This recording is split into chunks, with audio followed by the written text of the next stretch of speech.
that's very cool. Ito day.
Gentlemen, Can y'all hear me? When Arc Raiders drops, hello. supposedly on June 6th. All right, sorry, I had to change my setup today in a pretty major way to get ready for Night Rain.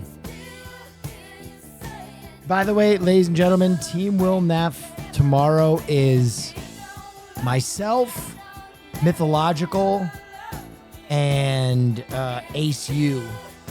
Two-time Gamer of the Year in the first official Night Rain tournament. Oh yeah, wow, You're a that's BB? very cool. What does that mean? Let's go.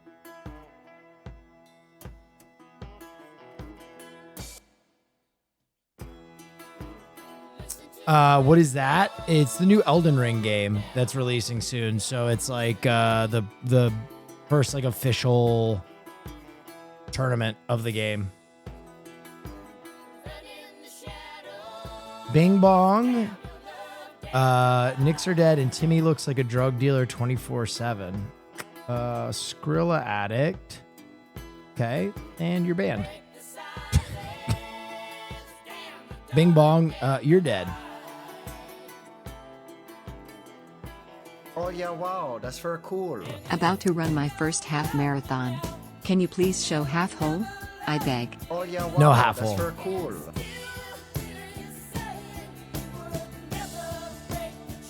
Oh yeah, wow, that's very 3-month cool. subscriber Yeah. feels bad, man. Tips for getting into fitness? I don't know. I always like, it's tough for me because Oh, fitness yeah, is such wow, an that's very integral cool. part of my life and always has been. Oh yeah, wow, Like, that's very cool. I need it It's good here. to like relax my brain. Oh my God. Wait a minute. Wait a minute. Did we just get one of those weird hype trains?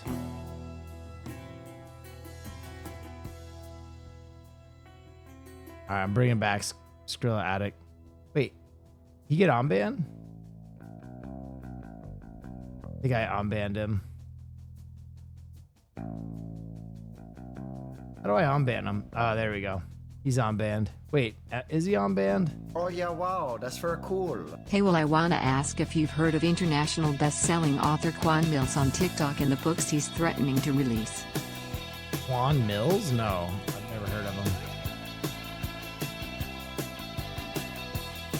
All right, I unbanned that guy. Quan Mills? No, I haven't heard of him. No, but fitness is such a big part of my life. And I like don't feel well without it. Oh yeah, wow, that's very cool. You want to try out Yeah. Splitgate tonight? Maybe late night. I've been having to game pretty much all day today off stream for Night Rain. Oh my God, we have a treasure train. Fuck yeah. Fuck yeah, dude. Oh, fuck yeah. Oh, Thank yeah, you so wow, much for the that's very prime. cool. Happy birthday, Will. Oh yeah, wow, Definitely that's not very my cool. birthday, but Happy I'll take birthday, that. Will. Oh yeah, Um, wow, that's very cool. Neff. Thank you so much. Party Chick, thank you. X Ooh Awesomer. Vincent Van Ho, thank you so much. When is Waker Seer coming to French Polynesia? I don't know. A very Oh, yeah, happy on wow, that's very birthday. cool. Vas Tassar, thank you so much.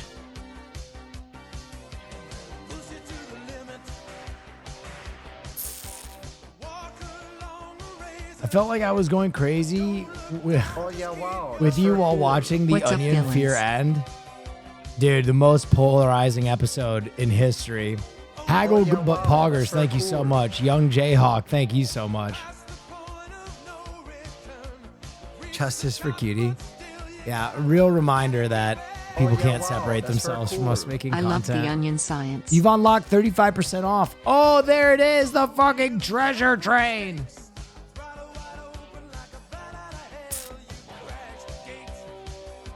Did you guys end up getting the food? Oh, you're going to have to go to the Patreon to find out.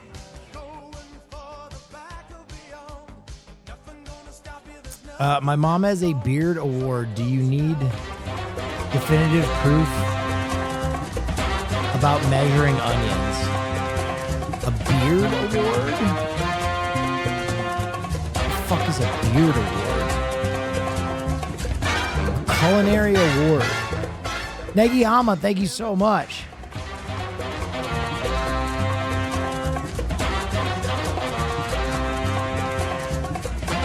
Village Iliad, thank you so much.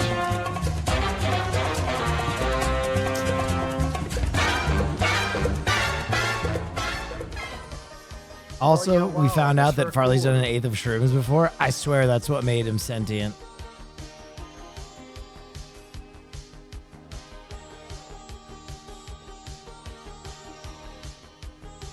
Oh yeah, wow. Push it that's to the very limit. cool. Sure face, Thanks thank for you. the whole time. Suck tree? Farley pulled down Caroline's bag and ate, not an eighth, but he ate a lot of mushrooms out of Caroline's purse. Thank you for this hype train, guys. I really appreciate it. We get 35% off 5 gifted subs or more. All right. What kind of mushrooms? You know what fucking kind of mushrooms. You think she's got a bunch of Oh, yeah, shiitakes in her wow, fucking that's very purse? cool. Got my hot sauce. I love it. Thanks again for D the Mystery, gifted thank you so bottleneck. much. Oh yeah, wow. That's very cool. And another And one. another Thank one. you.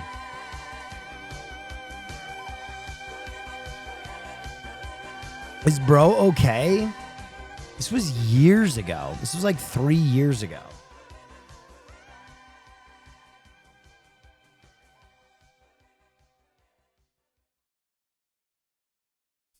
Any Oilers in chat? Good question. Good question. Are any of us okay? This chat? Absolutely not. This chat yo-yos back and forth from being one of the coziest, Oh, funnest yeah, places wow, to be that's in the very world cool. The tism in to the making me Patreon was hate great. streaming on a weekly basis.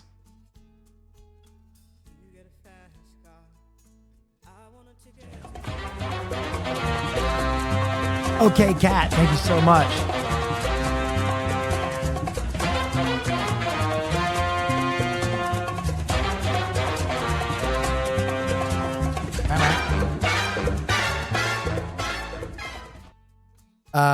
Thank you so much, okay, Kat, for the 5-banger. That's a lot of juice.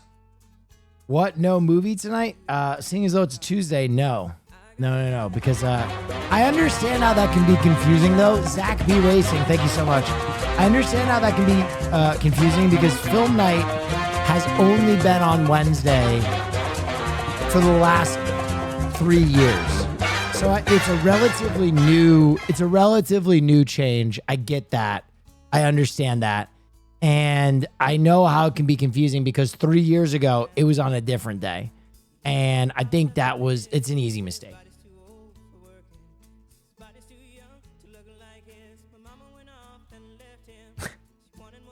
Will changing up on us? That's true.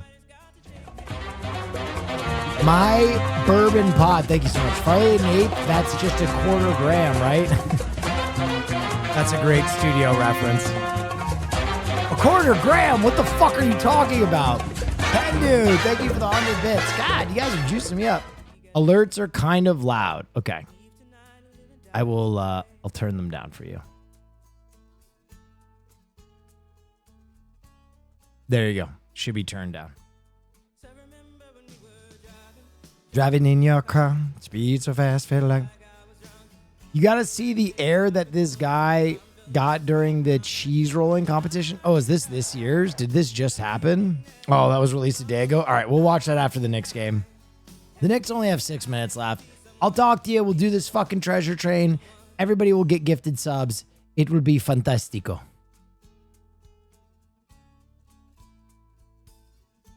Finish Cowboy Bebop for the first time and the ending is Chef's Kiss. It truly is a Chef's Kiss ending. Music is a bit loud. No, it's not. It's absolutely not. I actually have levels I can look at.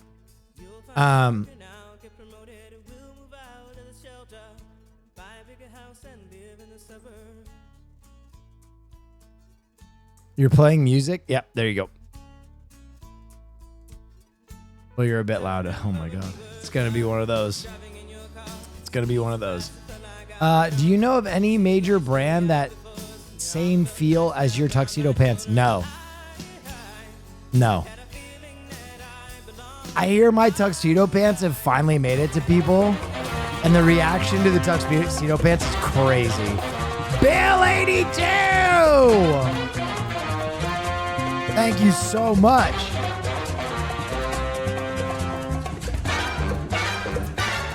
The other waifu, thank you. Why is your camera upside down? I'm sorry, brother. I have to time you out. Someone has to pay for this. Someone has to pay for this. I'm sorry. I'm so sorry.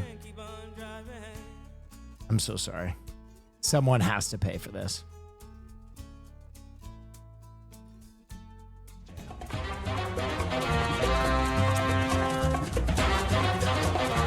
Quant Foria, thank you so much. 30 minutes. I gave him 30 minutes.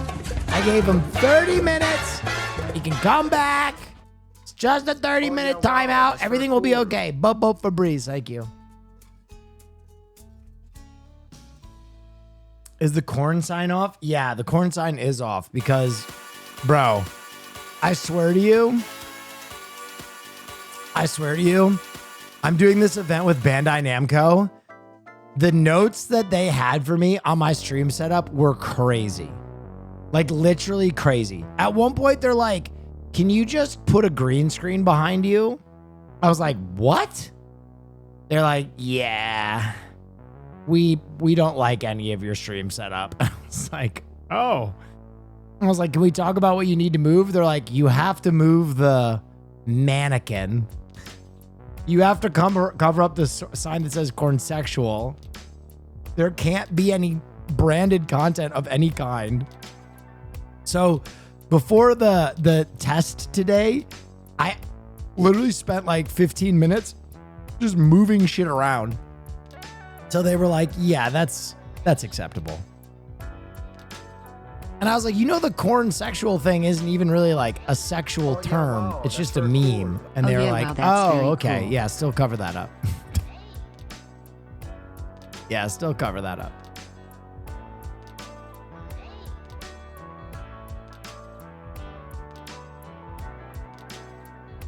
Yeah, exactly. What about the Slut Girl comics?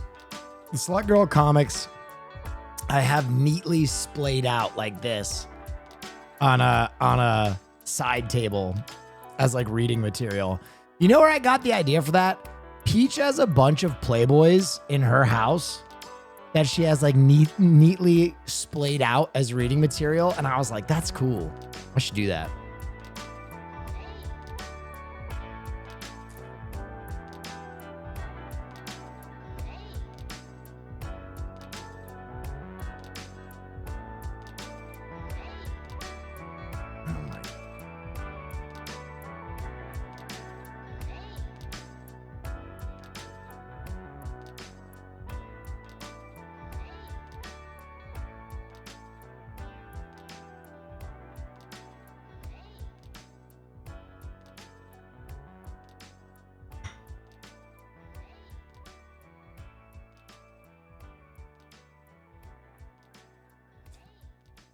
Willard, what was the final count on the onions? I'm poor. I don't remember. Feels bad, man. Don't remember.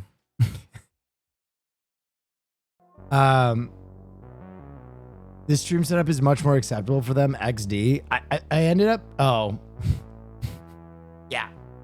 That was the compromise we ended up making.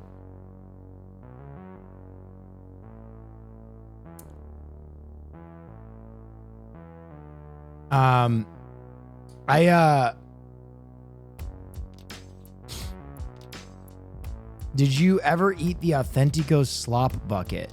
I don't know what the Authentico slop bucket is.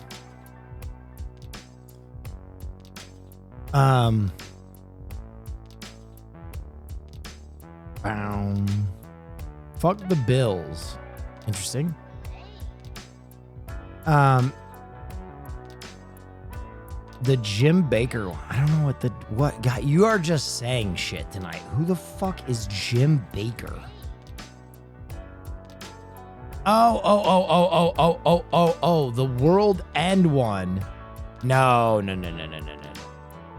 The Authentico slop bucket. I know what you guys are talking about now. No, I don't know whatever happened to that. I gave it to Hassan, and I thought he would eventually eat it. Very cool. Is that Tree single? She had a nice pair of blossoms on her.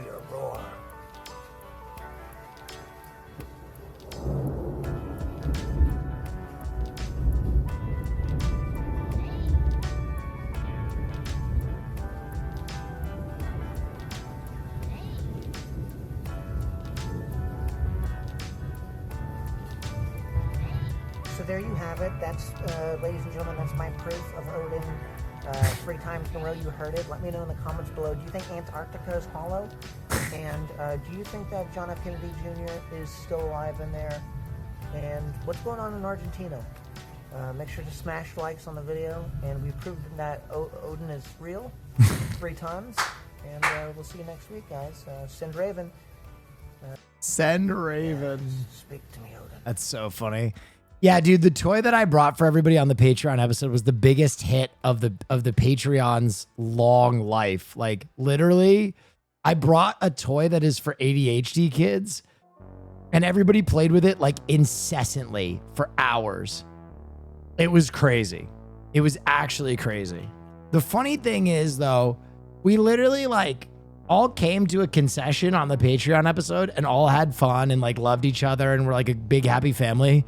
But everybody only watched the normal episode. No one watches the Patreon, apparently. And then everybody was just mad at me and Hassan.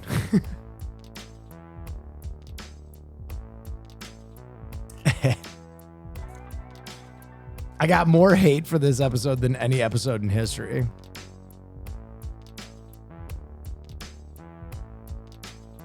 Oh my God. An Indiana fan stabbed 2 Knicks fans at a brewery during game 2? Holy shit. That's crazy. 8-point game. 8-point game. Wow. Oh, yeah, wow. BJ Thrust, thank you so much.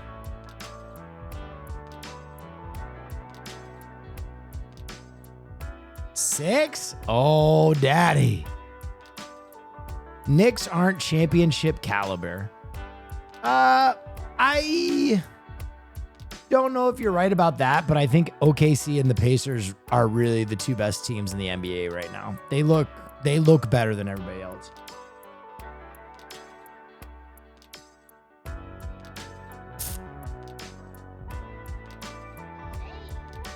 Can we get audio? No, I don't want to get banned.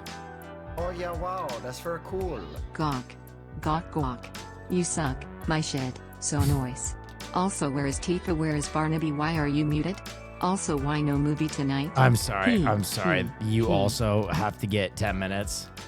Thank you for the subscription, but I have to give you 10. What the hell? Everything up that was like nails on a chalkboard, bro. I'm so sorry. That was the worst subscription alert of all time. That was crazy. Thank you for your money, but please take 10 minutes to consider maybe never doing that again.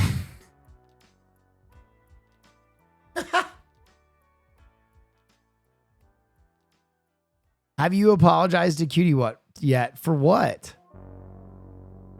I think, oh, dude, I think it's so funny. Like, the premise of our podcast now, in case you don't understand it, the premise of our podcast is Always Sunny in Philadelphia, but in real life over a podcast.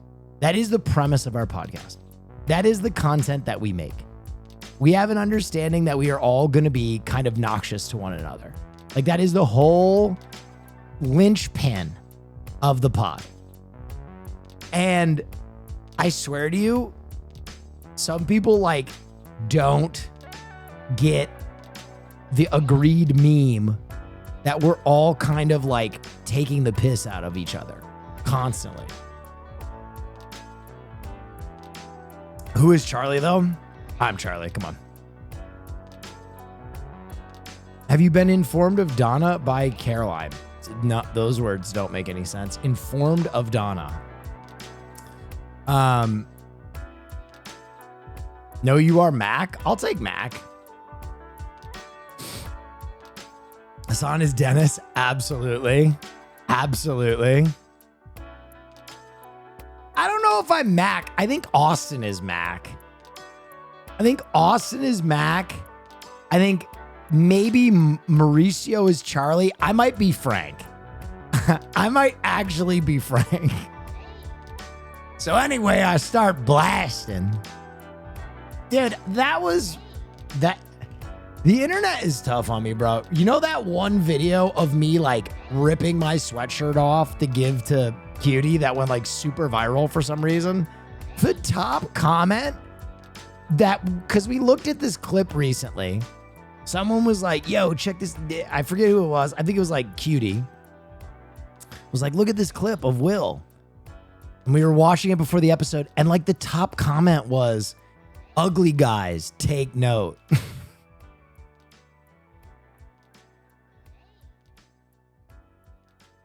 And it had like thousands of likes. And I was like, damn, bro. Like, it's like, ugly guys, take note. This is how you win over women. And I was like, oh, okay, I'm glad I won you over.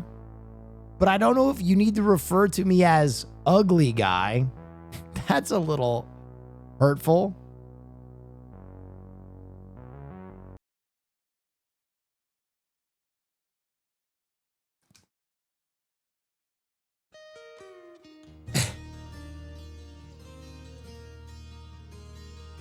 A win's a win. Actually, true.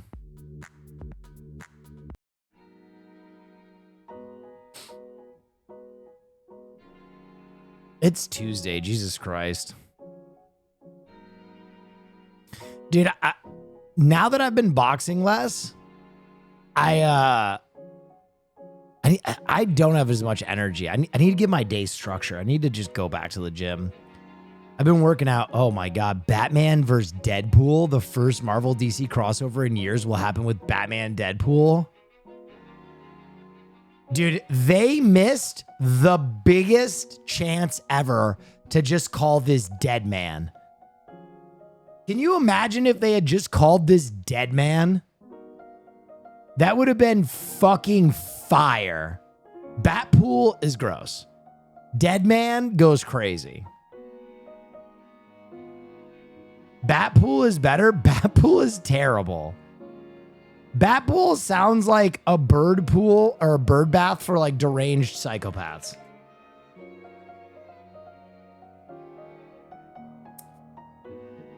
Thoughts on the new Absolute runs? They're fantastic. They're so fucking good. They're so good. What about Pool Man? Pool Man's pretty fun.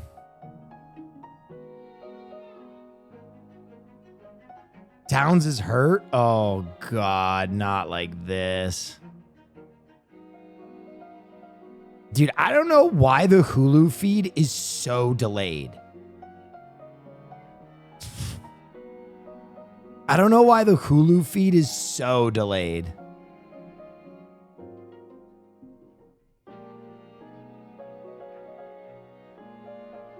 Can you watch on HBO Max? No, because I just watch on my phone. What happened to Cat? That's so weird. It doesn't even look like he took like a bad...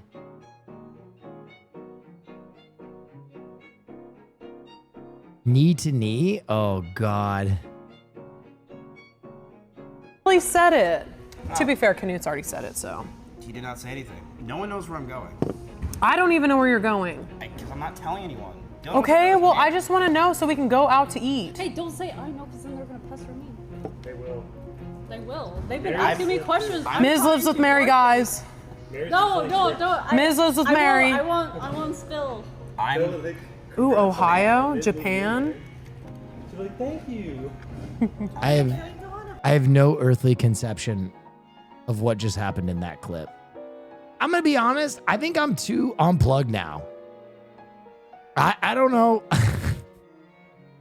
I get sent a bunch of clips and people ask me a lot of questions and I'm just like, I don't know. I don't know. Tom Cruise and Christopher McQuarrie are having very serious talks about a Les Grossman project. Oh my God, that would be fire.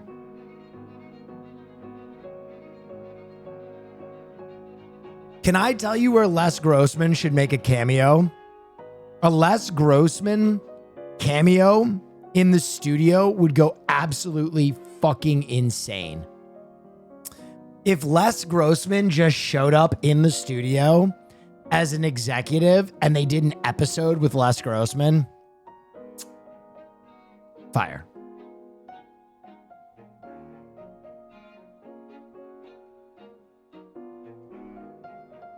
Don't know if you saw this Caroline clip. Anyway, okay, I'm sorry to ask you this, but I'm being gaslit as fuck right now. You are not related to Ryan Higa. No, I am. No, that's my cousin. wait, I'm so confused. I don't understand anything anymore. I don't trust anybody in my community because they lie to me about shit all the time. And so I was like, I'll call Maya and ask her. Mm-hmm. Are you lying? Are you gaslighting me? Nope, we go way back. Well, I see him every family reunion. okay, well, I'm going to have to believe you. So Okay, that's good.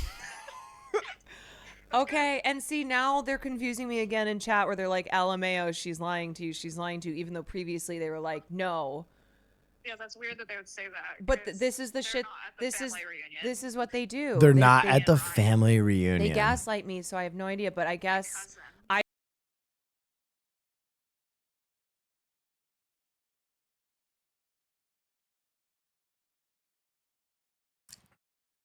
Gaslight, gatekeep, girl boss.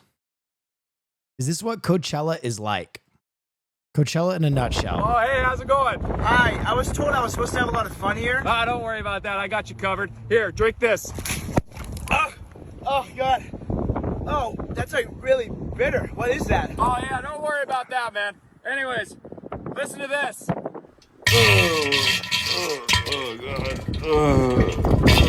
That just sounds like someone taking a shit. Nah, wait a second. Oh, is that Billie Eilish? Yeah, it is. That'll be $80,000. What a terrible fucking take. What a dog shit take. This year's Coachella was fun as fuck, man. This year's Coachella was fantastic. Completely accurate. I mean, you're a bunch of indoor kids. Why the fuck would I ask you your opinion on a music festival?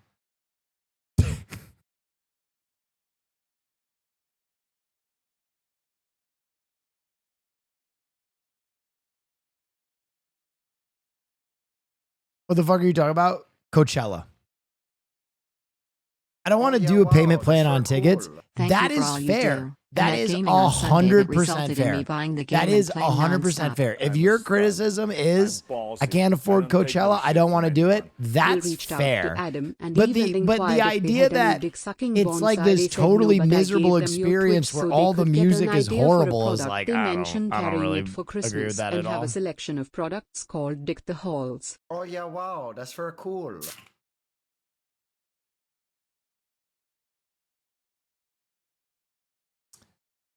Coachella is fire, but it got a little influency. That's why I go weekend too. Dude, there are two separate Coachellas. There are two separate Coachellas. If you go weekend one, you want people to see you at Coachella. 100%. It's everybody on their phone. It's everybody recording the whole time. It is like the people that go there as like a, look at my outfit. Look at how important I am. And then weekend two is way more vibey.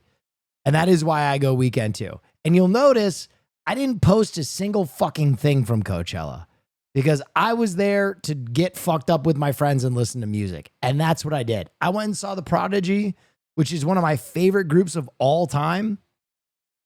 I went to go see Kneecap. I had a great time. I don't know. Music festivals aren't for everybody. Like either you're cool and you like to do drugs or you don't. And in which case, don't go to a music festival.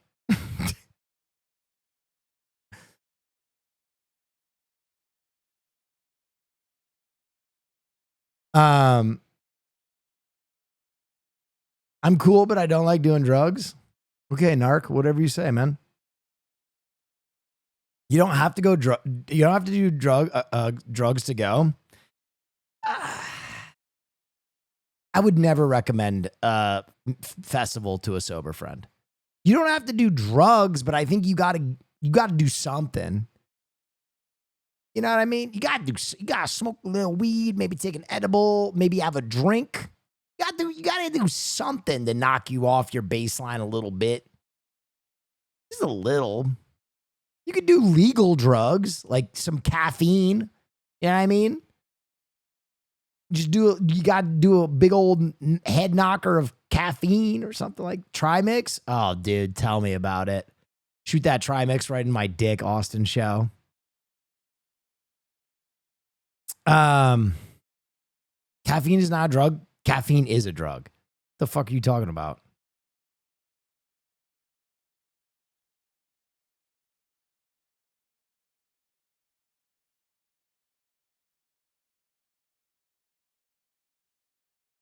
For kids, maybe. Okay, well, I'm not. You didn't say.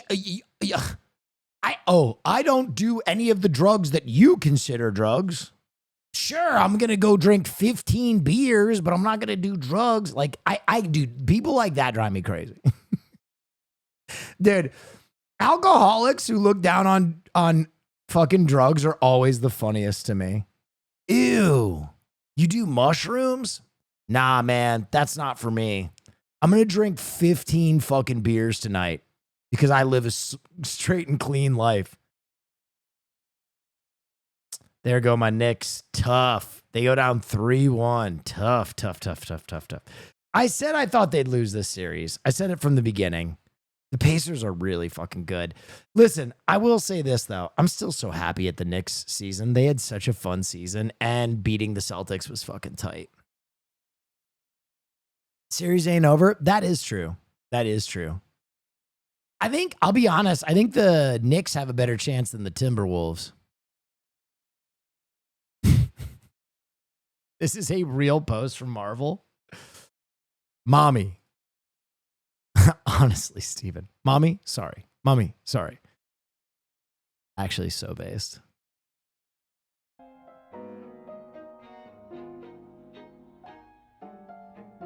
Sear clip? I think I've seen this Sear clip. Final scene of The Flash. Is this real? What the fuck is this? God, The Flash was so real.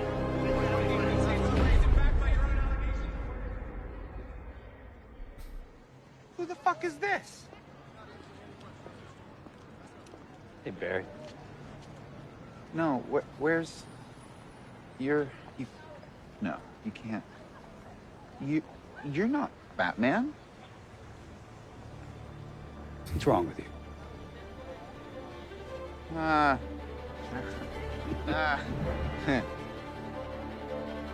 What?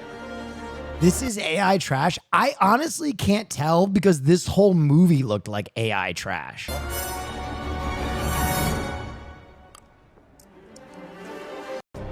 Why did his tooth fall out? Unfortunately, it's real. Wow. Wow.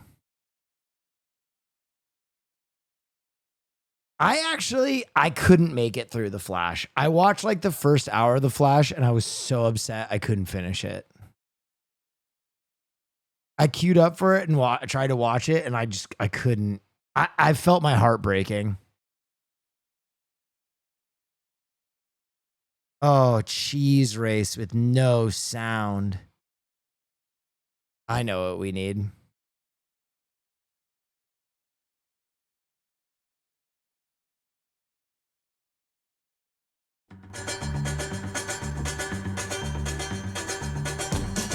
There we go.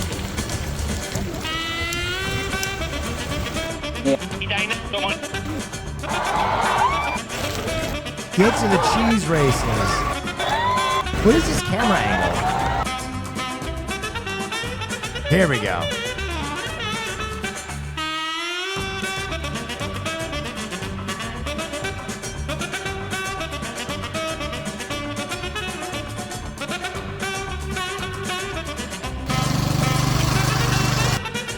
What is there a better video of this? Whose coverage of this is there? This is horrible.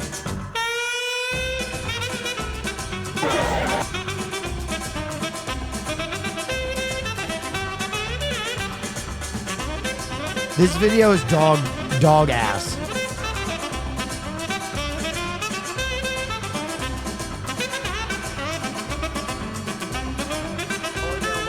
Here we go. That video is absolute dog ass. May not dog ass? Brother. What is this? What is this? What are these angles? What am I looking at? Oh, wow, dude, sick. Oh my God. I'm glad I have this one window frame. Dog ass. This is the video. What's your name? Lewis Allen. Now this is what we come for. Sandra Robertson. Lewis, have you got any tactics? So, run. Everyone's on their bum at first. I've watched all the videos. Everyone's on their bum, and you know they're so scared at the top. That's where they go wrong. Yes, that is your moment to strike. There and then. You know, at the right top, where everyone's at the most scared, that's when you need to strike. So, hey, oh, yeah, buff. Yeah, buff. I love how he's getting hammered as he's saying this. This is one of the worst traditions. I mean, like, America's got some dumb traditions. I don't know if any of them are as dumb as literally get hurt the tradition. Like, I think it's like 10 to 15 people every year go and get like, immediately from this to the emergency room. That is so crazy. Football, my brother in Christ, people who play football are making millions of dollars. If you are the best at this, if somehow you avoid a trip to the emergency room, you win a fucking wheel of cheese. Can you not weigh the difference? Do you not understand the difference between eternal glory and enough money to take care of your family for the next epoch versus one wheel of stinky cheese with your knee hanging on by a fucking thread? I just want to roll down and hopefully not break anything. Yeah. Have you done hopefully any training? Do you have any tactics? Not at all. I did some jiu-jitsu in my early days, but I don't think it will help me at all. Yeah. Hey, I want to be early. I want to universal medicine. It's okay. You do understand that if you tear your knee apart, it doesn't matter if they repair it. Your life is fundamentally different for forever. To be fast this year. As someone who's done that, let me tell you. Have you done any training in the last year? I tried to roll, but I think it will be hard to try to actually roll yourself if you go down. Absolutely. Last year I did the roll. Oh, interesting. Where did you come and what have you learned? Oh, dead last. Stay on your feet. If you fall, tuck and roll. Will's pissed tonight. Yeah, you guys are horrible. I'm literally, I am a comedian at a club where everybody's had 12 too many drinks, and I'm getting literally from the before my camera went live, I had people fucking with me. And where are you from? Bordeaux, France, French. Welcome to the cheese rolling. Why are you here? It's my third day here. So the first time I finish first, five. So today I finish first. I pray for that. It's dry a lot this year. Did you heard? Yeah, it's a lot drier. I'm still gonna do the same strategy though. She won one year, and she always wears an NC State piece of merch. That's so funny that she's going back to the UK every year for this. You're rolling down? Yeah, you're a badass. You're the true badass. Appreciate it. Yeah, good luck. Yeah, thank you. See you. Hopefully to see you back again at the bottom alive. Yeah, thank you. Good luck, guys. Good luck. Actually smart wearing a scrum cap. Holy shit. Good luck, guys. Stage, man. Any set.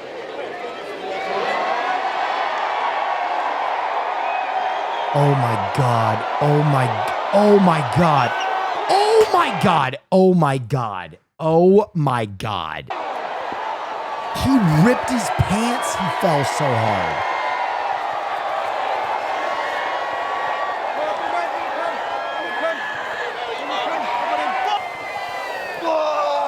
Look. Oh my God. Hang on. Go back. His pants. He fell so hard. His pants exploded. Look. Right here. Look, the back seat of his pants exploded. He fell so hard. Will, what would your strat be? To watch from the sideline and drink beer. Stalin Nolan, thank you. Oh, look at that. Right to the fucking emergency room. Oh, God. Yeah, I deserve An that injury timeout. so grievous Your that they're delivery pulling shit. everybody's Much love. drinking Kissing fucking face blankets emoji. out to cover up how like this dude's arm is probably hanging on by a toothpick. Back to back! Turn around. All the people came here, wanted to take my title, but this is it. Back to back. Let's go. Pancake or the blood. Looking up. Some dude got absolutely fucked up this year, like fencing response while rolling down. Is this the race where he got hurt? Let me see.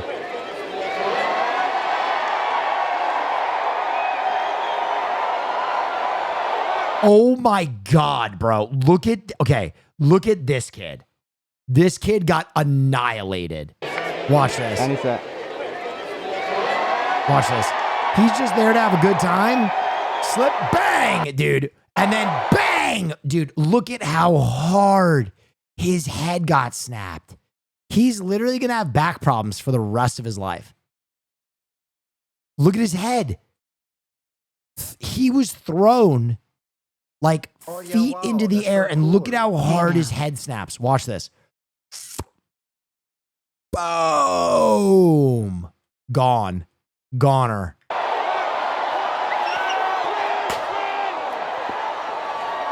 Worth it for cheese? He doesn't get the cheese. They only give one wheel of cheese.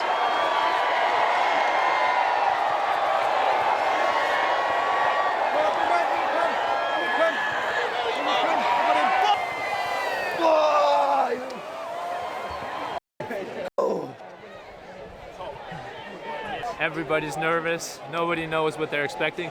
Most of the guys up there do it for their first time, so it's amazing. That's what we all come back for. Those moments up there. You need to see this guy. Is this the bad fall? Hang on, we'll go back to the video, but this is the bad fall. Oh my God. Oh my God. Oh my God. Oh my God.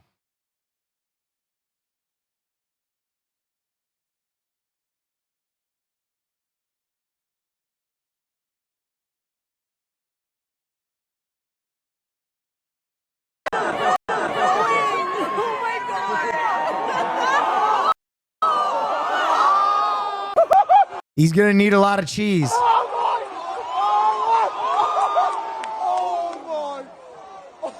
That man's gonna need a lot of cheese.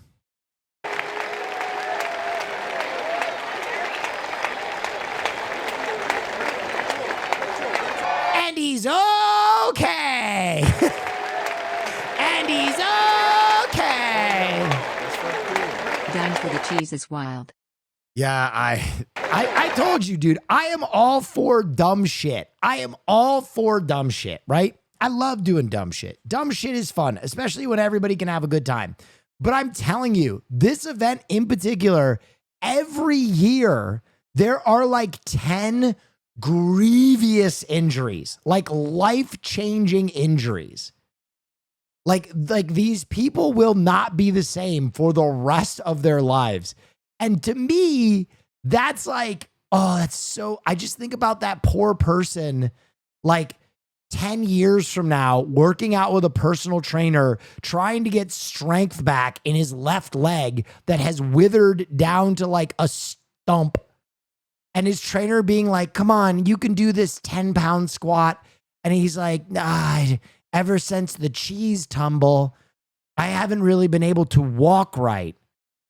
You know what I mean? And like, just thinking about like the rest of his life, he's going to have to tell people that the reason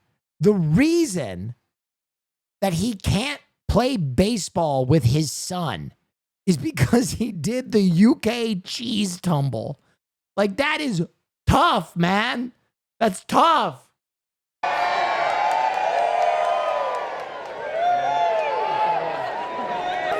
Nah, that's good lore. Okay, I don't want to hear anybody talk shit about football ever again then.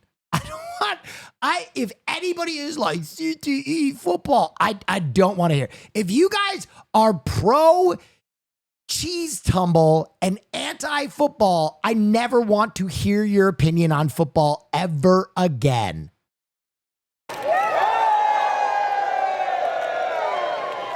Someone broke their leg.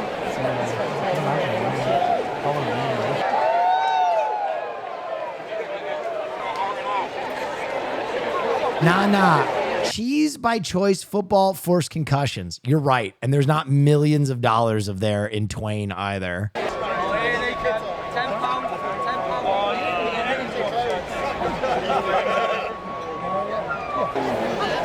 making everyone move.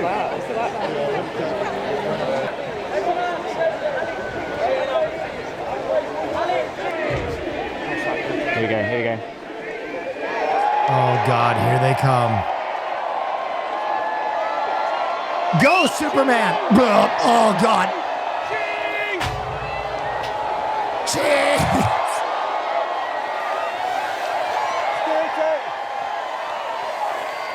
Oh, my God, dude. Oh, my God, dude.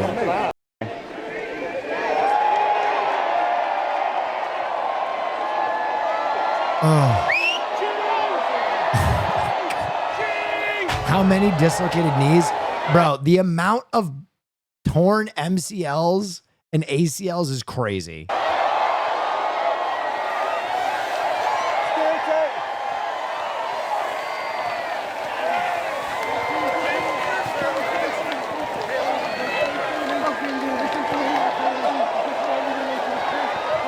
Oh.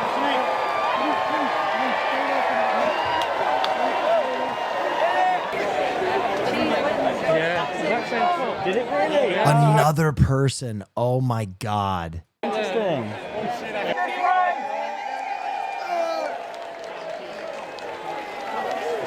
Every race, dude. Yeah, apparently like a dozen people go directly to the emergency room from this event every year. Yeah, it is. Yeah, oh, I can't believe it. I really can't. It's just amazing. 25 injuries this year. Oh my God, bro. I can't believe you're back. How have you been training for the last year? I'm just pretty active. I like doing sports. I just biked 176 kilometers yesterday around Lake Geneva. So I like being healthy and active. You all set to go? Are you feeling a little bit nervous, perhaps? Not really nervous, pretty chill. I currently have 2 keys roll wins and then the record. Oh, there's a run up? Dude, the run up would be, I like this. Running up a hill for cheese, I'm with. If you just keep on going, because we need to leave. Oh, God. Oh, my God. Oh, my God. Oh, oh, oh, oh, oh, oh, God. Oh, oh, God. Oh, God.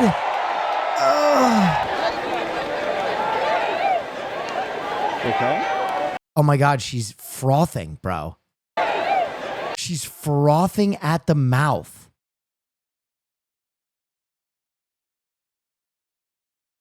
Oh my God, dude. Oh my God. Okay. And she didn't even win And the she cheese. never rode a bike again.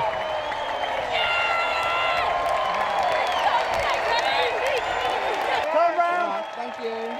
It's coming home. What's your name? Refugee Community Kitchen. No, your name. Ava what? Oh yeah, wow, that's real cool. Yeah, I was a bit worried. You were on the floor for a good 10 seconds afterwards, just catching your breath. Exactly. Yeah, I was worried something was wrong, but you got there. You're all right. But how does it feel? I can't believe it. I can't believe it. What does it feel like Celebrating. when you're coming down? What does that feel like? Can you talk me through it? It felt quite long. Like I hit my head, and then I was like, "Oh, here we go." But I'm down. It's what matters. It's fine. And you got the cheese. That's all that matters. I'm here representing RCK, which is Refugee Community Kitchen. They've got a kitchen in Calais. They've got a kitchen all around London. Please donate if you can. They're an excellent cause. I know them personally. I mean, pretty based cause. Just great people doing great things. And tell us how it was back there. Back there, I blanked it. It just felt like a lot of impact, a lot of.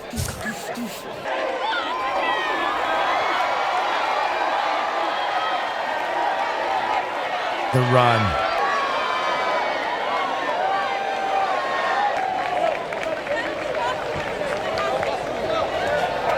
Oh no.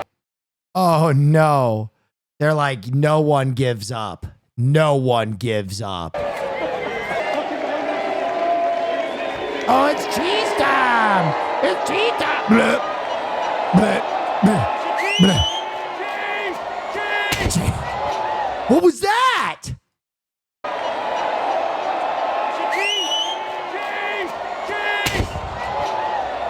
What was that? Was that the cheese? Was that the impact of the cheese?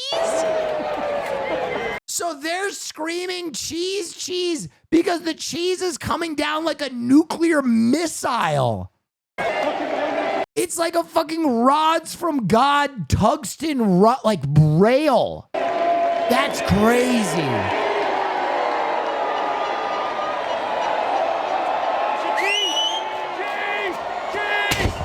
Oh my God.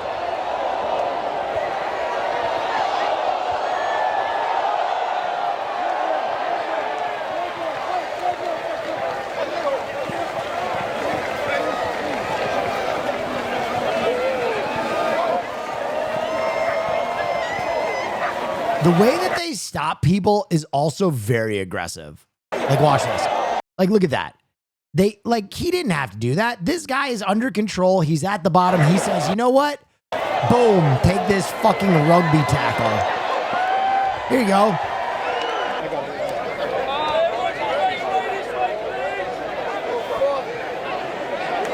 I'm from Russia, Siberia. Not far from Mongolia. Cheese! Alex. Cheese! Out of the way, guys. Out of the way. Oh my, did you see that guy in front? How did he save that? Not far from Mongolia. Watch this. Alex. Glunk, glunk, glunk, glunk, glunk, and I'm up.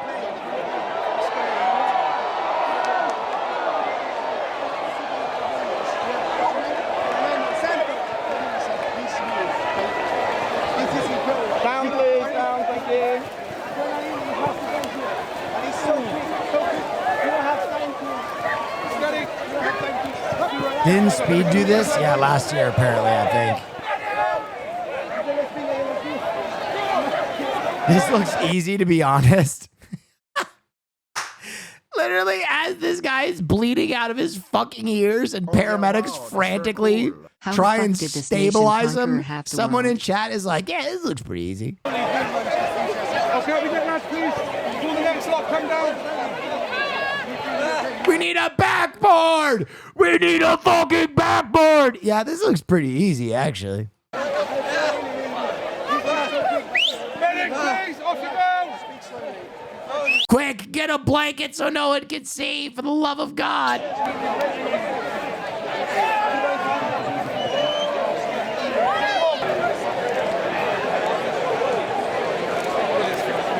Do you think they use different cheese types for different races? I bet they all taste good. Also, thanks for letting us test overlay stuff on your stream. Thank you so much. God, this is so stupid.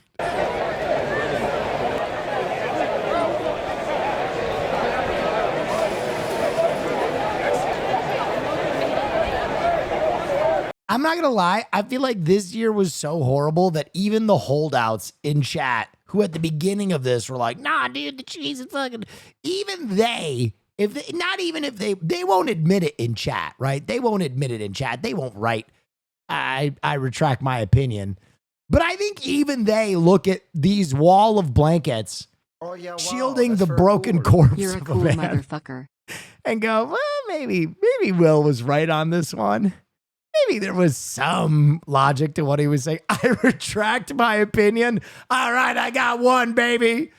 I'm saving the hearts and minds. Dude,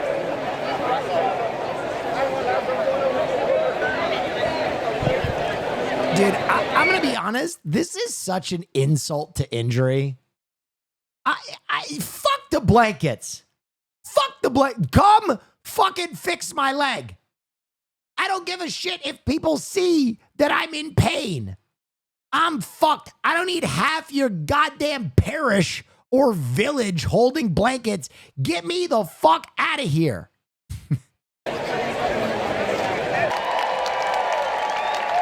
Oh, God. Oh, God. Dude, he's fucking bleeding from his temple. He's got a broken arm. There's blood all over his shirt. I have no idea where I am. Well, you get to your position, don't you? And then well done, guys. Big smile. Yes, the cheese. Well done. There goes the cheese. And he's, oh, no.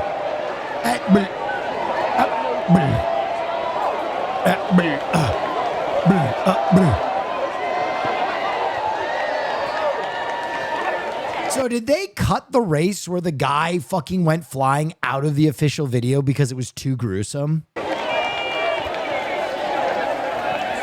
Will, I really like your stream title, MF Doom Forever. Thank you. Will, for my grandma's 90th, I'm gonna fly her to the UK to do the cheese run. Looks easy enough.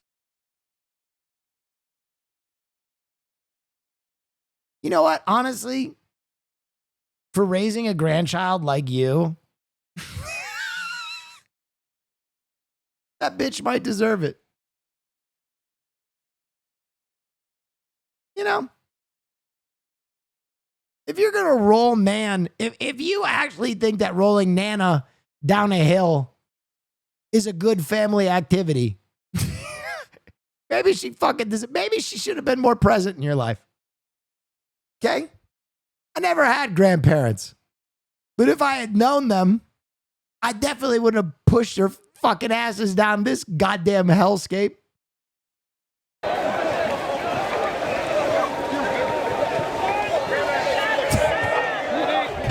I mean, but maybe you'll get that inheritance, so, you know. Maybe Ethel needs to go down the hill, you know? Maybe she's holding on to what's going to set you free. You make tough decisions every day. If killing your grandmother over a wheel of cheese and committing insurance fraud is something that you need to do, you know, who am I to judge? Oh, there it is. Oh my God. Oh my God. That was fine. Get the blankets out! Oh my God! Did you hear them? Get the blank. Oh, for the love of God. He broke every bone in his body. Make sure we cover him with blankets. Oof.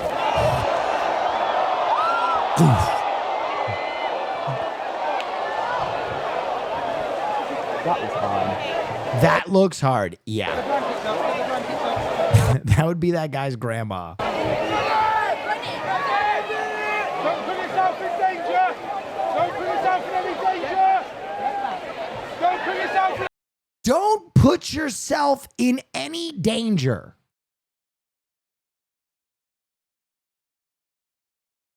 What do you mean by that? Too late, bro. We're rolling down a hill face first to win some cheese. What do you mean by that? Any danger! No!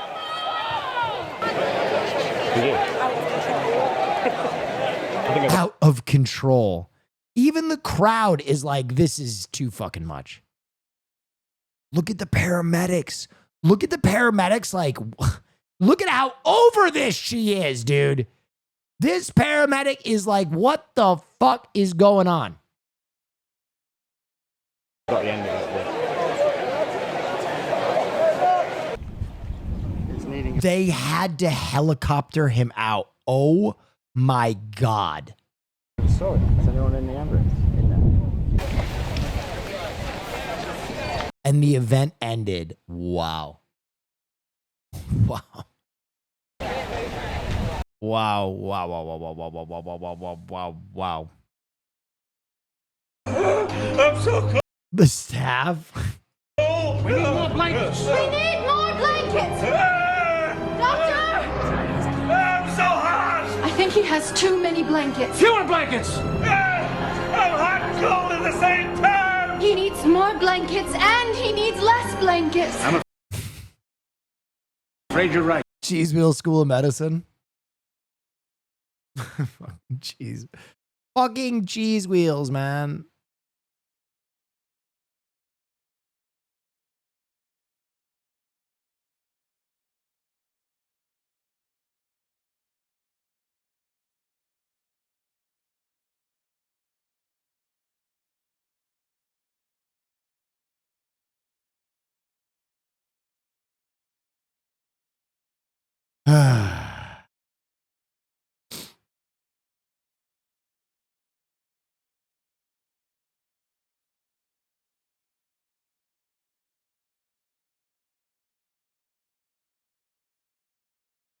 Newsday? I think so.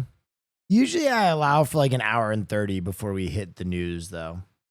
Because okay, what I have found is that like our usual audience is around 5,000 people. And those people don't usually show up until an hour and a half. So I just kind of fucking... Actually, the front part of the stream is usually my favorite part of the stream where I'm just talking to people. I'm just having a good time. Alternative rock music. If you know the words, sing it along. Let's get this party started. Play that shit. Oh, man. Cinema.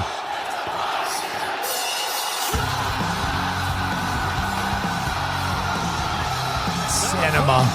And now everything is breaking down. This is freaking wonderful. It is completely unglued. This is cinema. They played it back to back 10 times. Dude, AEW is so lit. And you bet. Oh, the action is spilling away from ringside. Alternative rock music. If you know the words. God, Kenny Omega's tight. My man is tight. Wow, that's for cool. Yeah. My prime for you, sire. Thank you. Most slept on entertainer on the platform. I like my size. I like what we're doing. I don't want to get... The dogs were good again this week. Here are my top 5. At number 5, we have Jack. He got spooked by Mo, the emu that lives on his property. Cheeky Half Sword Run? I beat it. We need there to be new content before I... And number 4, we have a dog who likes their new hair but could really use some additional compliments. It got patched? No. Why you feeling sad? You don't like your I swear this is the look I give after a barber fucks my head up. You know what I mean? Where you ask for like, oh, can you cut my hair like this celebrity? And then you get bowl cut. Oh yeah, wow, that's Yeah. cool. I'm new around here, but loving the Nice. streams. Great Thank you. community. What a kind thing to say. Okay, ain't this your color? Ooh. Bro, can I tell you guys something really fun? I have been now messaged by 3 separate creators. I'm boss. Yes? I don't take no shit from anyone. Will some lose themselves chasing the dragon and some lose themselves chasing the cheese? That is fair.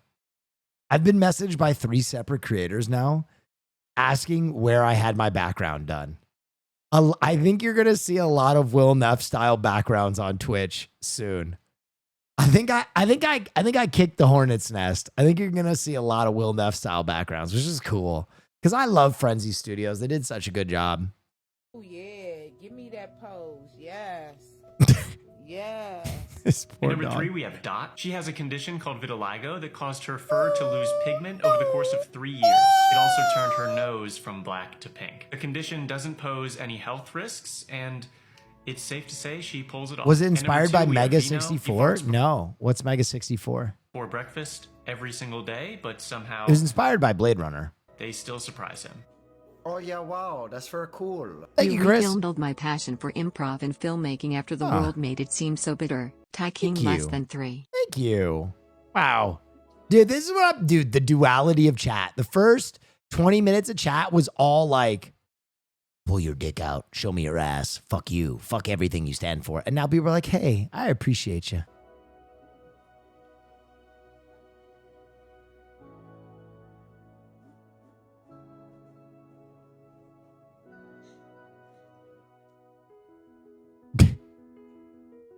Our honorable mention this week is a seal who is malfunctioning. Oh! Oh! Oh! Before we get to our number 1 dog of the week, this episode is sponsored by Best Western. They have over Huh? 1,200 pet-friendly hotels, so you can take your Oh. dog with you wherever you're headed. We recently partnered with them to help get Chrome and Piper Okay. to Western for safe handoffs, and because their journey couldn't be complete, and Show us you'll the number 1 automatically dog. really gets around just fine on her own. Her family is getting her a wheelchair, mainly so the Pixar lab can keep their job. That was a cute dog. Mega 64.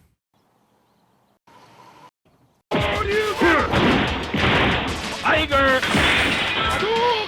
Tiger! 17 years ago?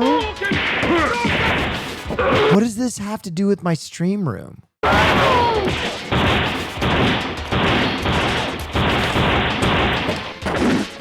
Can I ask sincerely what the fuck this has to do with my stream room? Someone was like, yeah, was your stream room inspired by them? What the fuck does this have to do with my stream room?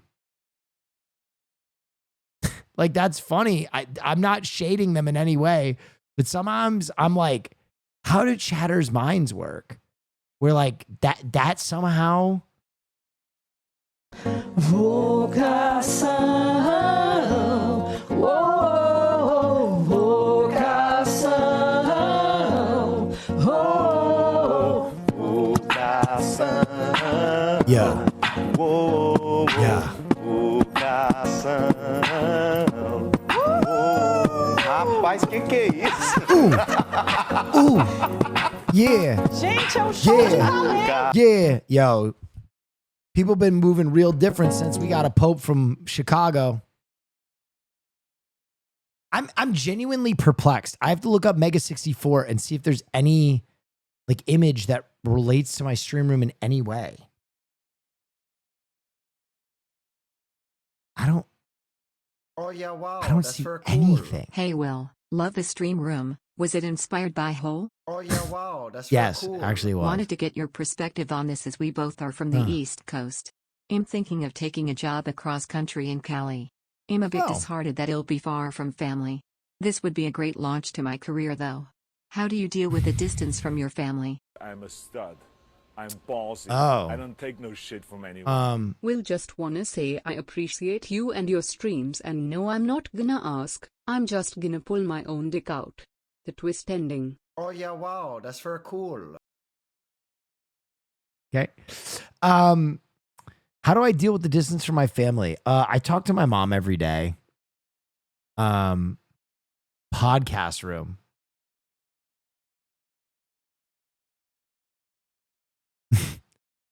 These rooms look nothing like. I talk to my mom every day. We usually just have a gab. She's on East Coast time. And so when I wake up and walk Farley around 10, she's usually kind of getting into her day in a meaningful way. And so I usually talk to her while I walk Farley, because you guys know Farley gets over an hour of walkies every single day. 1/24 of my day or 2/24 of my day every day is walking Farley. So I'll usually call my mom. I'll check in with my dad he usually gets jealous if I only call my mom. But I'll be honest, like, found it. What did you mean found it? This doesn't look anything like my stream room. I love to check in with them. I think ADHD people have a superpower in that unless I focus on someone, I don't really miss them. I think ADHD people have a way different attachment to people in their life. So I rarely, if ever, miss people because of my ADHD. I've heard that. But like mine is like extreme, where you know how they have like childhood personality types. Mine was really weird, where like even from age 2-3, my mom could just leave me with like strangers or family friends, and I wouldn't miss my mother or father at all. And she was like, yeah, it was so unusual. We never had to like worry about handing you off to people. And that's an ADHD trait. I'm ballsy. I don't take no shit from anyone. Go ahead.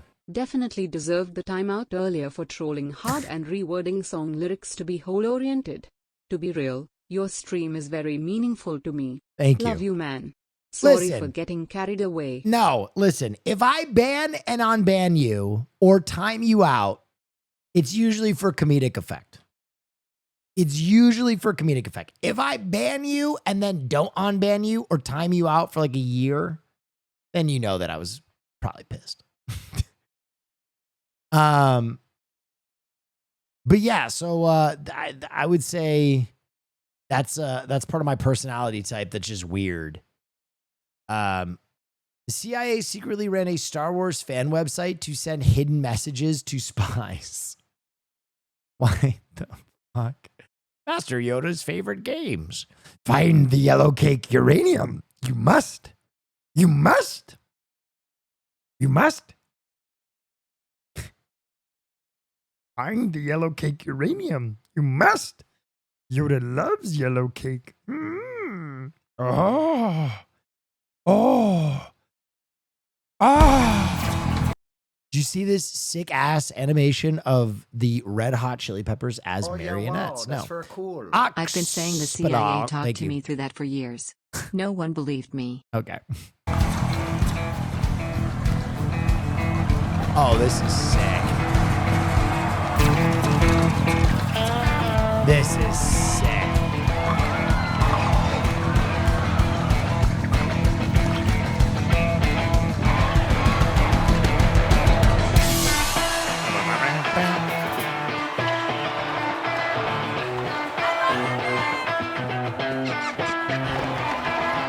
Can't stop addicted to the shindig. Chop, chop, pisses, I'm gonna win big. Choose not, I like my imitation. Distant calls to do the reservation. Deep on the pistol that you pay for. This part the feeling that you stay for. In time, I want to be your best friend. Eastside Love is living on the West End. Damn. Anthony Kiedis sucks. Their music fucks. Yeah. I've heard he's not the most savory of characters. The bad boy of bowling. So good, man. I'm bigger. Warning over. Oh my God. Warning over viral. It's making me turn off my ad blocker. I don't. Oh, overrun it? Oh, that's so funny. They're sending out a warning, overrun it. He makes decisions best he can. Sometimes. What the fuck is this? Sometimes he needs a helping hand. Or 2 or 3, this is our plan. To build him strong, extend lifespan. He is our host. We live inside. Someone died doing Run It? What? A virus spreading, helping guide, placing shapes to spread infection. Strategize with your direction. Collect cells to grow mutation. This is called Winnie's Hole. Oh God. Is it after playing Run It? A private game of Run It. Dude. I mean, real shit. To my credit, I called this from frame one.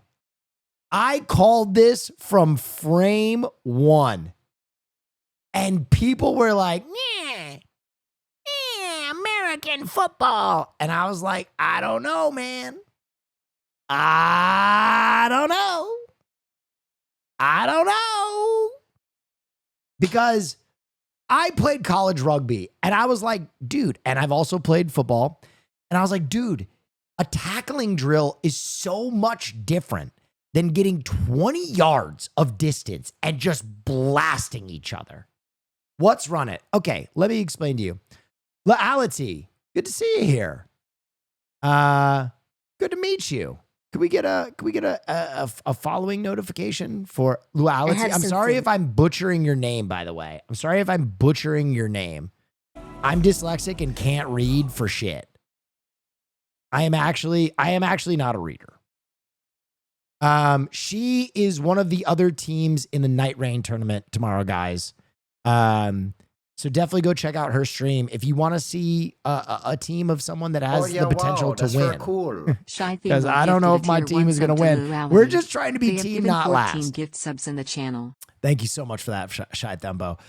Okay, let me show you guys what Run It is, because I guess this is a very tragic story now. I mean, I don't like to cover this kind of shit, but Run It is this very weird sport that has blown up in the last year. Like in the last year, this went from something that was recorded in a parking lot. I actually want to show you. I can actually show you the difference in Run It in the last year. It's actually fascinating. Fascinating. Okay, so I want to show you like a year ago.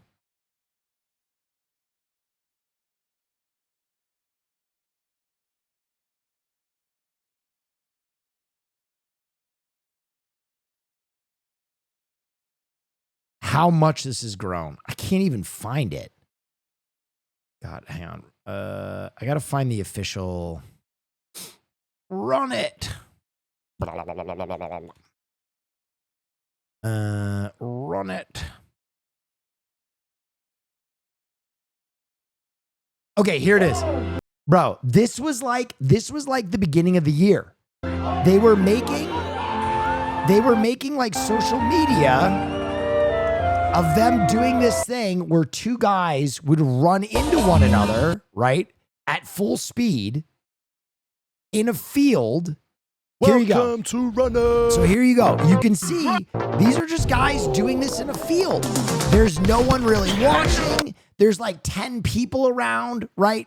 It was small. That was 2 months ago. Look at it now. This is it now. They're like selling out stadiums. It's absolutely packed. Celebrities are showing up. That is how fast this has grown. Now, if you don't understand what the game is, let me show you. Involved is great, so it's what it's all about. That's the game. You take a 20-yard run-up and you absolutely blast each other. It's two rugby players taking a full tilt sprint and then crushing one another. Bam, right? So this has exploded on social media. You'll even notice it got some sponsorships. I don't want to name them, but you can use your own eyes. And celebrities started showing up and commentating it. And it was going to be like the next power slap, right? Because people thought this was growing at an incredible rate. But right from the beginning, as someone who's played rugby, I was saying, like, dude, the punishment on your body from having someone in the pack, in case you don't know what the pack is, it's a lineman from rugby. So we're talking like a 200 to 250 pound person getting a full sprint and just cracking you. If your body has ever experienced that, you know it is something you want to avoid for the rest of your fucking life. And really, there are very few situations in rugby where that will actually happen. Because first of all, in rugby, you're constantly offloading the ball, right? Secondly, you're running at an angle. Thirdly, you're just never going to let a truck hit you like that. You're going to try and throw some kind of shimmy in. You're going to try and protect yourself. Very rarely are you just going to try and run someone over with a 20-yard run-up. So the problem is that this has now become a sport, and you have this problem. When you are running at someone full speed, it can turn your fucking lights off. That is a full Lansing effect knockout.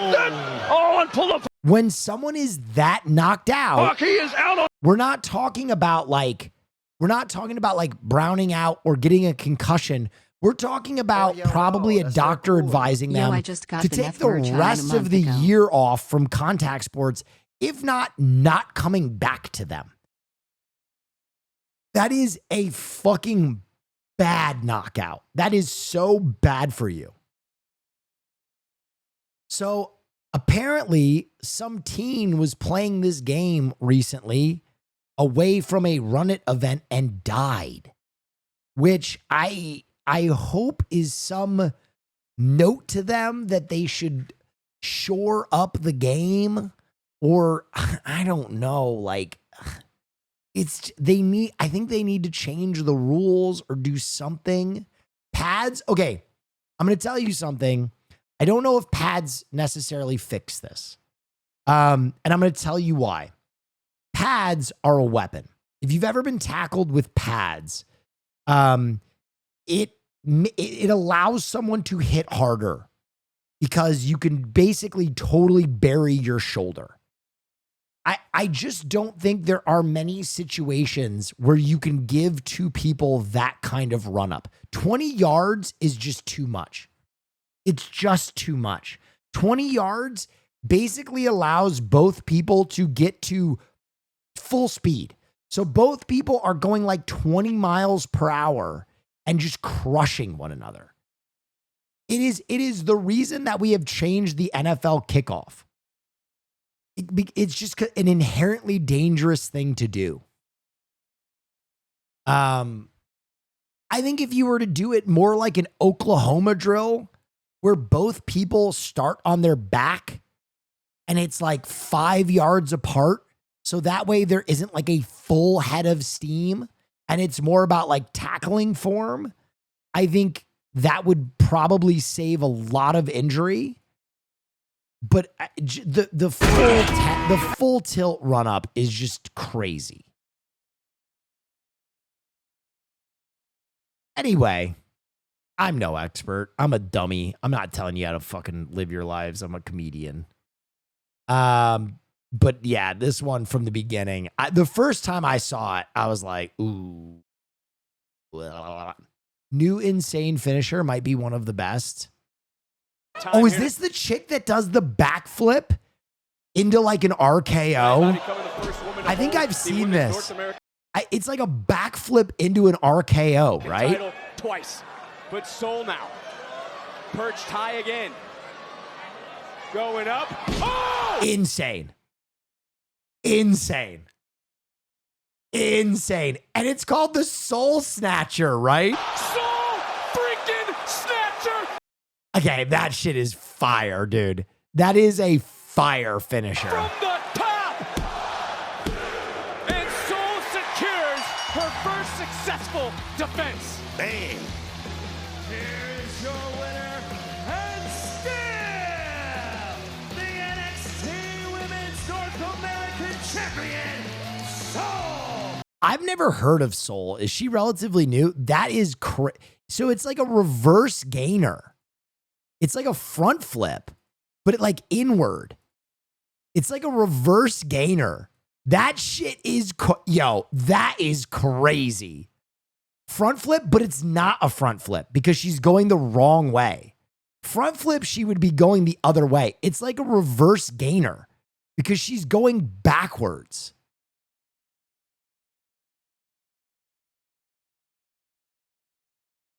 She's going backwards, and while she is fucking doing it, she grabs the head of the other girl and snatches it down. Insane. Dude, look at the ref. The ref is like, yo.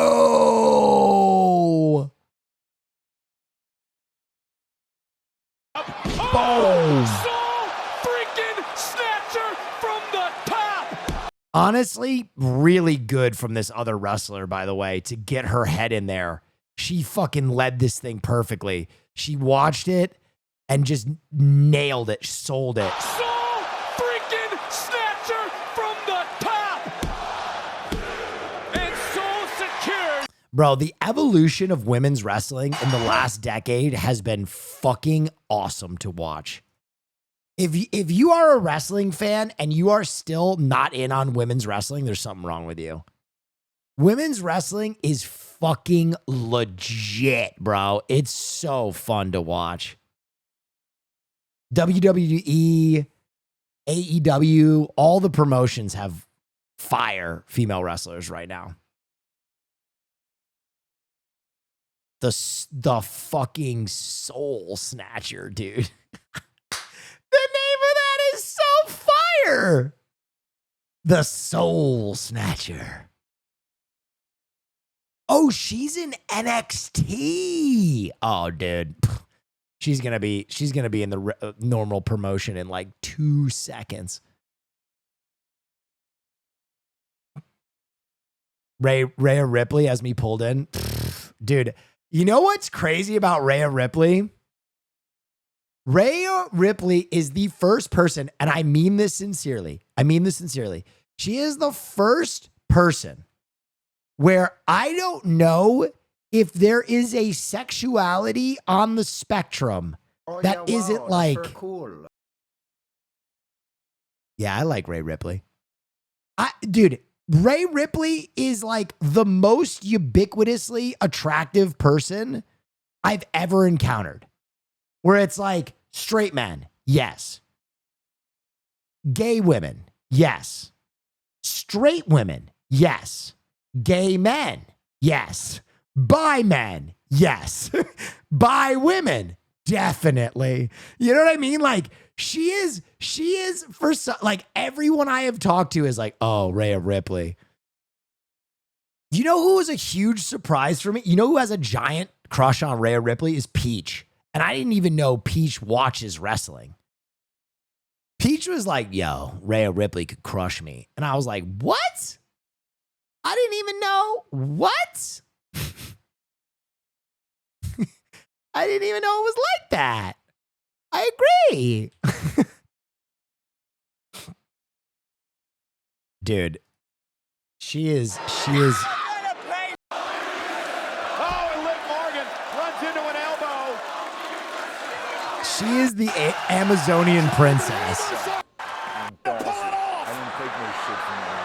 Well, Yes. I heard you. So if you don't think Granny would do good at the cheese run, what y'all think of a trip for Grandma to New Zealand and sign her up for a run at event? Better idea. No, dude, please don't make your grandma do Run It.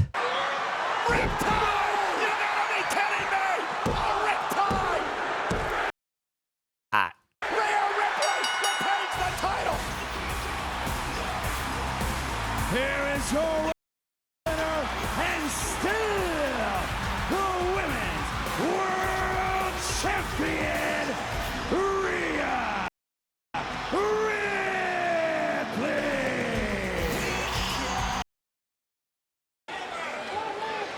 Oh my God. I'm going to be honest. I'm going to be so real. As a 35-year-old man, I think the pleasures of the flesh have gone so cool for me, where it's like, when I was like 17, if I talked to an attractive person, I'd be like, blah, blah, blah, blah, blah, blah. Now, I don't feel that as much. But if Rhea Ripley talked to me, I would fold. Wrestling, look up the promotion TJPW. Specifically, Maki Ito or Mizuki. You know what I mean? She's one of those rare people where I would still fucking fold. I would be like, blah, blah, blah. Powerbomb me. What? She married a ginger? Okay. Finally, white boys got a little motion.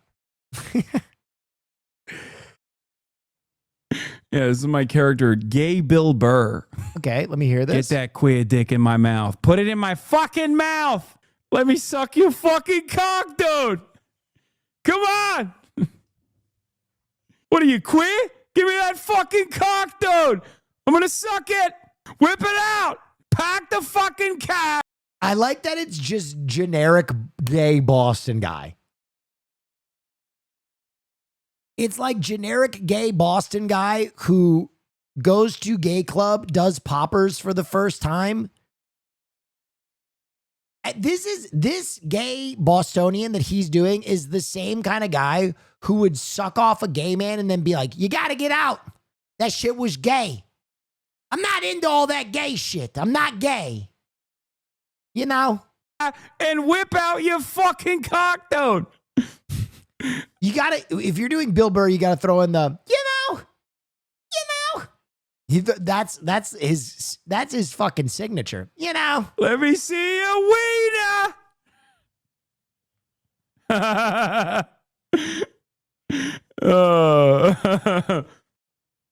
this is my. What's a popper? My sweet summer child.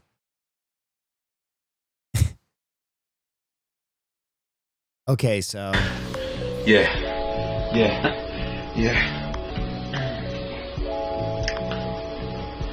Stop smiling. Yeah.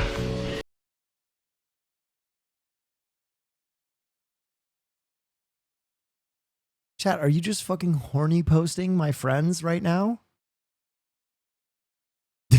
You can't do that. He's my friend.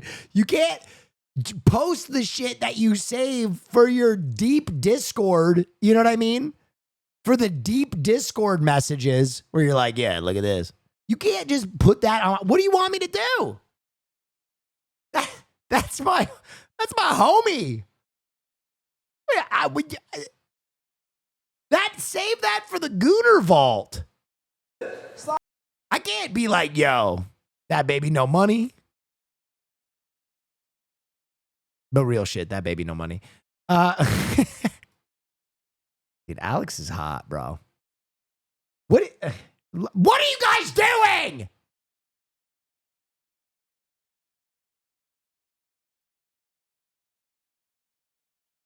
I miss him. I miss him a lot. He's been on tour. I miss him. I can't wait to replace Hassan with him again. I can't wait to replace the Fear End crew with Baby again. Only Baby No Money understands me. Only BB Nos understands me. Just kidding. I love the Fear End crew. All right. What is this is on Twitch? What is this?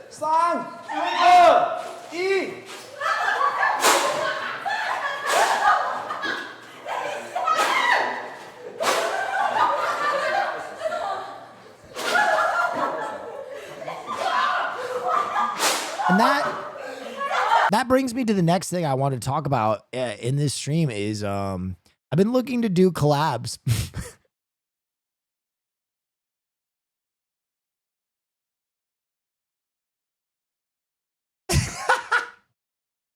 You know, I just feel like I've been too sedentary as a streamer. And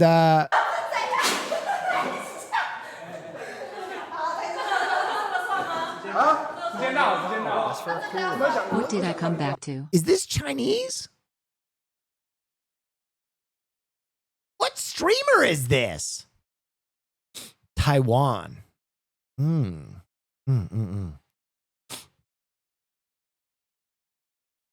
What the fuck stream is that? Women Reblo who are roasting men? like alienated, isolated, and alone. Well, you're just a cat lady. You should have babies. When men are alone, it's, oh, poor baby. Do you need a state-mandated girlfriend? Would that make you happy? You want some McDonald's? Want to go get some ice cream? Yeah? You want to watch Joe Rogan? Okay. All right, we can do that. We'll carve out fucking legislation to make sure that happens. Like, Men loneliness epidemic. More like I am a loser and a bitch. women. Yeah. Yeah. That part. That part. That part. That part. I will say this, though.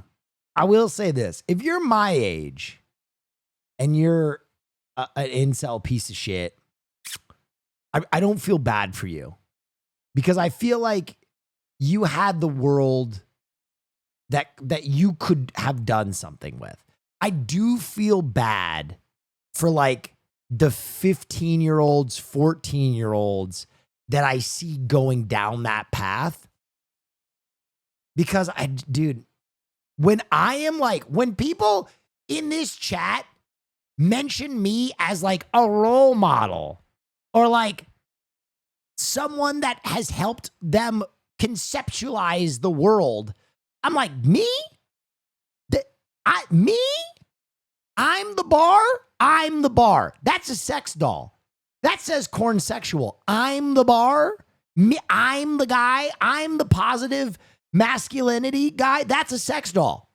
I still collect Pokemon. I'm 35. I'm the guy. Oh, yeah, wow. That's I'm the guy. Yes, you. And I think the problem is I look around now and I'm like, oh my God, they're right. Oh my God, they're right. Jesus Christ. What happened to the fucking astronauts? Where are they? Can we fucking front page some astronauts? I was not ready for this. Where are the fucking get them out of space and put them back on Wheaties boxes. What the fuck? Oh, no. You know what? No. We can't do that because they're too busy doing the fucking Generations tour. It's fucking Katy Perry.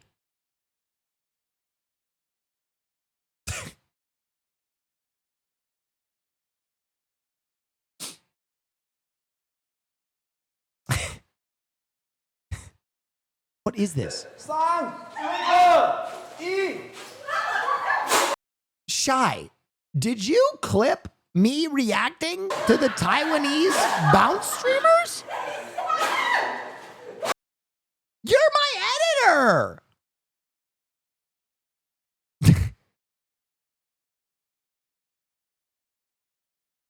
Oh, yeah, wow. That's very cool. Did you say whole model?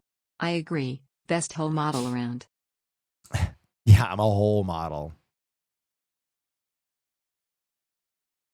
Listen, I think one of the things we forgot, I'll say one thing role model-y that isn't sucking my own dick.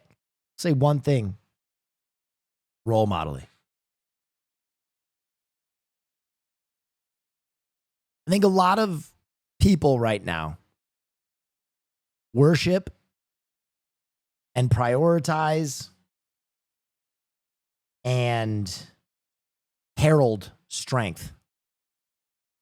But the strongest thing that you can do as a person is be humble and empathetic. It's stronger than anything else you can do. I don't care how big your biceps are. I don't care how long you work. Practicing kindness and empathy takes way more strength than anything else. And I think it shocks me how weak everybody is.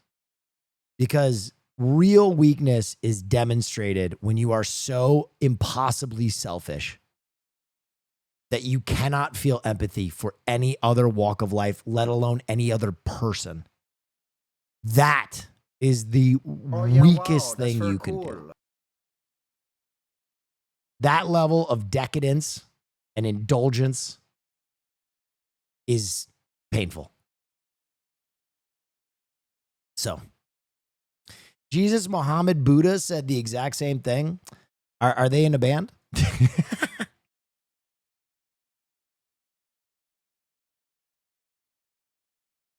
Oh yeah. Wow, that's very no, cool. I mean, yeah, I don't know, man.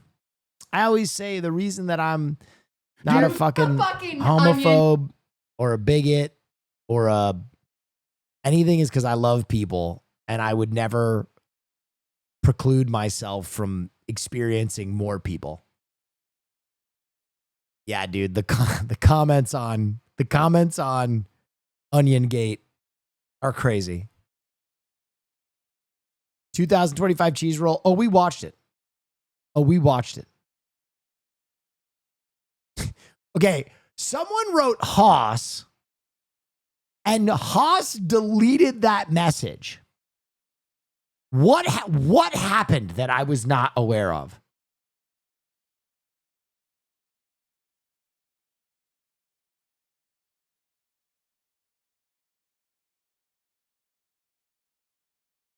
Regal Cinemas say that they sold 2.9 million kilograms of popcorn this weekend in their biggest Memorial Day box office weekend ever. Hey, that's pretty good.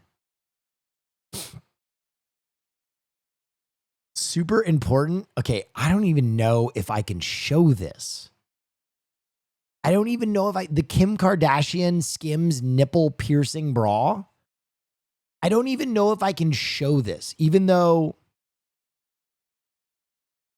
they were implying I am all of those things, homophobe, etc. Oh, fuck that. Can I show this bra? Can I show this bra?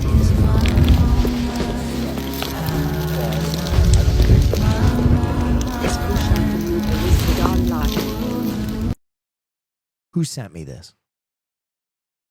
Can you show this? That's very cool. Show nipple hole.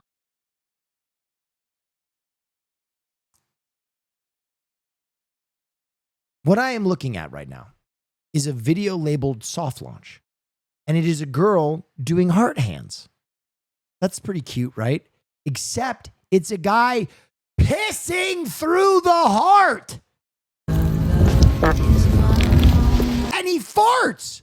Is that a fart? That's a fart.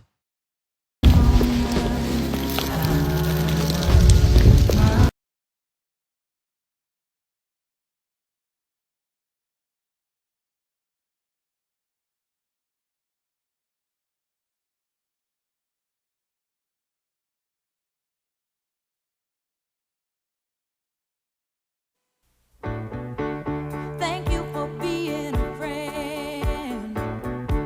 Travel down the road. Oh, dude, the fun times. I need to go back to being blonde. God, I need it. Blondes have more fun. Travel down the road and back again. Your heart is true. You're a pal and a confidant. And if you threw a party, invited everyone you knew, you would see the biggest gift would be from me, and the card attached would say, thank you for being a friend.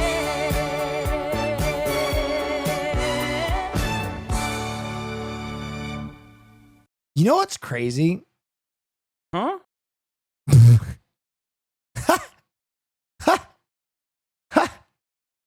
Oh, shit. My camera overheated. Sorry, I don't have my camera fan on. One sec.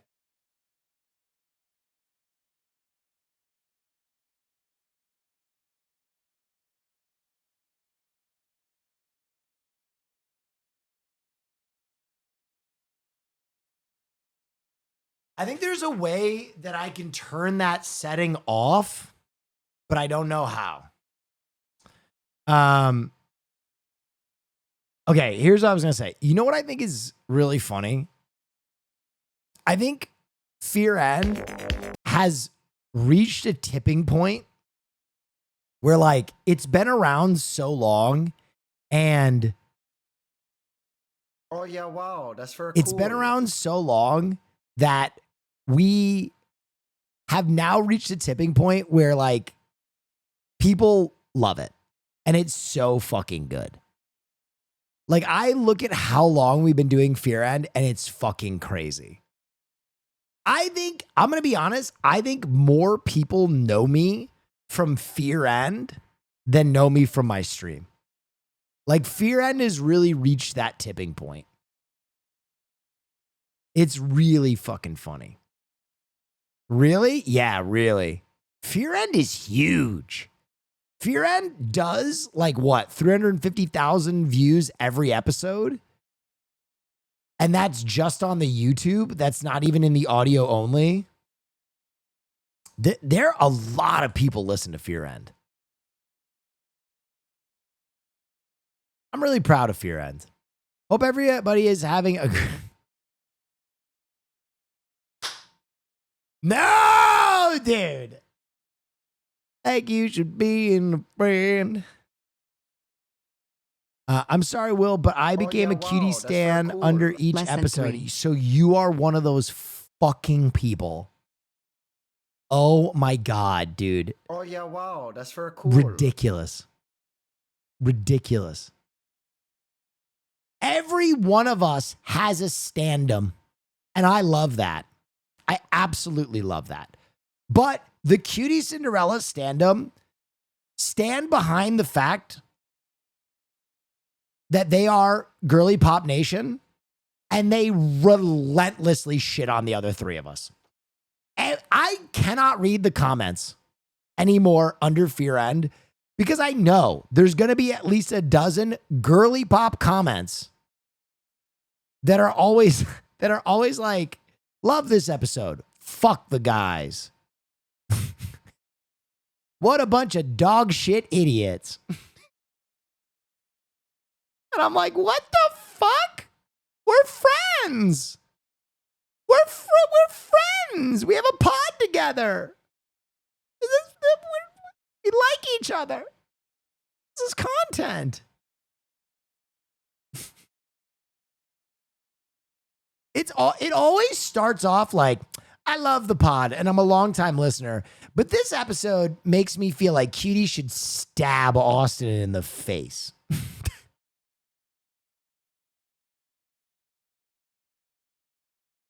And I'm like, what? That's not a take. Why didn't YouTube censor that? Wait, do we have a new YouTube video? Was supposed to be vindicating. Wait, we have a new YouTube video? Oh shit, it's the Cutie Cinderella's inner child storyline. Is it the whole bra thing condensed into a oh, fire. Fire, fire, fire. Let's watch this. I gotta pee. Who is unable to give? Like he was about to pick up his dog shit. This is healing my inner child. This is the funniest thing you've ever done, Austin. Okay, so This is the funniest thing. I'll be honest with you, I didn't think everybody... The story is, Cutie Cinderella issued something to me after I missed an episode. She said, Will, we're doing a bra and underwear party. Go and get underwear for Hassan. He's who you drew. And I was like, what? I don't understand what that means. I don't know what that means, but I did it. I humbly and loyally went and bought underpants for Hassan. And time went on and time went on and time went on. And finally, we're all together. So I dutifully brought my little care package that I had packed with a cute little bag and like my 5 little gifts in it, because I knew we were doing like some kind of cute gift exchange. We all sit down and we're like 20 minutes into the pod. And I'm like, oh, guys, we're doing that thing. And everybody pulls out their bag. And I'm already laughing. And I'm like, cutie, I wasn't here for the episode where you described why we're doing this. I don't know why we're doing this. You just told me to buy Hassan a gift with underwear in it. And Cutie said, oh, that's right. I'll tell you the story. She goes, when I was young in Mormonville, USA, they used to do bra and underwear parties for some strange reason. And you would buy each other bra and underpants, and you would give it in like a secret Santa. Cool. And everybody would get their bra and undies, and it would be like a coming of age, cute party, right? Cutie got invited to one, but could not afford bra and undies at Victoria's Secret, like the other teenage girls that were Friendship at is this worth party. seeing. I gotta see it. So she had to go to Walmart and buy Walmart bra and undies. And she was so embarrassed that she cut the tags off so that the other girls wouldn't know that they were from Walmart. So they do a secret gift exchange. And everyone else has bought Victoria's Secret. And they immediately notice that Cutie Cinderella's is from Walmart. And they begin to mercilessly tease her. And it's so bad, she ends up giving the set of underpants that she received to the girl that she was supposed to gift to, and took her own Walmart bra and panties back home with her. And it was like traumatic. So this experience was supposed to be vindicating. But she finishes the story, and I say that, and I go, oh my gosh. So this experience is going to be so vindicating because you're finally going to get your Victoria's Secret. Whoever drew your name, of course, understands that we are expelling childhood trauma wow, that's for cool. that you experienced. And I go, who drew your name? And the moment I say that, I see Austin Show start to fucking shrivel. I see him do that thing where he's like, no one else got nice gifts though, right?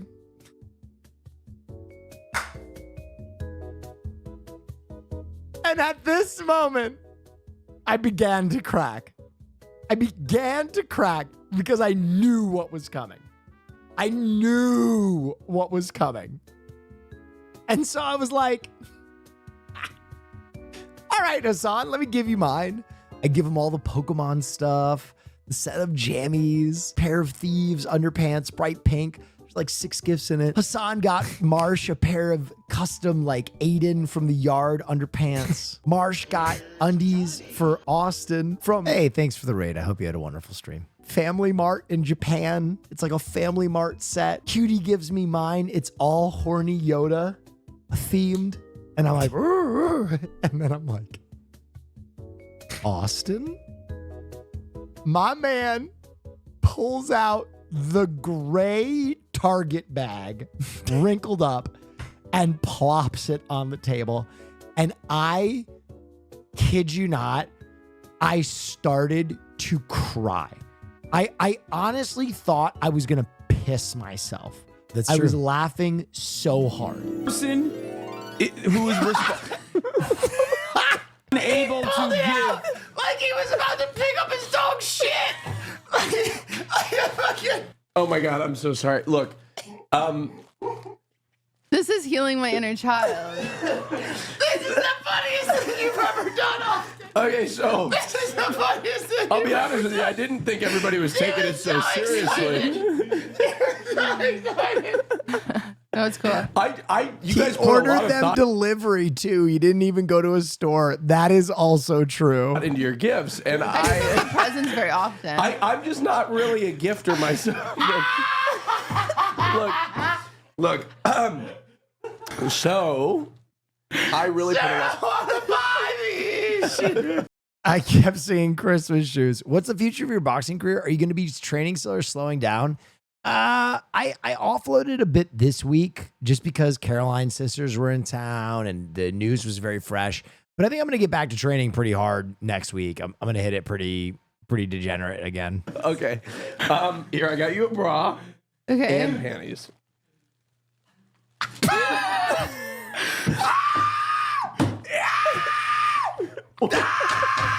No, my abs are cramping.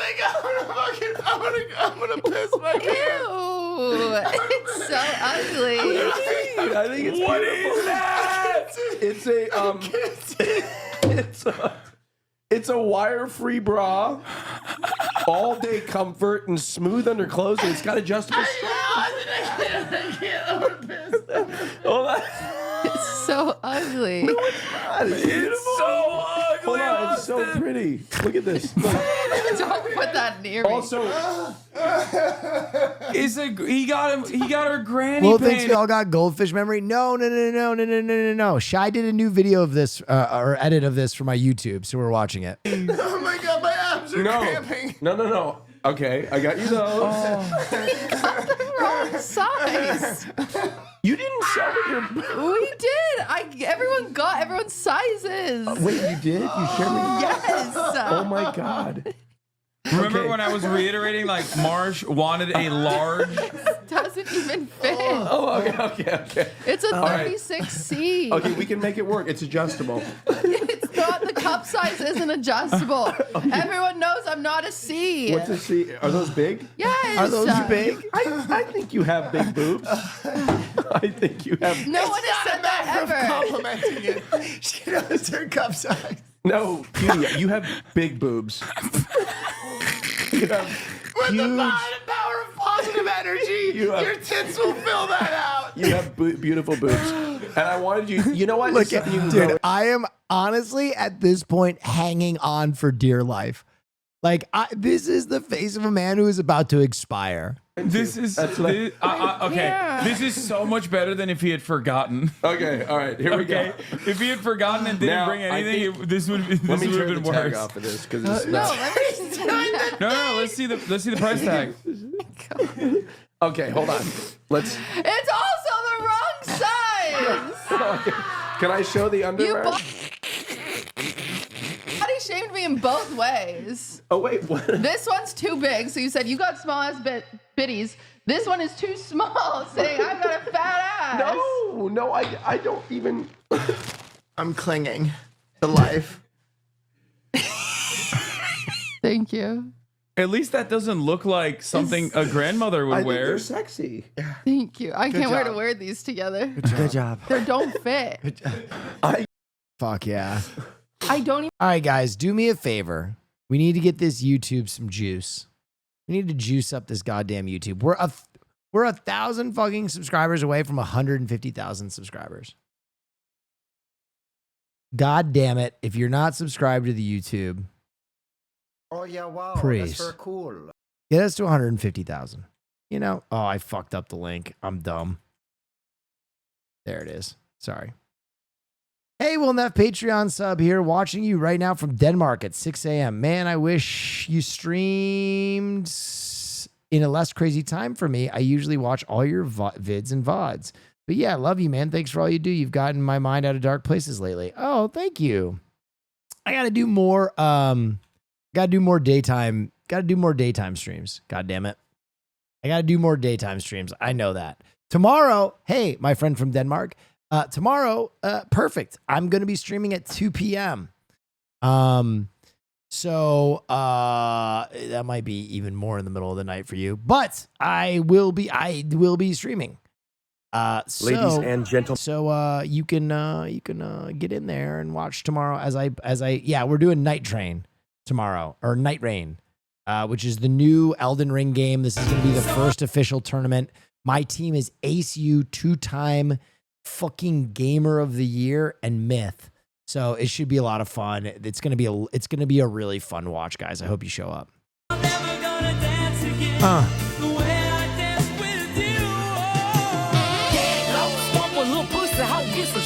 Yes.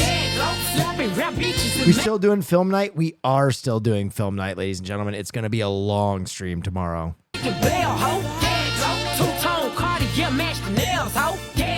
No competition, these bitches fail, ho. Curbing, no curbing, my shit is layers, ho. Say they get money, but I can't tell, ho. Keep running circles around this snail, ho. And my shit bumping up in the jail, ho. I love Glorilla so fucking much. I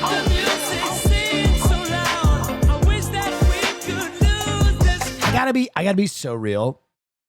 Whenever like Kai Cenat collabs with famous people, there's always some chatters like, oh, why don't you do that? Why don't you do that? And I'm always like, I wish I could.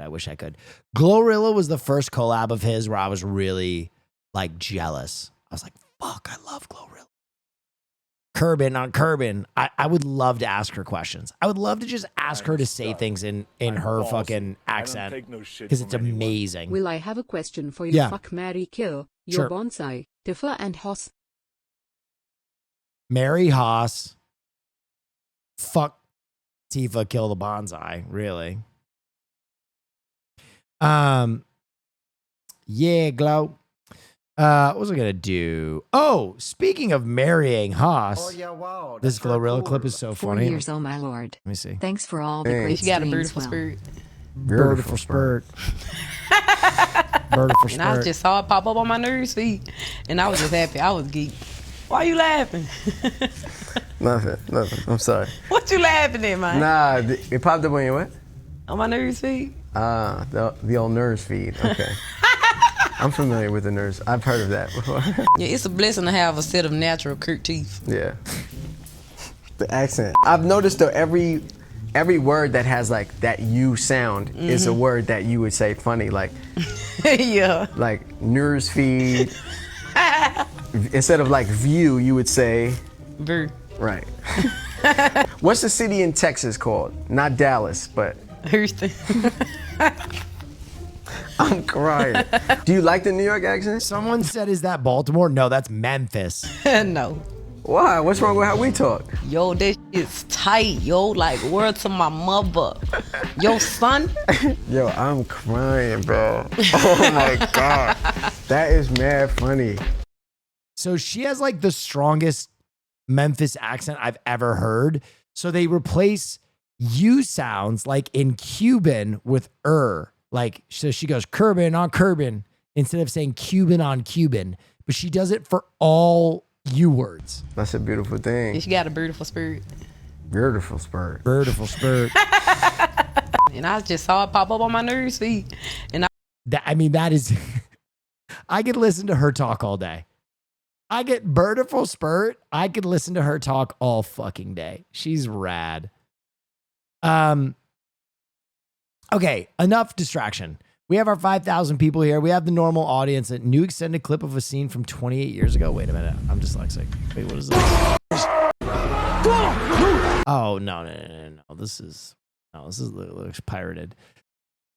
Haas is the one I would marry, and here's a part of the reason why. Haas, run that beautiful bean footage. Give us our header. It's time for Neff News, folks, on a Tuesday.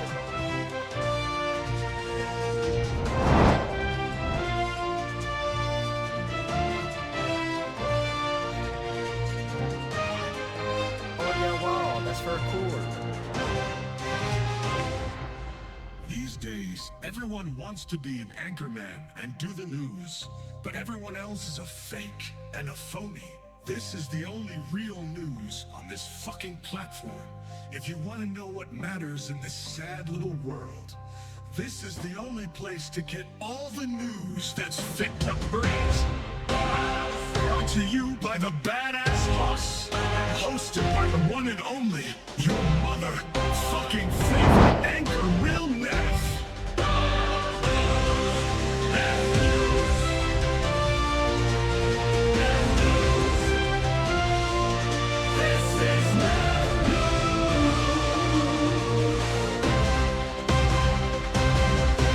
Ladies and gentlemen, it's time for Neff News. Everybody.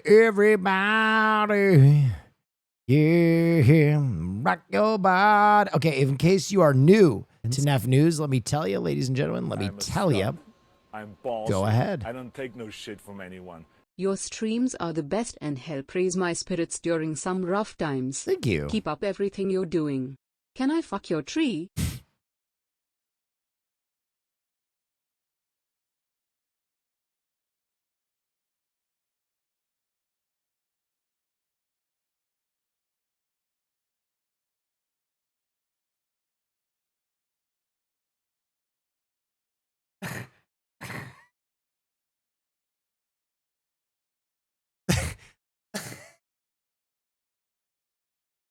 That actually fucking broke me. Just the way that it read it. It snapped it off so fast. So I was like, oh, your stream has got me through some rough times. Can I fuck your tree? Wow. Wow. Wow, wow, wow, wow. Wow, wow, wow, wow, wow, wow. Okay, if you've never been here before on a Monday or Tuesday, because I took last night off, what we do is we amalgamate some of the dumbest stories on the internet, the silliest stories on the internet, the most irreverent stories on the internet, and I react to them live for you. I don't know these stories. I don't know what they're doing. I don't know their context. It's native. We're getting into it. Who knows what's going to happen. Our first category is animals in nature, and the first story is a baby squirrel. Nicole never imagined living with a squirrel. News. Yes, news. Aww. But Squigs isn't just any squirrel. Okay, Squigs, S tier name for a squirrel. He's family.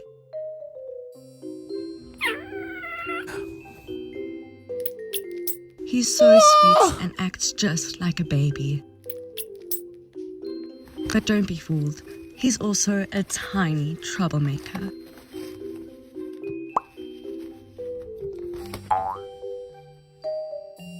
Squigs has made every day an adventure. Squigs. Honestly, everything has changed since Nicole and her fiancé, Dan, found him. When they saw him, he was so tiny, barely strong enough to move. They had no idea what to do, so they left him under a tree in a box. They played baby squirrel noises, hoping his mom would come.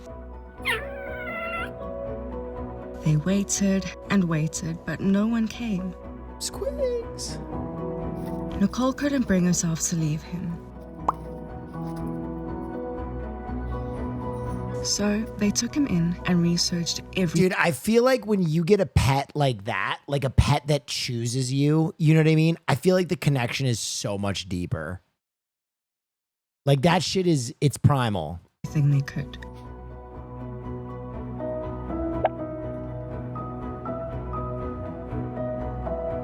From bottle feeding to creating the perfect nests, they were going to give him the best life possible. I would kill for my bunny. Real talk. Squigs adjusted faster than they ever imagined. He ate well, played hard, and loved being near everyone. As he grew... Not legal incoming peanut 2.0. Why have you done this? Why have you done this? Emotional terrorism. What you just did is fucking emotional terrorism. That is... No. No. Read the room. So did his personality. They let him roam free, and Squigs took over the house.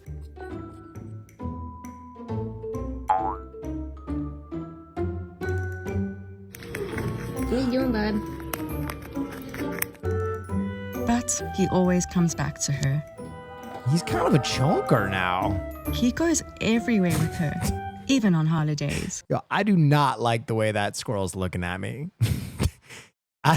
I do not like how he's stanced up. What do you think of the view, bud?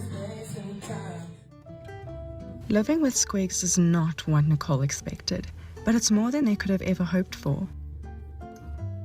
Living with Squigs literally feels like an infomercial for a new STD. Have you or a loved one contracted Squigs?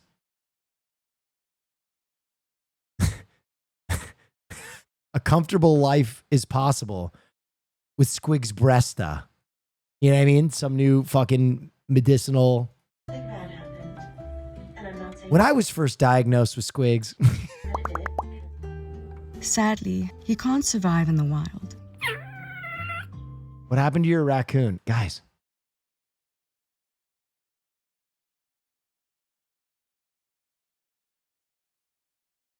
And after going outside once, he never wanted to leave again.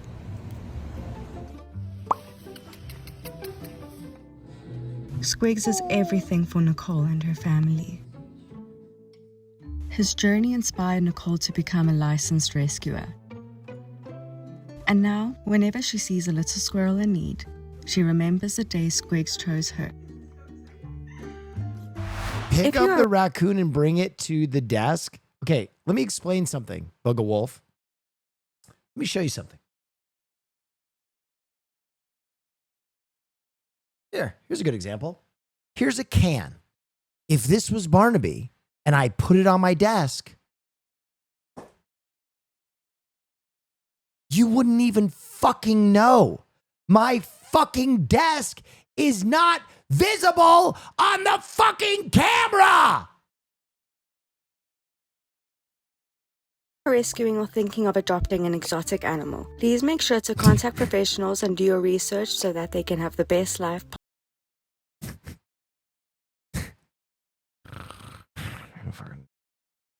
Sons of bitches. Manatee baby.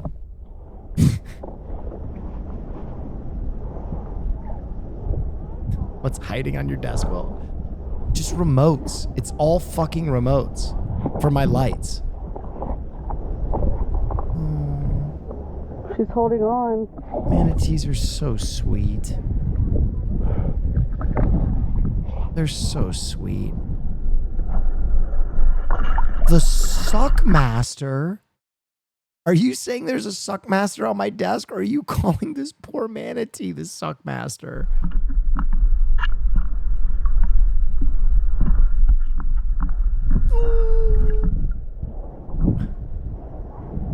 So sweet.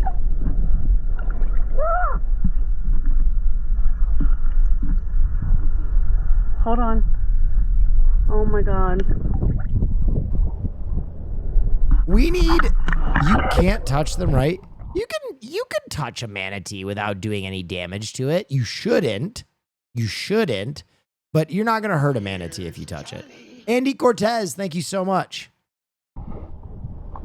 Not legally.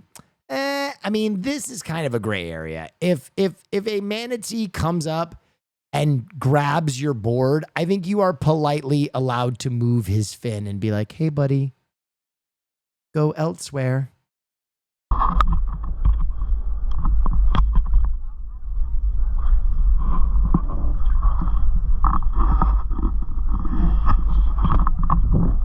No? What do you mean no? Yes. The animal is more in danger being attached to a fucking board than it is if you politely go, "Yeah, on your way."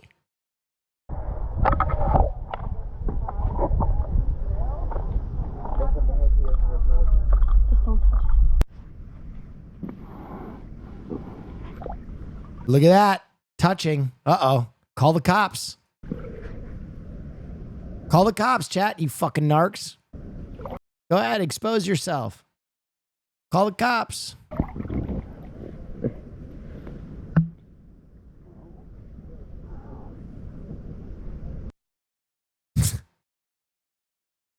So fucking stupid.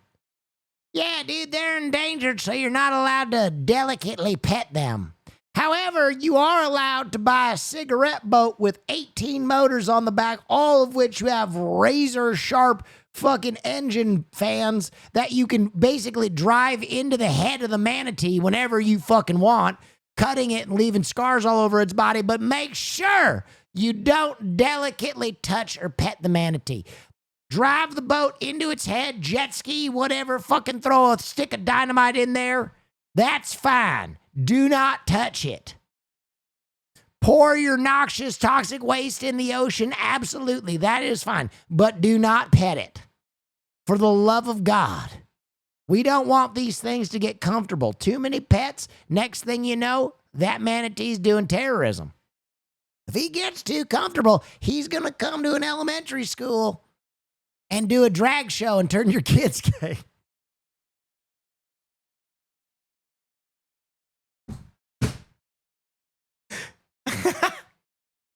It's a slippery slope. That's why we only hit them with our boats. I'm just trying to follow the logic there. You know, that's some real fucking that's some real fucking chud logic. Wait, is that true? Sadly, yes. Manatees are known to be very gay. Cows airlifted as Swiss village evacuated over rock slide fears.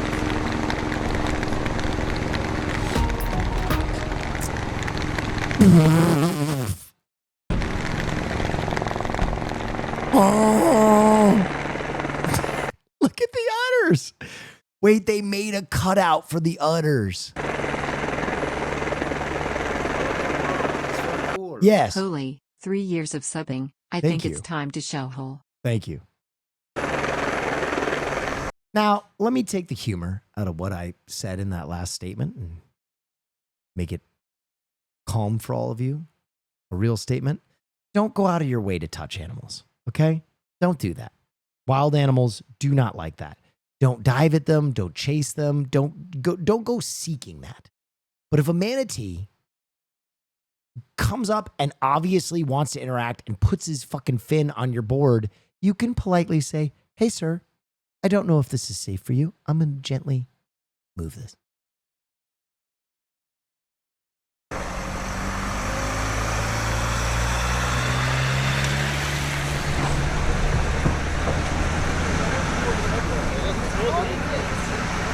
You can touch me anytime. Oh, all right, all right.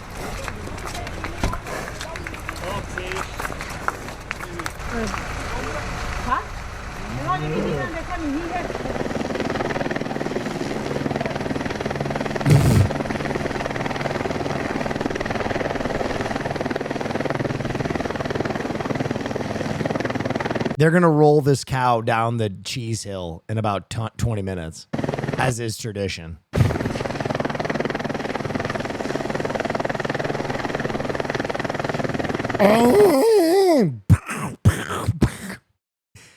Oh, yeah, it's a British tradition. We roll children, we roll women, we roll grandmothers, and sometimes we roll fucking cows. Alpacas go frolicking. When you head to Cedar Point, of course, you expect thrills. But this morning, people at the park received a different kind of thrill they probably were not anticipating. Look at this. Yeah. Alpaca are cute. Alpaca might be the pinnacle of ugly cute.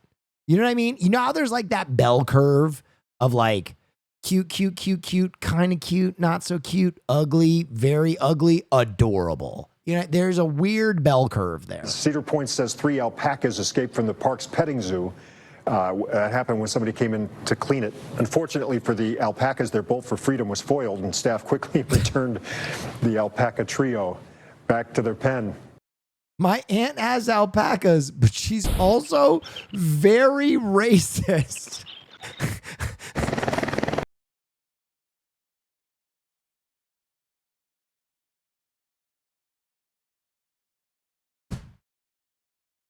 I'm so glad that I know all of that information.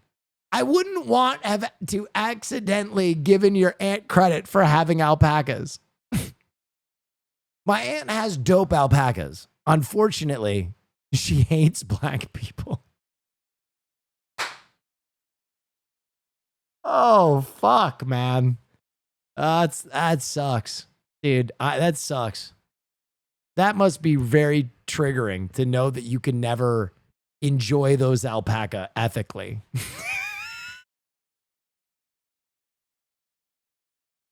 Separate the alpaca from the artist. That's what I always say.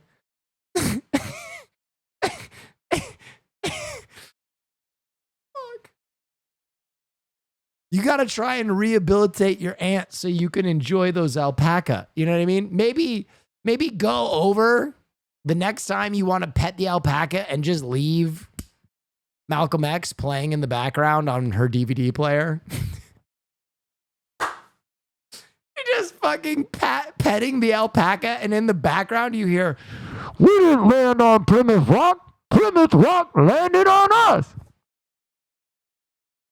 I hope some of that's taking. I hope some of that is sticking with her.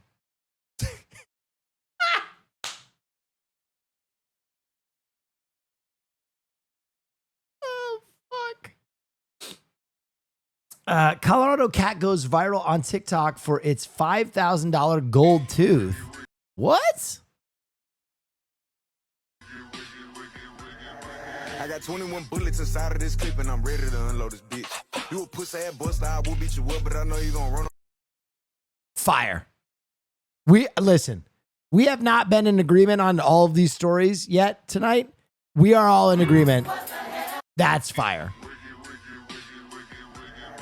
I got 21 bullets inside of this clip and I'm ready to unload this bitch. You a pussy ass buster. Fire. Nah, it's a cat. Yeah, cats are fierce. We should be carpet bombing. We should do a cow genocide. A cowicide. That shatters ant. Okay.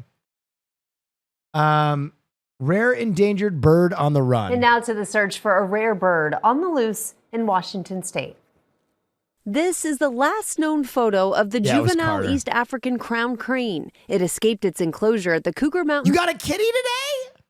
Her name is Mushy. Oh, that's a good cat name. Zoo near Seattle earlier this week. This is pretty exciting, isn't it? This is the biggest thing since the zebras got loose in North Bend. Zoo officials say it was last spotted yesterday morning around Lake Sammamish State Park and then flew east. They're beautiful. And they can fly, so I don't know how you keep them in a zoo. I called them Phyllis Diller birds years ago, the first time I saw them because of the hair. Art Charity used to live in Africa and says that's what Americans called these cranes since their crown resembles the hairstyle of They did Phyllis so dirty. the late Phyllis Diller. Everyone on the lookout, but no luck yet finding the rare crane. Lots of eagles, but no cranes. Are you going to look for a crane today? I'm looking today. Okay. What would you do if you see it? Oh, I'm going to... My food's here. I'll be right back. Contact the zoo and let them know their missing crane has been found. 2 years ago, Flacco the owl became a celebrity in New York City, evading capture for more than a year after a group of vandals left a hole in Flacco's enclosure at the Central Park Zoo. As for Washington's missing crane, zoo officials warn not to approach her. Notify the zoo immediately. The zoo says she was last seen hanging out with a group of wild great blue herons. Well, a cat, a dog, or else? It's the question many are asking. Okay. I got something called scorpion hot sauce. I want to see how hot it is. Asking after photos emerged. Let me see.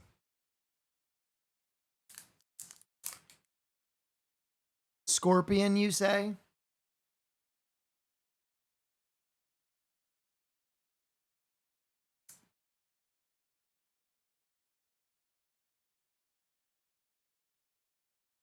I've made a grave mistake. That is so hot. That is so uncomfortably hot.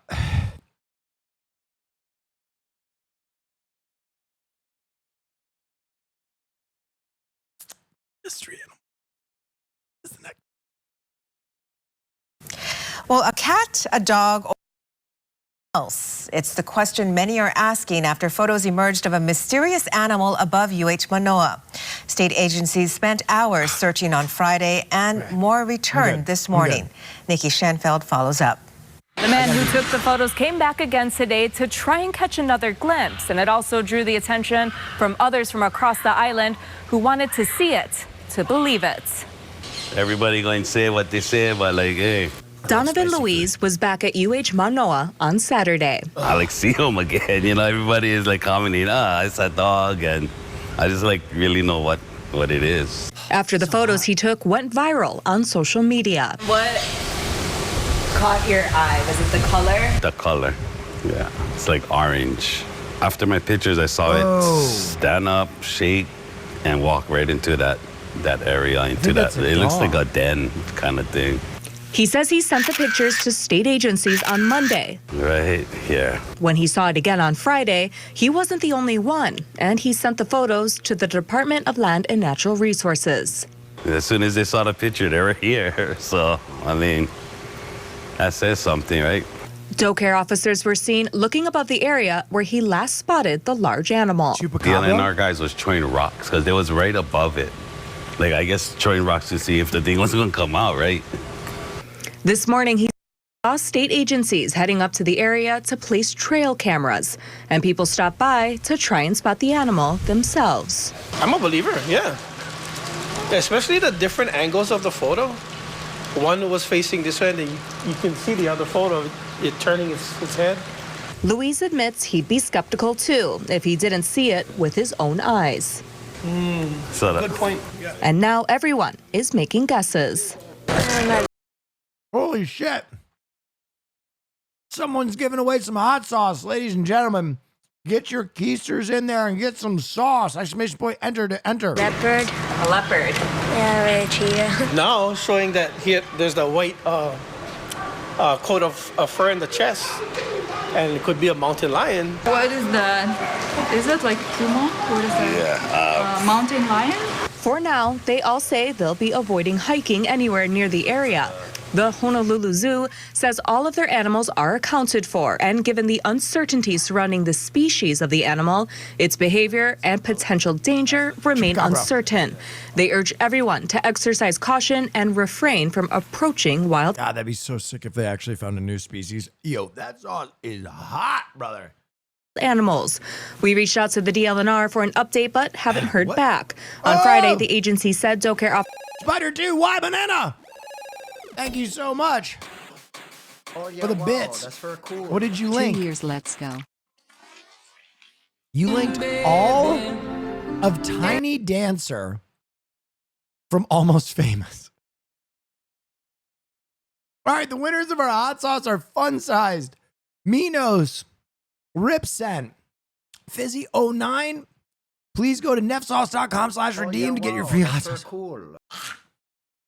All right, I'm going to grab some water real quick while you listen to this. Hold on. I'm sorry.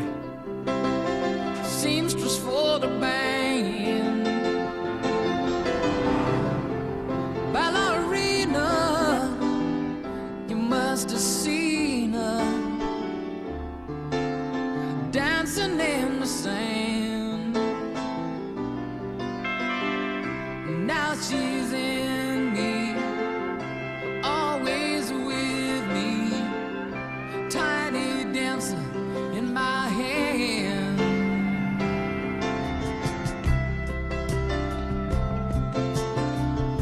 Jesus freaks out in the street, handing tickets out for God.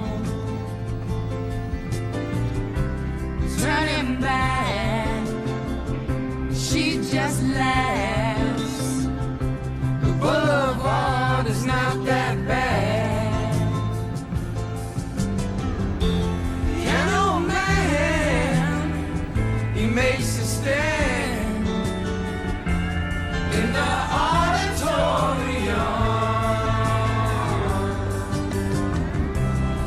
walking on. She sings her songs, the words she knows, the tune she hums.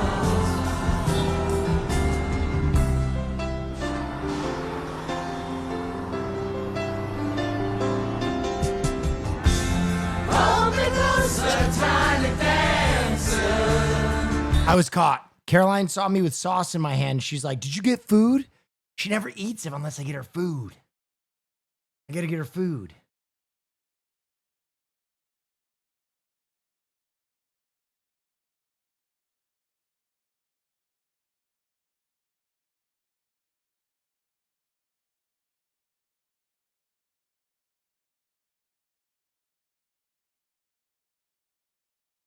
Girl dinner. She never eats unless I get her food.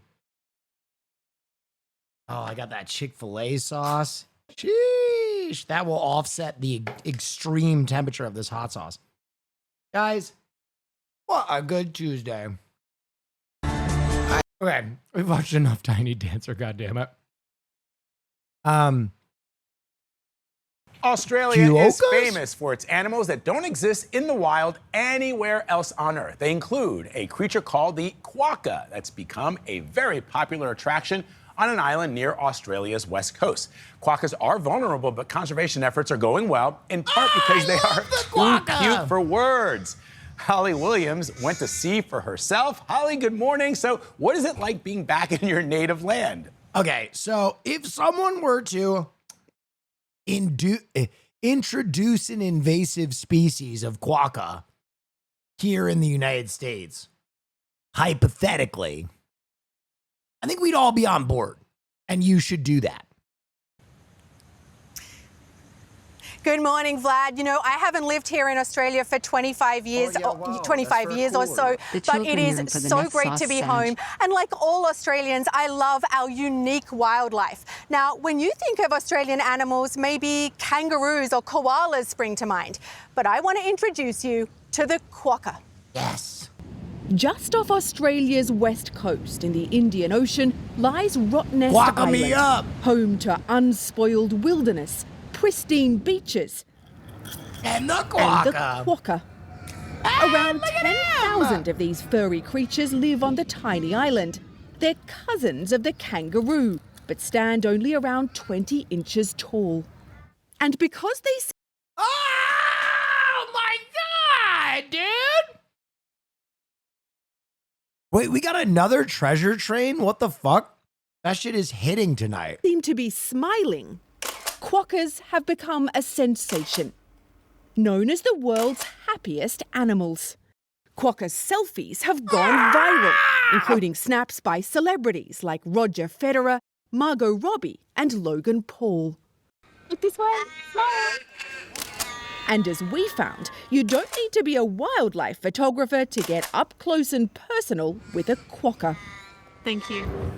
Scientists say quokkas are naturally curious and have adapted to... All right, chap.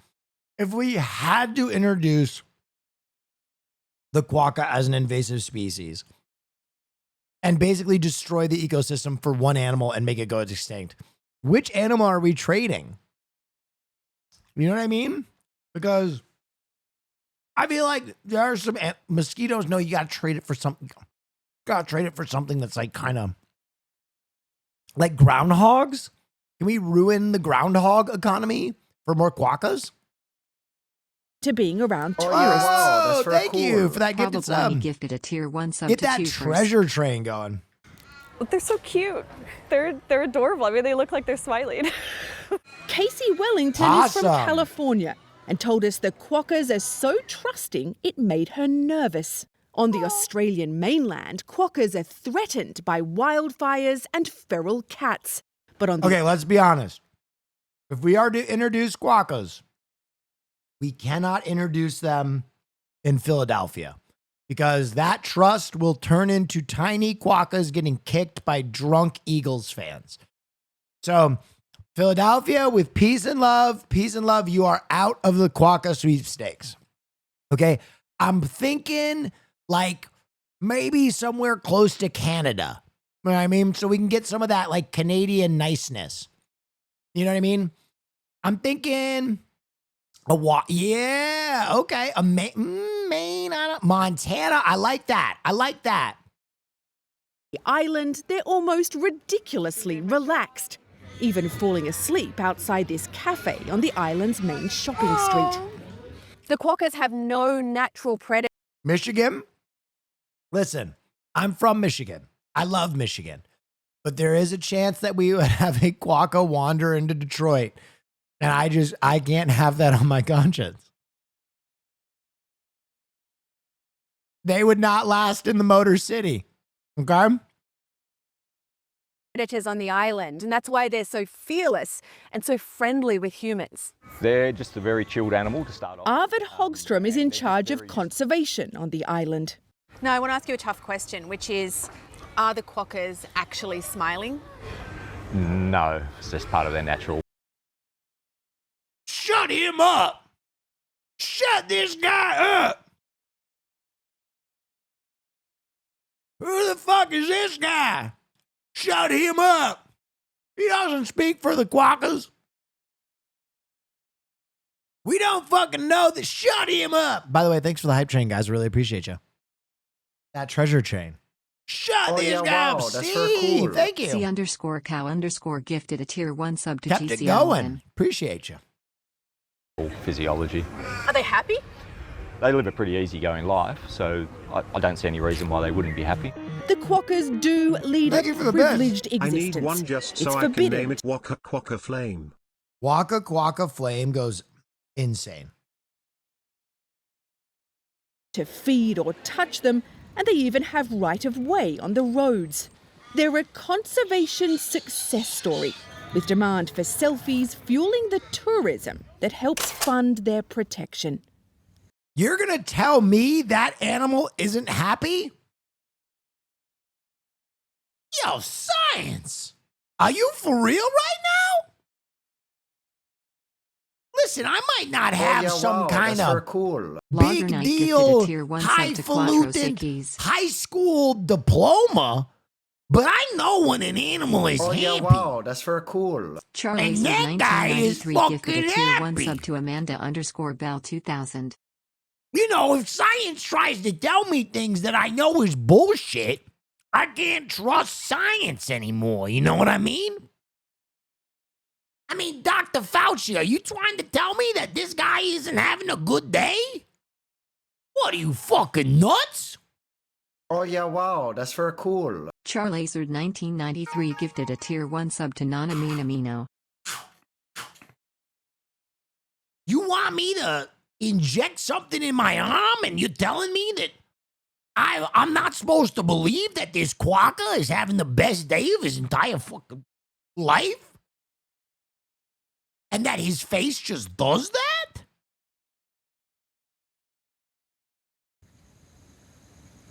Doing this job, I've been privileged to spend time with orangutans and pandas. But this is the craziest thing I've ever seen with wild animals because the quokkas are just so insanely comfortable around humans. Nate. Ali in Australia, thank you so much. They got that little tooth. It's They just are so cute. cute. Like, Are they cute? I thought the smiling one was cute, but What did you just say, bitch? What the fuck did you just say? You go to space and you think you can just shit all over the quokka? Gail, did space change you? Are they cute? What are you talking about? That's the cutest fucking thing I've ever seen in my entire life.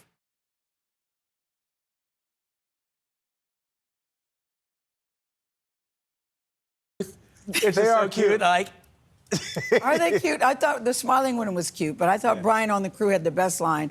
You saw that in New York, you might try to kill it. New York is out. Philly's out. Michigan's out. New York is out. Great job, Gail. Great job. Now my home city is out because of the comments that you just made on the quokka sweepstakes.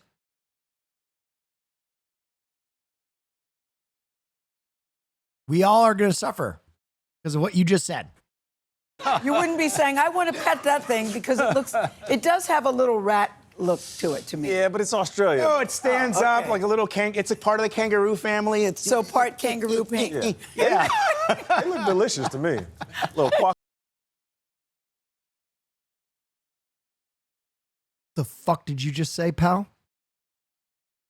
What is happening? This is why America can't have nice things. When we were already planning on bringing in this invasive species, and now I'm reminded we can't have nice things. She's talking about killing them because they look vaguely like a rat, and this guy's talking about eating them. Look at his smile. Don't eat the quokka. Don't.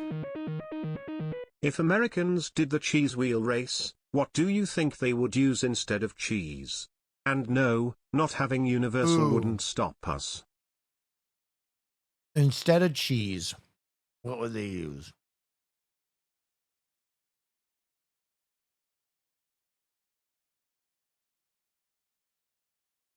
Oh yeah, wow, that's very cool. Nana Minamino gifted a tier 1 sub to Thans. What would cause a group of men to roll down a hill?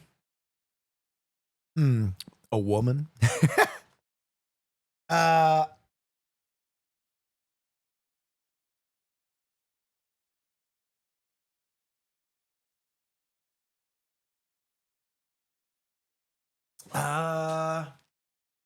What would we roll down a hill? Beer? Oh, a keg is a good one. A keg is a good one. I saw a chatter say a keg. That's very good. Bag of drugs? That doesn't really roll.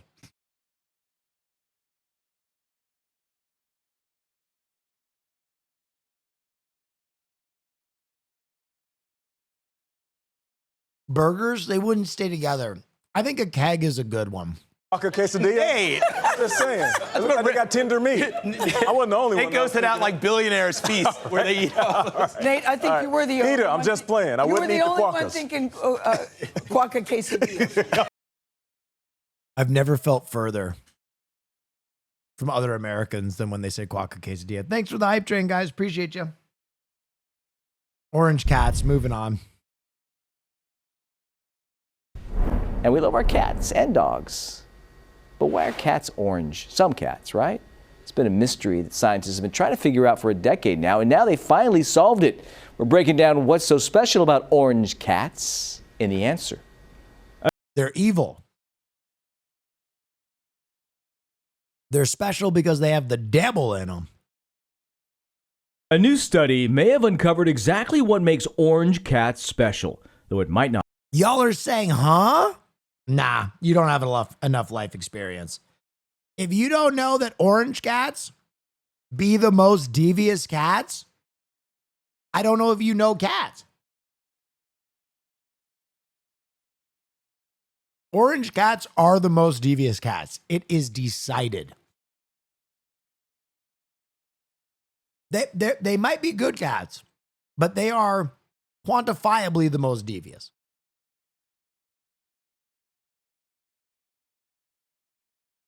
Not be for the reason you think. Ginger kitties are known among cat owners for being especially friendly and feisty. Did he just say the fucking G word? To geneticists, though, the uniqueness of these house cats comes from the unusual way they get their color. Now, scientists say they have unraveled a long-standing mystery by identifying the specific DNA mutation responsible for that golden hue. And the variant hasn't been found in any other animal, including wild cats, making them genuine freaks of the animal kingdom, because most the ginger community is never going to recover from this. Orange cats are males. Scientists compared their DNA against female cats with the same genetic code and no orange fur. They tracked the mutation down to a hormone pathway blocking black pigment. It makes fur coats that would otherwise have darker fur, a bright orange. Scientists concluded that hundreds of years ago. That's very cool. Preach. I'm sitting All in a bar ginger in Santa cats are Monica eating male? a burger and having a beer because I need a break from the orange cat I'm babysitting. He's so demonic. Fair. Wait, most of them are male?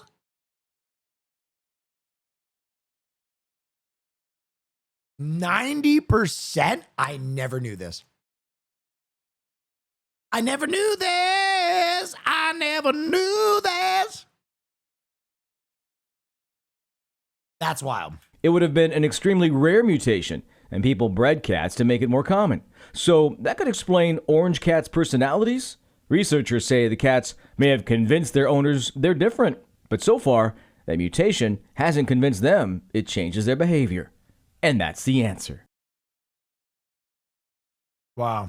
A former English teacher going viral after posting a raw and unfiltered farewell video as she leaves the classroom behind after just 3 years. Listen. A lot of these kids don't know how to read because they have had things read to them, or they can click a button and have something read out loud to them.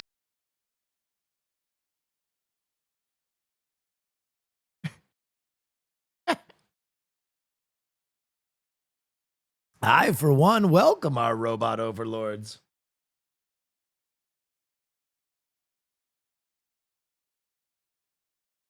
Okay. Thousands of chickens. They were sitting at the post office and somehow were not delivered. The investigator was guessing that there was 8,100 birds that were still alive. A lot of them were dead on arrival due to being... I've taught high school. It's really bad. Listen. I'm only going to say this. It is sad that kids can't read or write these days. But in their defense, I can't read or write. And look at how good I'm doing. No. Can't read a fucking lick. Cheated my way all through school. Cheated my fucking ass off. And you know, I'd want better for the kids. I wouldn't want them to cheat on every single test the way I did. Right? I don't want that for them. You can't read? Nope.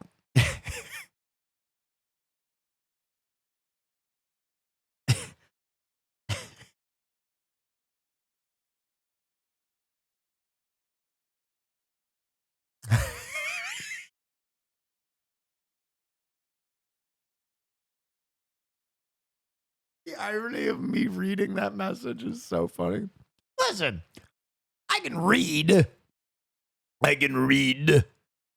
just choose not to most of the time. in this truck for 3.5 days with no food, no water, and extreme heat. On May 2nd, we got a phone call from an investigator from the Department of Agriculture informing the shelter that we were going to be receiving 240 birds that were left at the post office in Newcastle, Delaware. When the large truck came in and backed in, we found out it was 240 to 300 crates.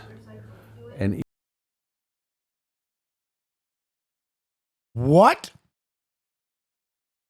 Each crate contained numerous birds.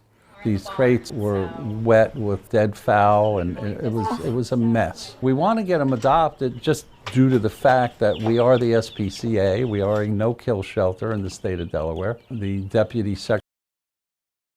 If someone can get me one of these birds, I'll adopt it.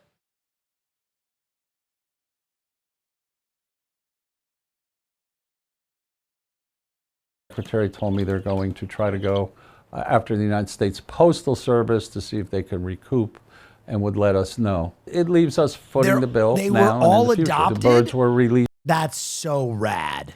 To us, so they are our responsibility now, our care, and our dime. All right, part 2 of this story. I think it gets better. This is the First State Animal Center in Delaware, and good news, all of the birds that were brought here have now been adopted. Yes! Yes! Huge win! Big fucking win! Dude, I swear to you, you know, it's amazing. You can really get sucked into the void. You know what I mean?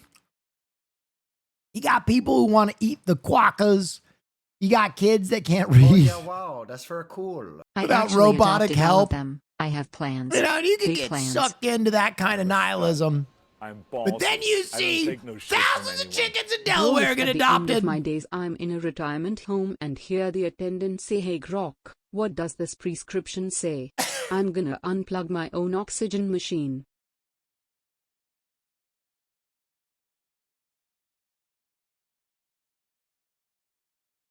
I hear you. I hear you, but at the same time, have you seen retirement homes in the last 10 years before AI? Give me the robots, man. They be slapping the shit out of the elderly. They're all fucking each other with clap. They all have clap. Apparently, clap is just rabid in the retirement homes right now. They're just flinging that shit against the walls. I mean, give me a robot suck machine and diaper changer over a human being any day. Really, really, you know? If I want to get, when I turn 80 years old and I go to Shady Acres, if I want to get my ass pummeled by a robot, that's Will, my job. You don't need to adopt a chicken. You Okay. already have a huge cock. I knew. Pull now.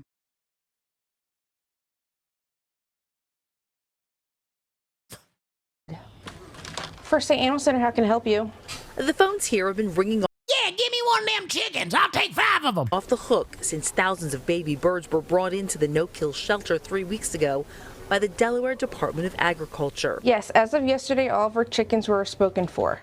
Getting calls Son of a bitch! from everywhere. British Columbia, Switzerland. From anyone. Yes. Will I believe you? The Department of Education did a study on children who cannot read and write, and they have noticed as they get older, mostly in their 30s, they turn to speaking sex with bonsai trees and showing their hole on stream tree diggers unite. I don't want this life for America's youth. I don't want this life. I don't want this. Fucking a bonsai tree, endlessly sexually harassed by my own chat. This is not what we want for the future. Texas, California. Center Director John Pirana says the response has been His name's John Pirana? overwhelming. So was caring for the birds. He estimates the effort cost the shelter hundreds of thousands of dollars. We had a heat lamp shipped in from Tennessee, I found out today, because we had purchased all the heat lamps that every Tractor Supply in the state had. The Delaware Oh my Department of God. Agriculture is looking into what happened and why. Pirana says he doesn't blame the hatchery. It happens. Are we worried?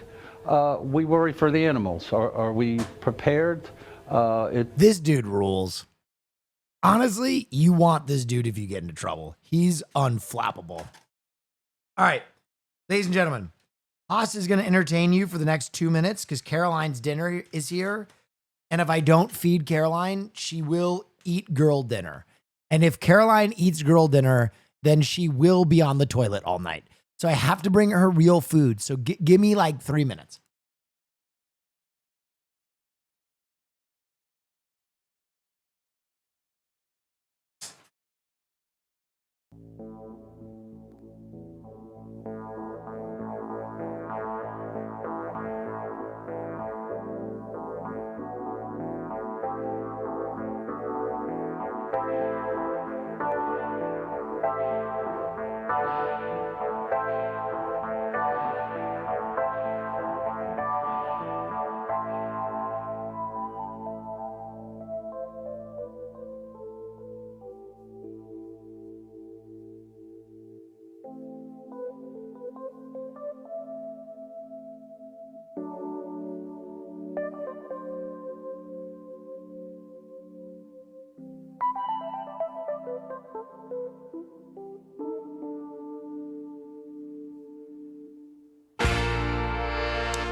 Now this is the shit I pay for.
literally perfect timing.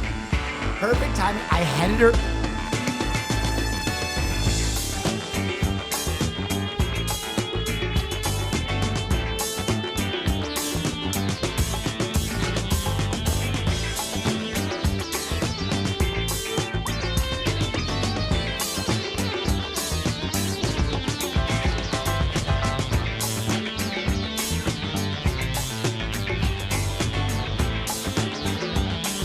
You still have the porn music playing.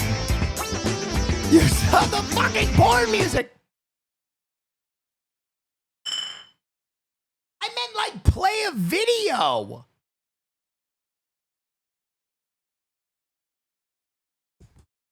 What was that? Sydney Trini? No, we're not. It's all hands on deck. Those heat lamps, they say they're planning on holding on to them just in case something like this ever happens again. In Camden, Delaware, Ann Shannon, WGAL News 8. Jesus Christ. Guys, that timing was perfect. I literally headed off Caroline as she was walking into the kitchen. She was about to start skirmishing. She was in her girl dinner mode. I could see it. She was about to eat like a full thing of like Triscuits. You know what I mean? And I saw it coming. A full bag of flavor blasted goldfish and like half of a banana. Okay. Team dressed up as bears to rehabilitate cub. This woman is yes.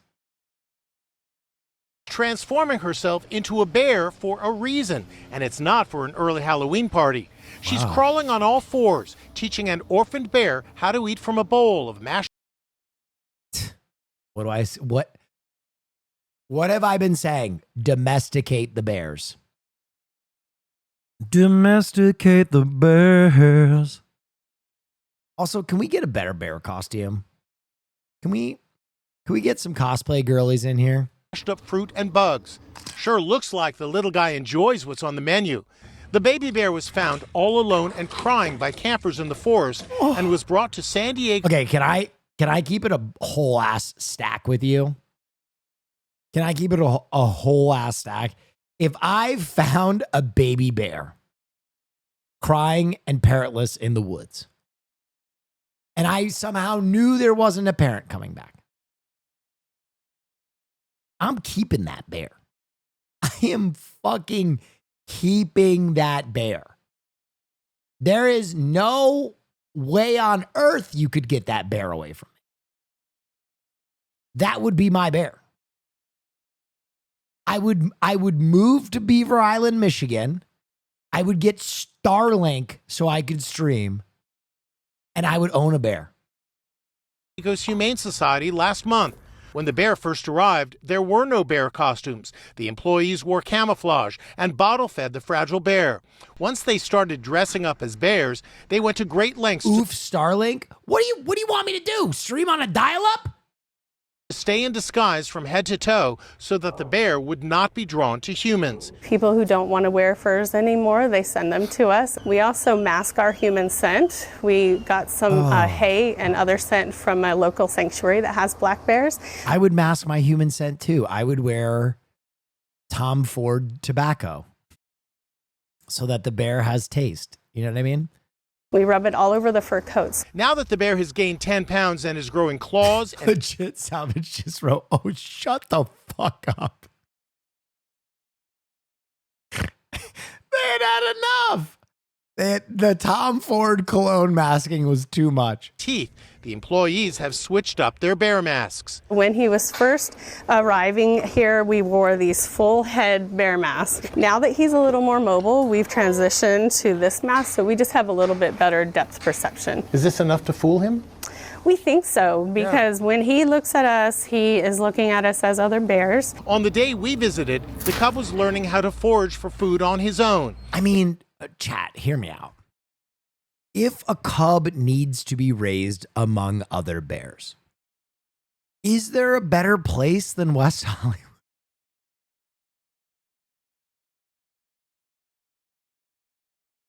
I have 16 bears on my phone contact right now. I could just take them to Rocco's in West Hollywood And those guys, I mean, he'd fit right in. If he tries to interact with the human bear, he's redirected to play with the stuffed bears. We all care deeply for him, but we also remember that he's going to go back to the wild someday, so we have to try not to get too attached. But why does he have to go back to the wild? You know? We're still rolling down a hill for cheese. We can't raise one little bear in captivity and make him an awesome pet? I mean, come on. One Florida family had Holy shit. a different kind of wake-up. Let him in!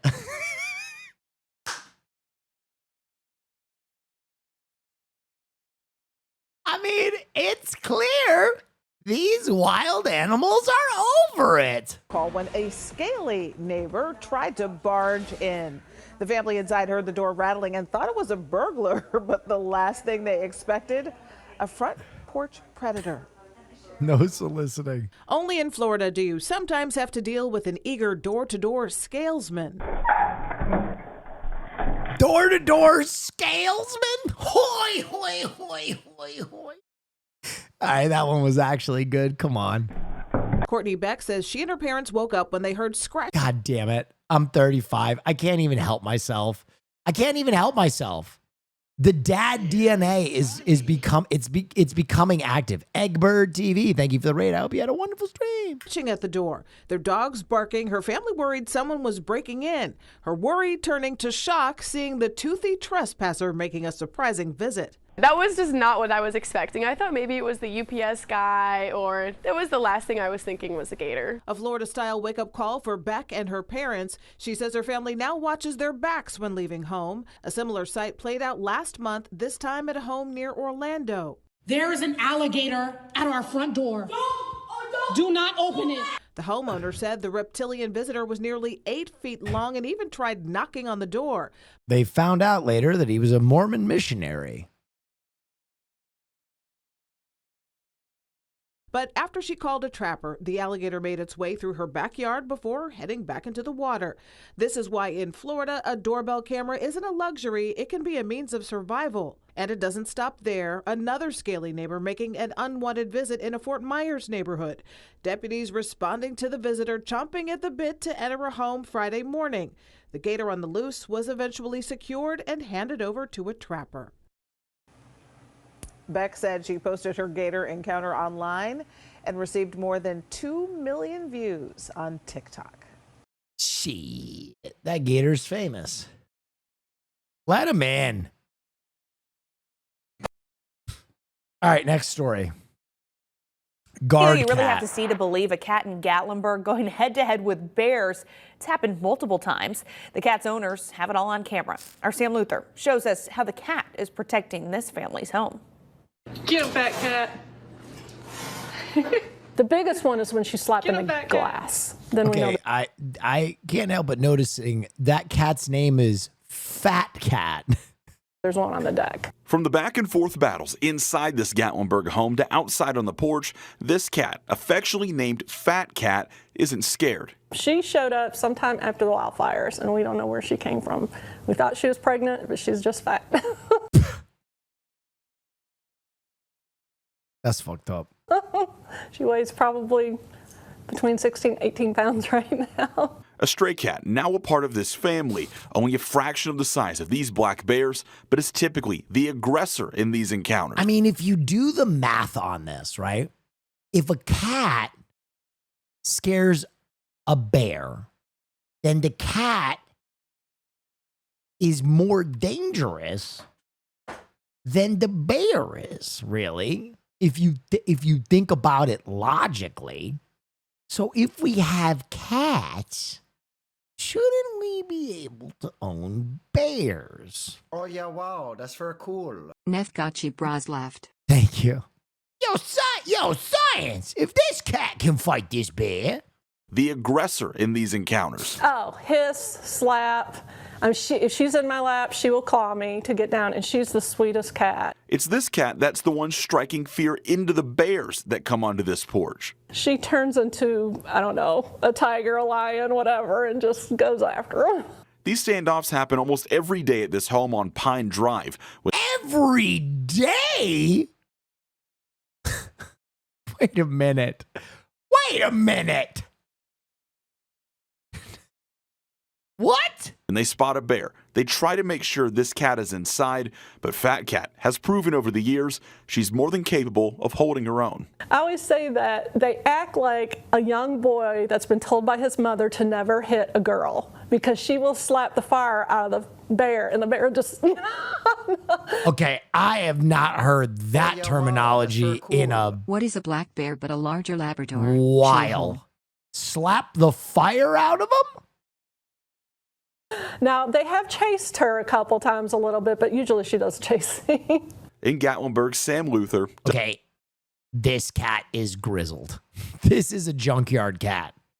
This is, you don't, look, I mean, look at its eye, dude. You don't fuck with this cat. That cat's been to prison. WVL. Prison of sick thoughts. Okay, one free bite is our A last Vancouver woman's nearly story. $5,000 dog bite claim was recently tossed out by a tribunal because they say every dog is entitled to one bite. Ying Shen was walking through her apartment building when a leashed mini Australian Shepherd named Juliet bit her. After the woman filed an incident report with the city of Vancouver, the city looked into it but said the dog wasn't aggressive. The tribunal said dog owners are only liable if they know their pet might bite, and since Juliet had never done it before, the owner could not have known. In other words, the law gives dogs one free pass, or as written in the decision, every dog is entitled to one bite. I don't hate that. I don't hate that. I don't hate that.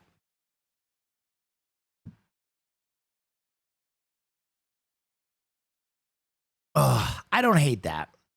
I had a dog once that accidentally bit the ever-loving fuck out of me, broke my hand. And he didn't mean to do it. And he felt real bad afterward.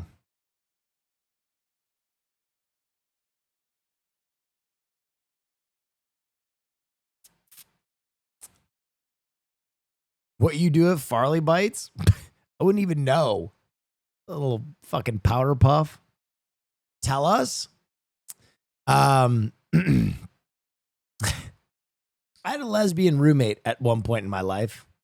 Shouts out Grace, good friend of mine. And like many lesbians, she adopted a pit bull.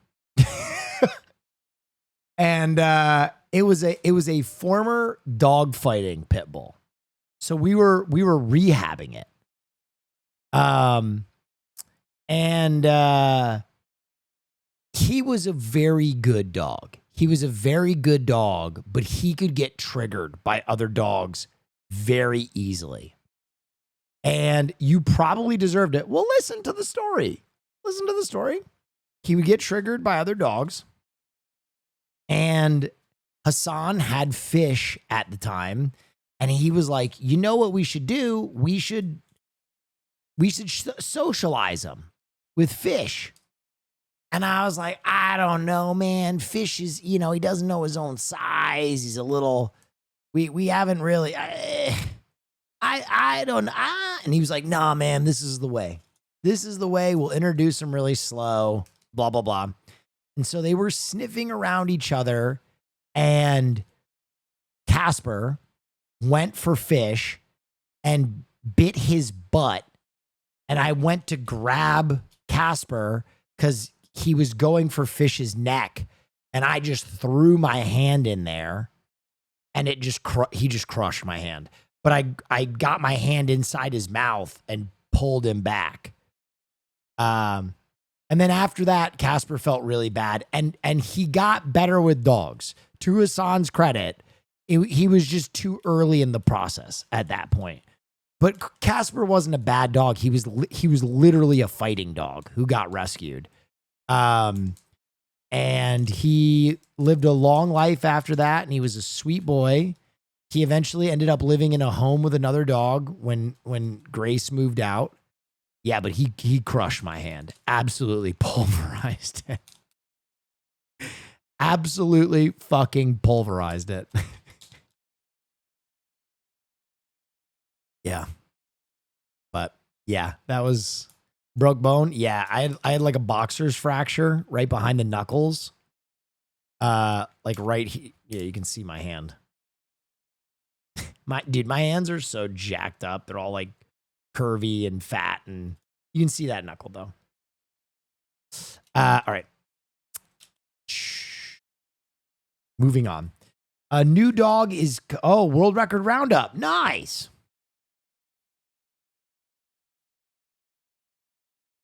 Oh yeah, wow. What is that's this? very cool. Packages, and her dog Lulu might soon be crowned the smallest in the world. A new smallest dog? Just so excited. Did you get so excited? Oh my God, Lulu is the cutest thing I've ever seen in my entire fucking life.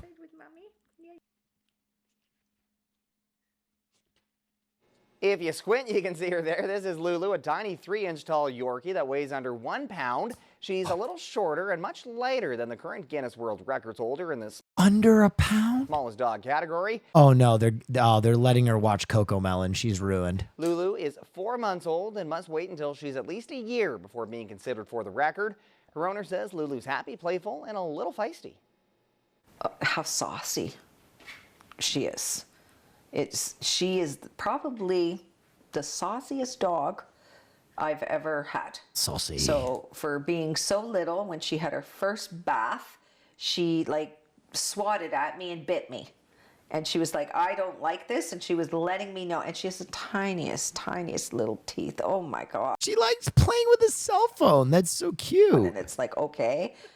Disgusting. 420. You don't mean that. Your heart can't be that cold. We're told that little Lulu will probably soon have her own Instagram page so all of her fans can follow her sauciness. Your heart can't be that cold. The under 1 pound dog can't make you angry, can it? That can't be real. Oh, well, here's something we can all enjoy. Coconut smashing record. When it comes to breaking records and coconuts, this man doesn't hold back. Meet Mohamed Karimanovic, also known as Hammer Hands, who is attempting the record for the most coconuts smashed with one hand in 1 minute blindfolded.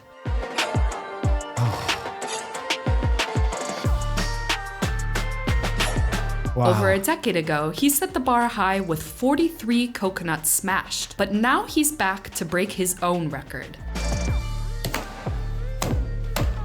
Okay, I have a question. Why is this motherfucker not wearing shoes?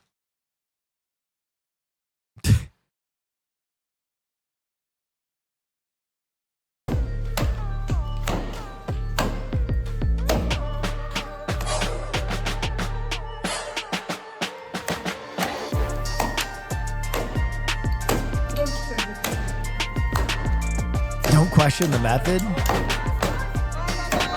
One with Earth.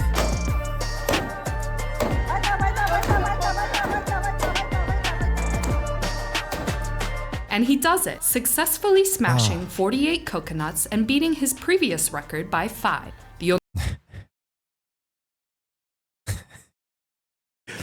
I do it? The only question now is, will he return to raise the bar even higher? Yeah! That is it's a coconut smashing machine right there.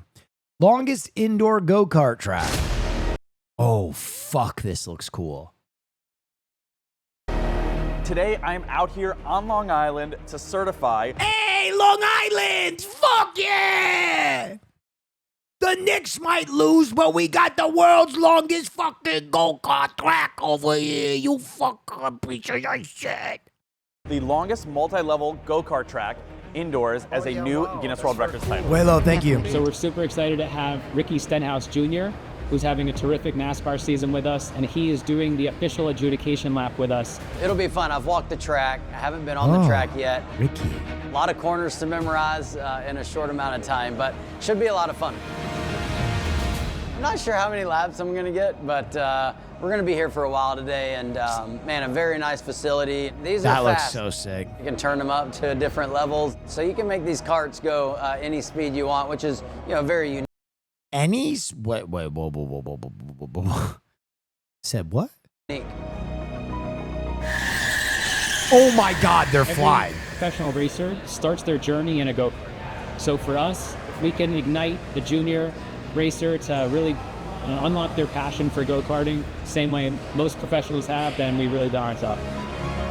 You can play football, basketball, baseball, anywhere, but to be able to, you know, come here, get in a go-kart. You know, I grew up in go-kart racing on dirt, so to have this place close to the city like this for kids to come in and get their need for speed and maybe, you know, progress from there. Everybody in the NASCAR Cup Series started in go-karts. It's really cool to see the kids really take to go-kart racing and really. If you come back to Jersey, let's go up and do this. Oh my, fuck yeah. Let's go Long Island. Oh my God, dude. That's going to be a trip for me. I have not been back to Long Island since I was 8 years old. That will be a trip. They want to improve their career and see where they go, but you can learn a lot here. It's really important. It's our social mission. We can just provide that recreational excitement around go-karting and convince one junior to take it a little bit more seriously. They can join our youth leagues and start racing internationally through our. Will, is there any update about you and Hassan in Formula 4 cars? Was there any original story about Hassan and I in Formula 4 cars? Competitive program.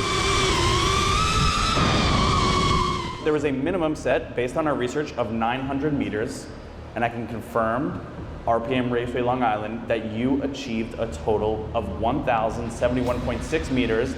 That's 3,515.7 feet. Congrats. Yes, it's happening. I don't even know what a Formula 4 car is with peace and love. Congratulations, you're officially amazing.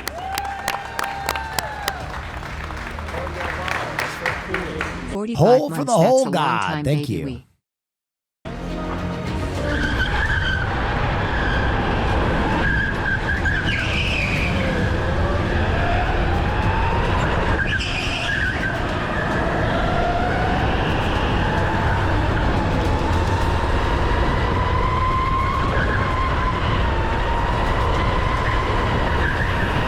It was on Fear N, and he brought up Team USA for an event I think they are referring to. Was I there for that episode? I don't remember this at all.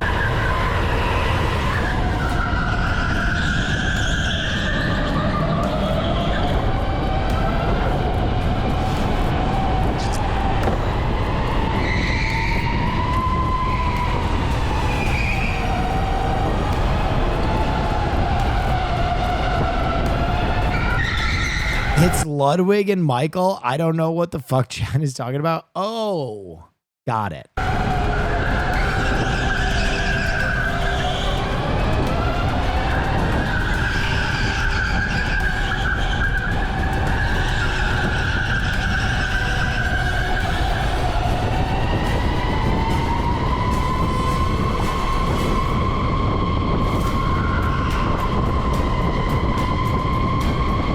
Damn, chat really just mixed you up like that. It's fair. You know, Lud and I are just two mega successful streamers. I understand how you might get us confused.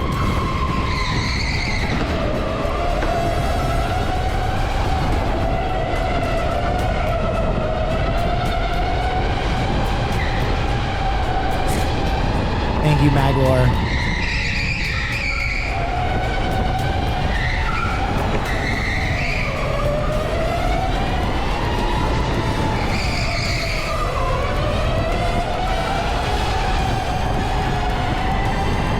Now y'all Def talked about it. Yeah, but when someone says an update, I think that means more than Hassan mentioned something in passing and me saying no. There's no update on anything that's not happening.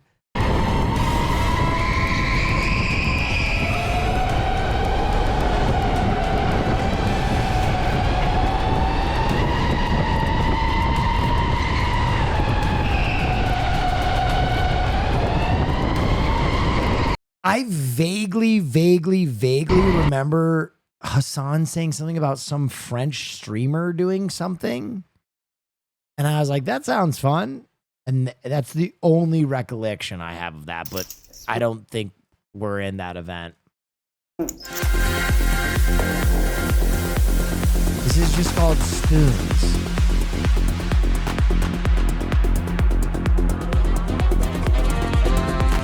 Darts DiBiase! Thank you. Thank you. Appreciate you. Hassan couldn't fit in the car, so he'll be commentating. I'm going to be honest, guys. I'm not a big enough streamer to get invited to a lot of this stuff. Yes. Now that Austin signed a lease, when are we getting Hassan vs. Austin show in Call of Duty commentated by Will Neff and Connor Spence? Ask them. Small streamer, by the way? Kinda. Yeah, kinda, in a way.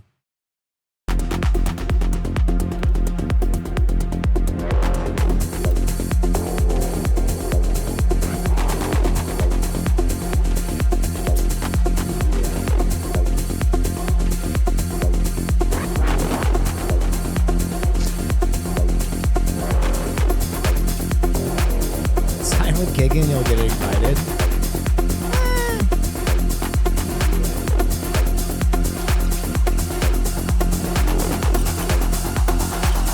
Bro, this Iron Man suit is crazy. Finish.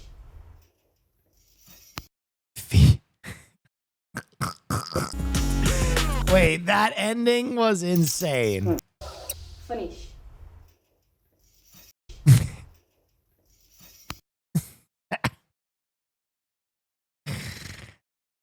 Spoon Man, come together with your hands. Ready, set, Robot record. go. I saw this shit. This was actually crazy. That's cool. The current world record. That song is about heroin. It's against TOS. Oh, thanks, Chatter. Is held by a team of engineers at Mitsubishi, right? Giant multinational I'll sing one of my other favorites. Have you ever heard of Mr. Brownstone? corporation set a world record. What's behind me right now is a team of Purdue undergraduate students who said, you know what, I think we can do better. And they did. That is two? Fuck. All right, I got another one. Relax. It's just a little pinprick. There'll be no more, but you might feel fuck! Shit! What am I gonna fucking listen to, man?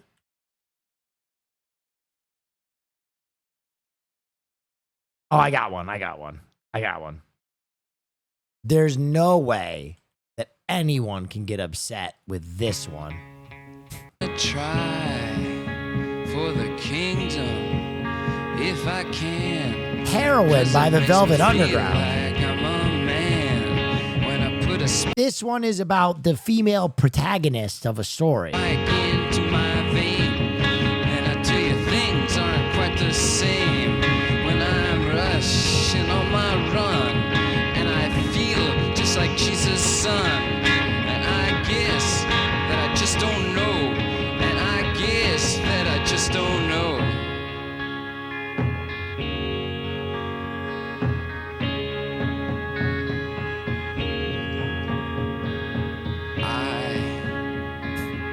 Wait, this one's not okay either? Fuck! Oh my gosh. That's amazing. Yeah, so basically we are a world record holder, the current world record holder for the fastest machine Warhol sucks? Yeah, but Lou Reed fucking rules. to solve a Rubik's Cube. We currently have a time of 103 milliseconds, and we can very reliably solve under the current world record of 305 milliseconds. Well, the previous world record holder. Put it in perspective, a human blink is around 200 to 300 milliseconds, so we're significantly faster than that. What the fuck? What the fuck? A human blink is around 200 to 300 milliseconds, so we're significantly faster. What the fuck? Than that. Human reaction time is 100 and 200 as well. And so we're faster than that. Basically, before you even realize it's solved, we've solved it. Before you even realize it's moving, we've solved it. The cubes are really the biggest limitation at this point. The cubes themselves just kind of disintegrate. The pieces just snap in half and fall apart. What the fuck? Yeah. Yo, science! We did a lot of mechanical interior optimization inside the Rubik's Cube. Bro, dude, can you imagine when they optimize this same machine to suck my penis? And I've come before my brain even knows. Oh, fuck, science. Oh my God. Saves so much time in my day. 10,000 sucks per minute. Where he's like, yeah, the main limitation is the cube, you know, pieces just break and splinter off. He's going to be like, yeah, the main limitation is the human penis. They just explode. They just violently rip into pieces as we approach the 10,000 suck per minute limit.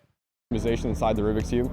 We designed a custom internal core that holds all the pieces together stronger because the old one was very weak. And we also do a lot of optimization inside each centerpiece to ensure we basically just don't slip or have turn in places happen. The senior design was able to really bring together all our knowledge. Did you watch the rehearsal? I haven't watched the finale yet. And it kind of brings everything together. It really shows that you can combine all the different things you learned since, you know, your... Remember when Sear was like, we created a jellyfish substrate as a lubricant so that the penises wouldn't combust. Freshman year, and you can apply that knowledge into something that comes together looking really cool. Once you finally get that new best time of beating the world record, it's almost a relief. You're so excited, you're working on it for like a year. You know, you built it in just one semester for senior design, and all of a sudden you beat it, and it's like, whoa, look what we did. Local 47, oh my God, I forgot the Local 47 Dick Suckers Union. Dude, the Local 47 Dick Suckers Union is going to have a big problem when they break the 10,000 suck per minute barrier. We did it. No human can suck near that speed. We really, honestly, didn't even expect to get 103. Robots taking another job. At one point, we had to solve 119 milliseconds, and I was starting to tell the professors, working with us, we were like, we might not be able to hit that again. You know what? We might not be able to do that. And then we found ways to push it even farther, get it to 103. And now we're really trying, we're gonna give one last little effort to try and push below 100 milliseconds so we can say we're even faster, less than 1/10 of a second. But realistically, I think 103 milliseconds is gonna be very tough to beat. I get to go around the country and talk about, Purdue electrical and computer engineering all the time. And when people ask me what makes ECE here unique, I always tell them it's the students. It makes me so happy that I get to call these my students. I get to call all of these people my students. The idea that we are training students that have these capabilities and sending them out to the world, I think we're doing the right thing. Damn, that turned into an ad for Purdue.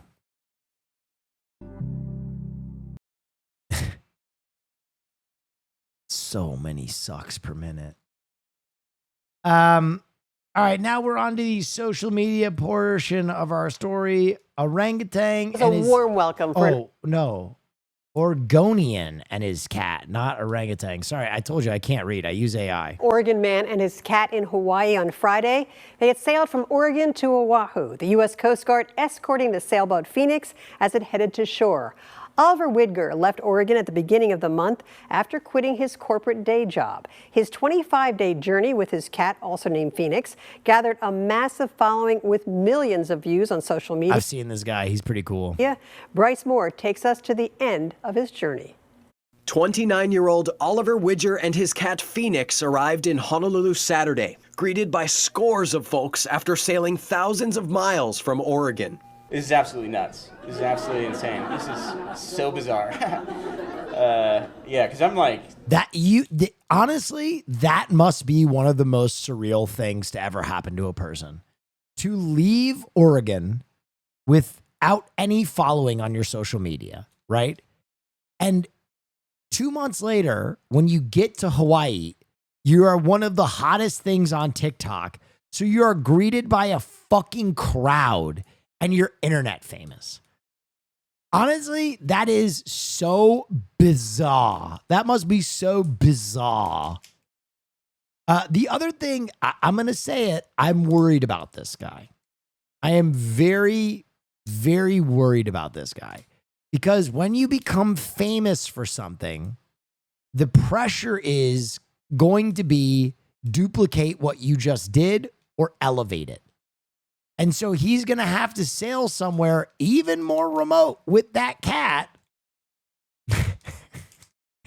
And I'm a little nervous about that. Little nervous.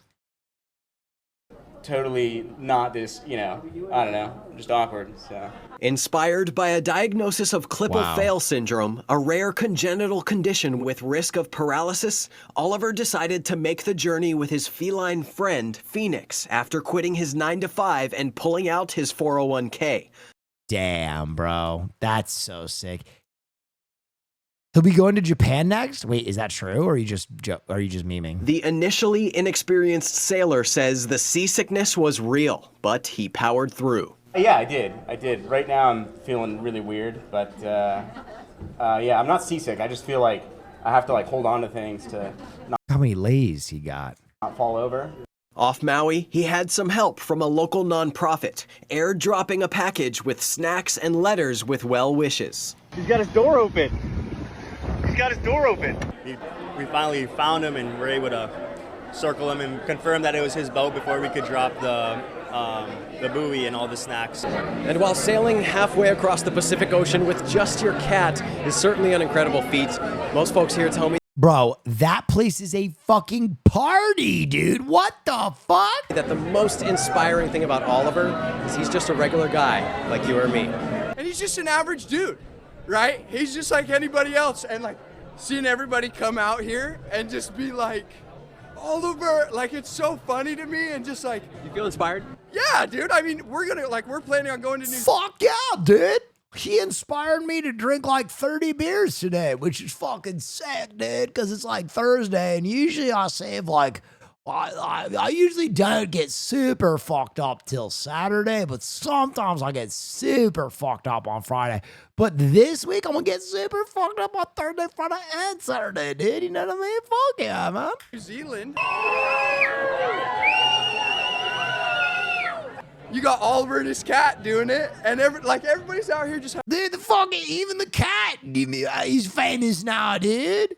It's just if you go and you do the things you want to fucking do, I feel the world will embrace you. You know what I mean? I have always wanted to joust a rhinoceros. You know what I mean?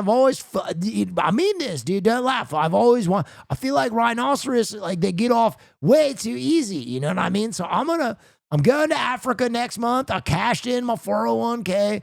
I'm going to fucking get an old-timey jousting rod. My buddy Daryl's going to push me on an office chair. And we're just going to see how it goes, man. And then if I take him down, I'm going to joust progressively bigger animals. You know what I mean? Imagine me, Chad, blue whale, ocean, jousting rod. Drop me from a fucking helicopter Tom Cruise. And I'm just dude, fucking, yeah, man. Maybe I bring a cat also. Maybe I bring a cat. I don't know if that'd be good for the cat. having a good time, and I feel so much secondhand happiness for him. Hawaii Governor Josh Green was in attendance, even presenting a proclamation to honor his bravery and inspiration. Oliver never thought his story would reach across the world, but... Well, I didn't know you know how to surf. That's cool, man. I do know how to surf, actually. I used to go down to Nicaragua every year and surf. He has a message for everyone. It's just the world's in a weird place, and I think people have seen that it's possible to break out. And it is possible, so. Whoa. First at 4:30. Whoa. Run that back. He would reach across the world. Run that back. But he has a message for everyone. It's just the world's in a weird place. Why Nicaragua? My family loved Nicaragua. And I think people have seen that it's possible to break out. And it is possible, so. An epic journey takes a stop. Good fucking message. It is possible to break out. It is possible. The Jeremy Fragrance documentary, what'd you think? Jeremy Fragrance is such an interesting guy. I was absolutely bamboozled by his existence. He's such a unique character, man. Jeremy Fragrance. Yes, this fragrance makes me feel like a Power! I want to fuck a woman. I want to make sexing onto her. Also, this is a very good vanilla scent. End of TikTok.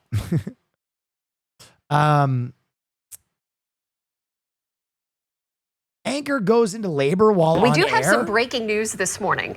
Literally. Yes. Olivia's water has broke. Yep. This pregnant news anchor Why are you so calm? is going into labor, but she continues delivering the news. I guess Olivia's I'm officially in early labor. Olivia Jaquith is 2 days past her due date. Her water broke in the newsroom at 4:15 a.m. But 15 minutes later, instead of going to the hospital, she went on the air for the Content brain. early morning news. She's now, timing her contractions. I'm gonna and pay she's, what, attention. 2 minutes apart? No. Well, there was one, but it's been a few minutes since then, so we're still in good shape. Nothing stops this mom-to-be. When she was 6 months pregnant, she ran a half marathon. And get this, Olivia's co-anchor in Albany is also That is a shield maiden. That is a Valkyrie. pregnant, and she's in awe. This is her decision to do this. I'd rather be at work than at the hospital. So. Something you'll never hear come out of my mouth. In the TV control room, this studio crew member held a message for Olivia. Go to the hospital.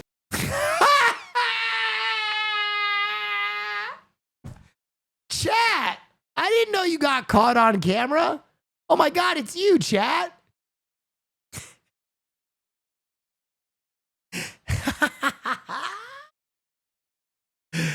Go to the hospital. True. So I'm wondering, how is she just still sitting on the would set? y'all leave? Yes. Yes. Yes. Amazing. Gail, we've had enough of you.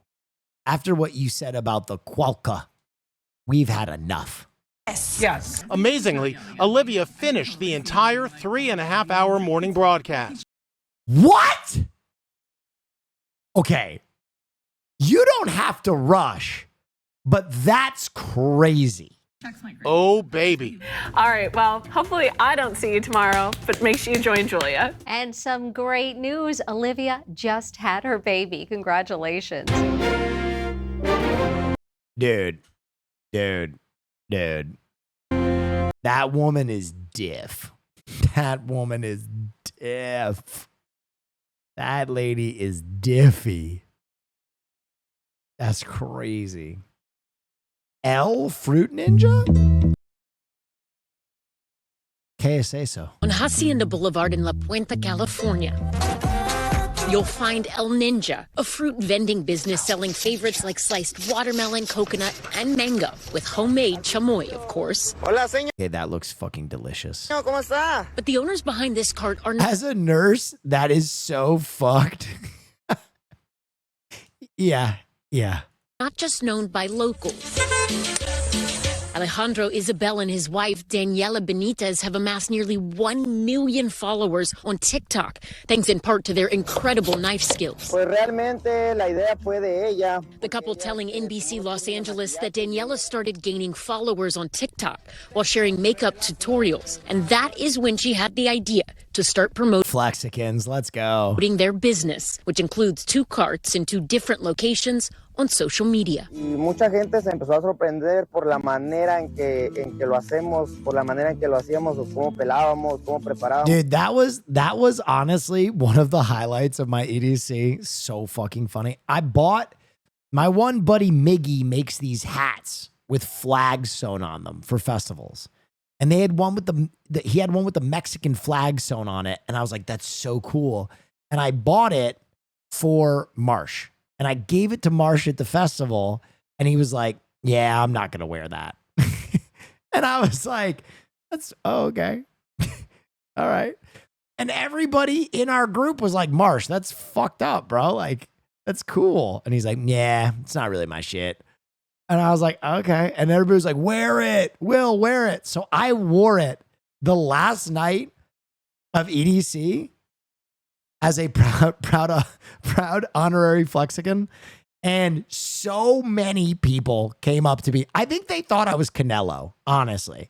Just ran up to me and they were like, Viva Mexico. And I was like, si se puede, si se fucking puede. And we would like hug and stuff. And Marsh would give me the fucking side eye every time. He'd be like, what the fuck? And I'm like, dude, I'm just feeling the energy, man.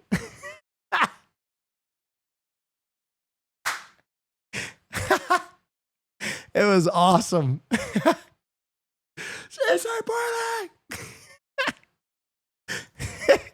It was a lot of fun. Their videos taking off. Alejandro jumping from just 30 viewers to 20,000 on his third live stream. Y fue como, wow. As a Flexican, I grant you the pass. It was. I've never had such a lust for life as that night. Mind if a white boy speaks some Espanol? Truly, dude, that was my experience. Es muy bueno para mi negocio. Those new followers also translating to new customers too. Ha habido gente nueva que me ve a mí y me dice, oh, vine porque te He's viene. my dude. You're friends with this guy? I bet this business is raking in cash. They look like they're killing it. Y se me antojó la fruta. The couple, who are both originally from Mexico, also sharing videos of their personal lives, including with their children. This guy's knives could divide an atom. True. Those things are sharp as fuck. Their content reaching followers from all over the world. Agregándole un poco de nuestro ser, de cómo somos, ¿verdad? De buena vibra, tratar de que la gente pues se divierta un rato en mi live. Videos bringing a smile. So I have to admit something. I had a fruit stand like this near my old apartment where I used to stream from, and I would get that shit on the reggie. I would get the pineapple with a bunch of tahini, like an absurd amount of tahini. Oh my God. Fire. To the faces of those who watch them online. And it appears it's good for business too. Thanks for watching. Stay updated about breaking news and top stories. Did it have chamoy? I didn't get it with chamoy. I usually will get like if I get like honeydew and stuff, I'll get the chamoy. I think I'm saying that right. That shit is good though. By the way, my fellow whites, if you haven't tried like the Mexican fruit stand, if you haven't tried fruit with tahini or chamoy, it is life-changing. It is fucking life-changing. It is the best way to enjoy fruit. I remember the first time I was like, I'll give it a try. I live in Los Angeles now, you know what? When in Rome. And I tried pineapple with tahini and I was like, oh my God. Ooh. Went right to the fucking pavilions and bought some tahini. Like, look at me. Look at that. So spicy. Wow. I'm dangerous. As a Mexican, I give you the pass, Will. I appreciate that. But do whites need the pass to eat tahini fruit? Maybe. Maybe they do. I'll take it anyway. You know what? I'm not gonna look a race pass in the mouth. I'm just gonna take it.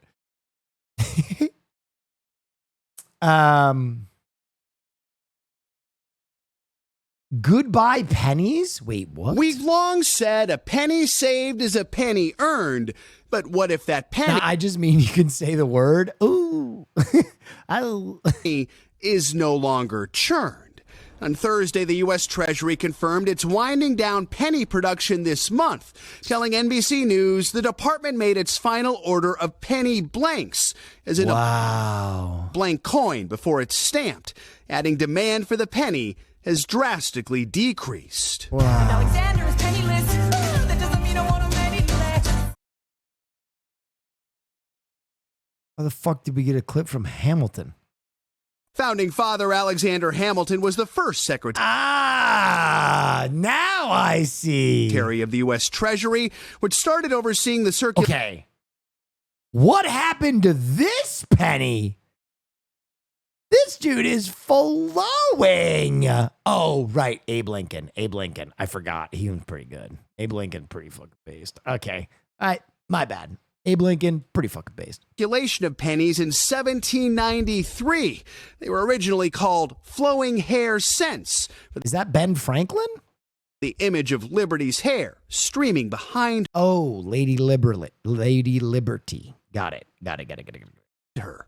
The penny we recognize today with Abraham Lincoln wasn't circulated for another 100 years. It eventually made its way into the lexicon of pop culture.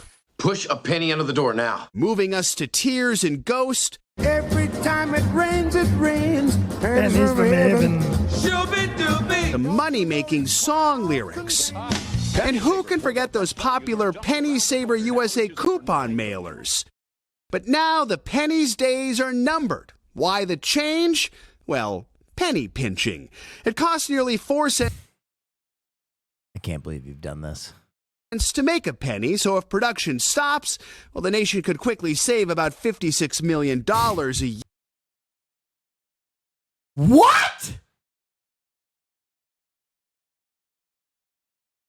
Why not just circulate old-ass pennies? Year. Who uses pennies anyway? Another reason behind the penny's demise, well, the preference to go cashless. One survey shows more than 40% of Americans say none of their purchases in a week is paid with cash. Will, it's only 56 million out of trillions to make something that no one uses. To make something that people shove up their ass and then distribute so that you've handled my ass pennies. Trend that saw a boost during the pandemic. So what to do with all those leftover copper-plated coins? Add them to coin collections or toss into wishing wells. You'll find an endless source of inspiration on. Oh, that's actually sick. Penny floor? Online. As for all those idioms we know and love today, well, soon you might be asking, a nickel? A Bitcoin for your thoughts? For your thoughts? Or saying something is worth every dime. New expressions in a world that no longer makes sense. The U.S. would not be the first to ditch its least valuable coin. Hey, brother, your facial hair doesn't make sense. What is going on there? Canada stopped using its pennies more than a decade ago. Now, there are 114 billion pennies currently in circulation in the U.S., but they are severely underutilized. Many are... Is that painted on? Is that painted? I feel like that's painted. Sitting in piggy banks, the bottom of fountains, or just casually on the sidewalk with no one bothering to pick them up. So, a penny, scratch that, a nickel for your thoughts, guys? Joe. Okay. You. I thought they stopped making. They hated that. He really laid that shit down. A penny, a dime for your thoughts. Joe. Joe. Joe. Your thoughts, guys? Joe. Okay. Oh, Joe, you son of a bitch. You motherfucking son of a bitch. I thought they stopped making the penny a long time ago. No, I mean, really, I'm going to miss those expressions. I didn't realize it cost 4 cents to make a penny. That's surprising it lasts as long as it did. You know, there is one. Bro, it will never not be funny to me that Carson Daly is on the Today Show. This will always baffle me. Carson fucking Daly. Dude, if you don't know who this man is, ladies and gentlemen, this guy used to be the face of MTV. And now he does the news. I just will always remember this guy outside TRL. Hey, Janet, how are you doing today? Wow, yeah, I just came and I wanted to say that I wanted to request Christina Aguilera Dirty because she's dirty and she's my favorite. Wow. All right, you heard her coming in on the countdown at number 3 this week, Christina Aguilera Dirty. Gonna need a little bit. They would play that many seconds. They would play that many seconds, and then it would come back and he'd be like, all right, that was Christina Aguilera, Dirty. And now we're going to go to our number 2 spot. It's Limp Bizkit, the Nookie. Yeah! And then it would cut. It would cut after that many seconds, and he'd be like, oh, shit, yeah. That's the Nookie. Who gave it up for the Nookie? Ah, we all gave it up for the Nookie. We fucking gave it up for the Nookie. All right, let's get to our number one spot. It's Korn, Freak on a Leash. And then they would play that whole song. For some reason, the number one, they would play the entire thing. And then he'd be like, all right, everybody, make sure you vote for your songs that you want to see played tomorrow on TRL. That's it for today. I'm Carson Daly, and I'll catch you next time. And then it would like zoom out as it'd be like,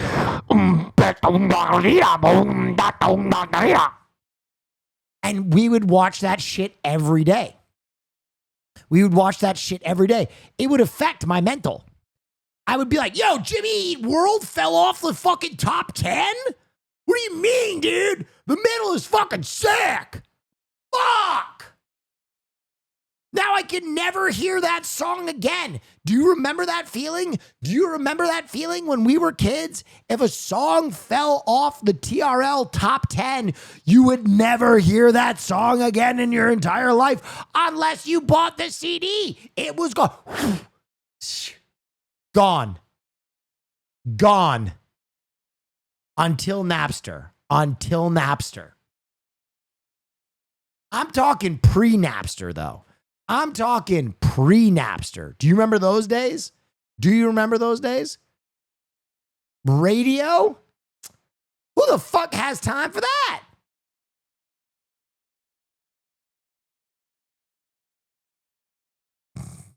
There is one you. LimeWire, guys, okay. Shut your fucking mouths. First of all, Napster was the first one. LimeWire and all the other ones, Kazaa, came after Napster. Napster came after TRL. I am talking about a very specific period of time, pre-music download, pre-peer-to-peer, where if you did not hear your song on TRL, it didn't exist in the world. It was gone.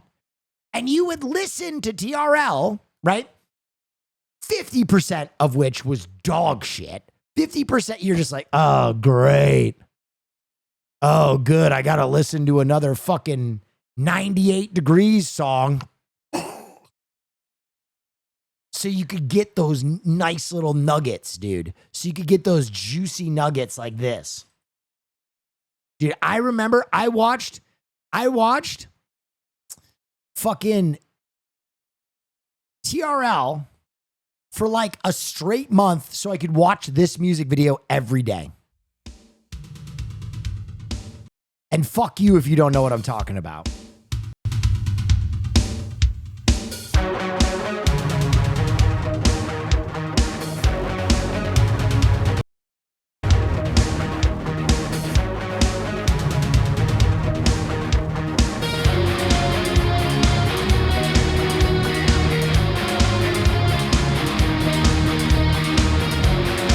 Day, I think they are bigger style icons than like any band of this era. Motherfuckers still be dressing like Orgy.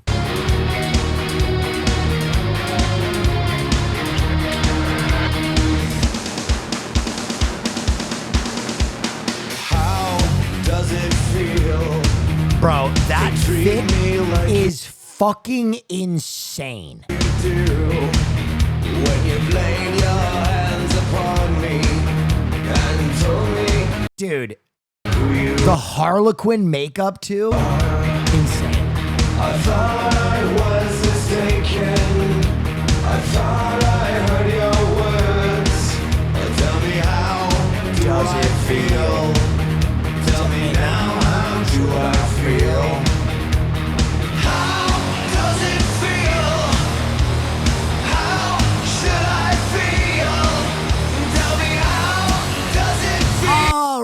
That was Orgy Blue Monday. Yeah.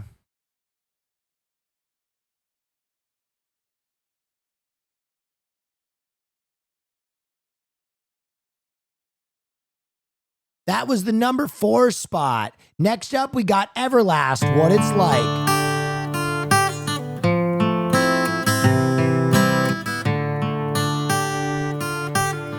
Can you guys check?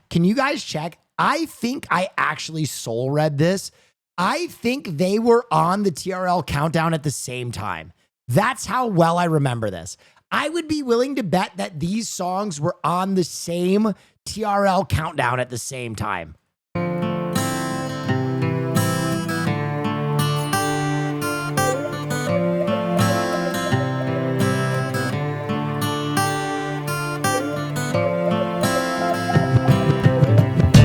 all seen the man at the liquor store begging for your change. The hair on his face is dirty, dreadlocked in for the main. Your stream is so fun and unpredictable. I love it. Yeah. Listen, I'm not going to tell you that I don't have one of the best streams on the platform. I'm not going to compete with you there. Yeah. Now, will you see a lot of cameos of famous people or other streamers? No. Am I going to talk about other streamers? No. Are you going to get any drama? No.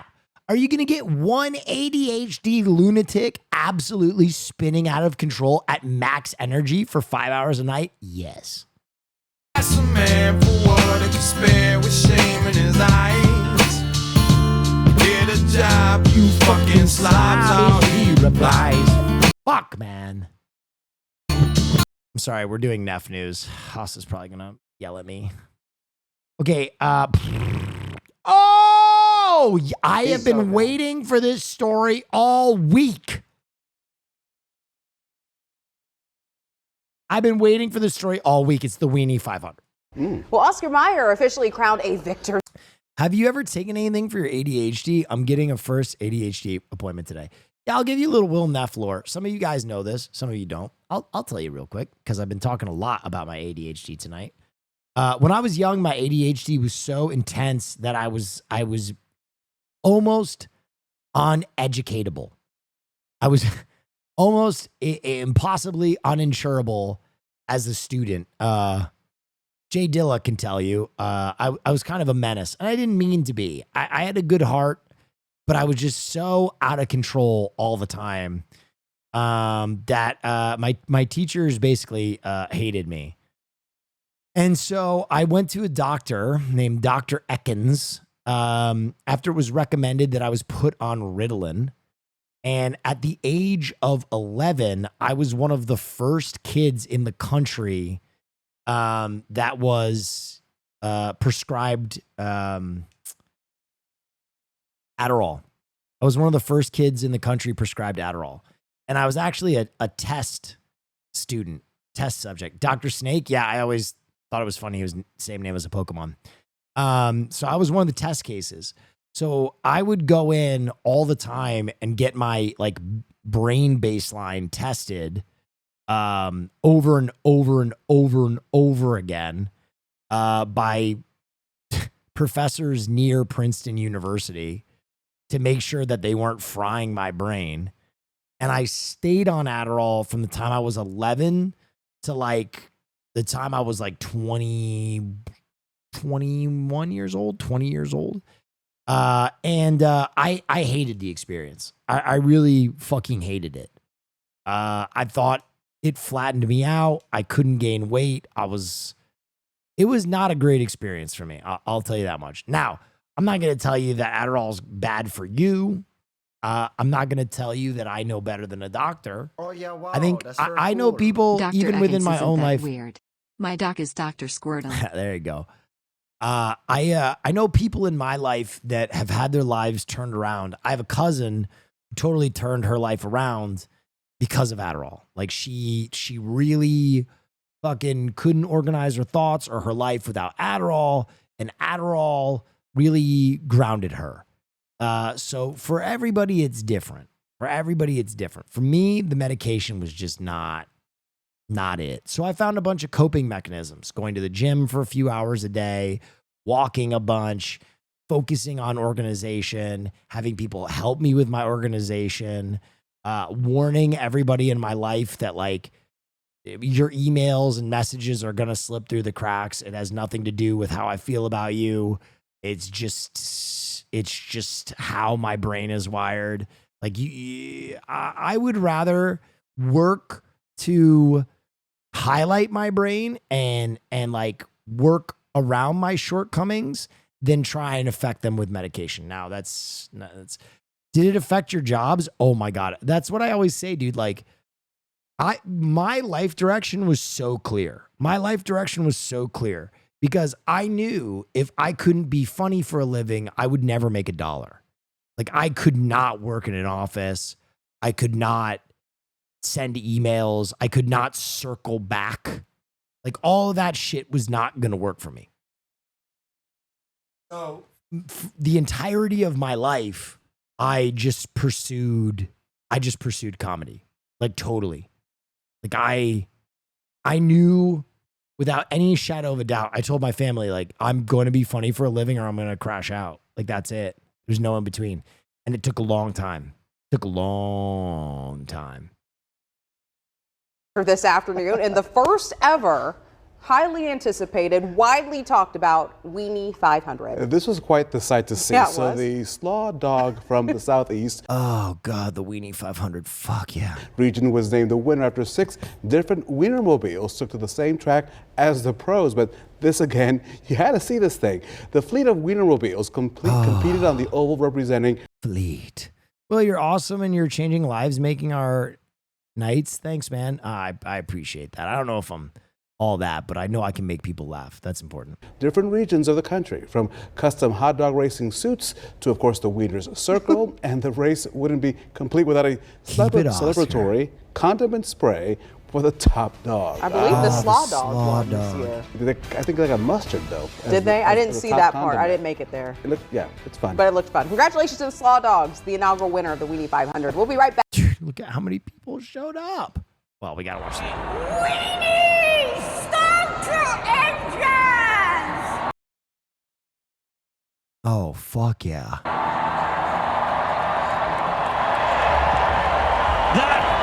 The sound of 70,000 fans who are pumped up and ready. The thrill of the grill, guys, here at the Indianapolis Motor Speedway. Oh, God, yeah. Truly historic here at IMS. I can't recall. It's at this point the acid kicked in. I'm not going to lie. I'm not a big advocate for taking hallucinogens when you shouldn't. But going to the Weenie 500 on acid would be a religious experience. You would never look at human beings the same way. You might become Henry David Thoreau and spend the next few years of your life in a cabin in the middle of the woods. You might get the fear so hard from being on acid at the Weenie 500 that you develop agoraphobia and then cure cancer. That could be the series of events. See the crowd this big as the green flag's out. And here we go. The green flag waves.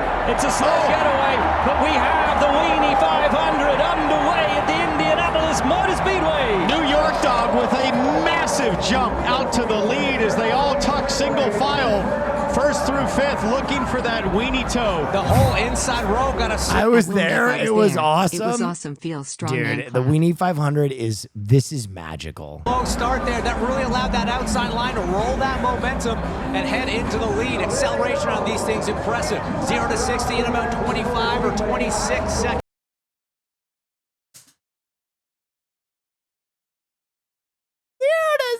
In 25 seconds. Granted, they're going a little uphill now, so we might not hit that until the back straight, but that's when that draft is. Well, you don't understand how epic this is? No. I agree this is awesome. Don't get me wrong. I agree this is awesome. But going to the Weenie 500 on acid would be a nightmarish experience. There are a lot of great things that you wouldn't want to do on acid. I mean, just off the top of my head, Chuck E. Cheese, nightmare on acid. Very fun place when you're not. Nightmare.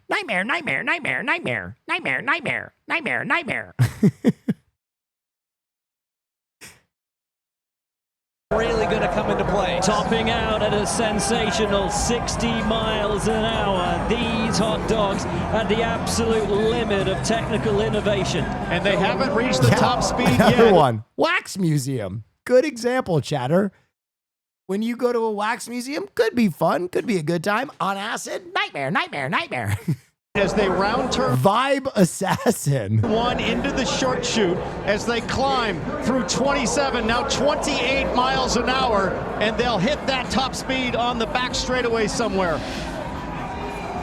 Through the short chute now into turn 2. We've seen a lot of issues there this month. It's been a tricky corner, especially with the wind today. These things from the side, Townsend, not very aerodynamic. A crosswind could wreak havoc on the exit of 2. I really enjoy the brilliance here of New York Dog, who's opted. This is a 10-minute race. So sour at that result as we take a look. Oh, let's get to that final stripe.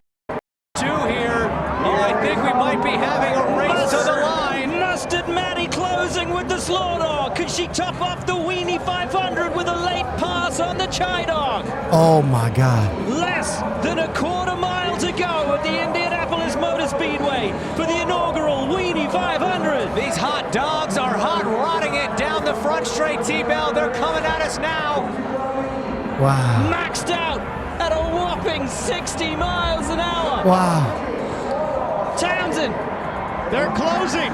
There he Second goes. place is closing There he with the goes. run. They're Can going the fans to cheer them across the line? It's going to be close. They're making the move. Slow dog making the move up the inside. The run to the end of Brooks. And over the line. It looks like it's going to be the slow dog by a nose. Slow dog win. And the closest finish in Weenie 500 history, Slow Dog by a nose.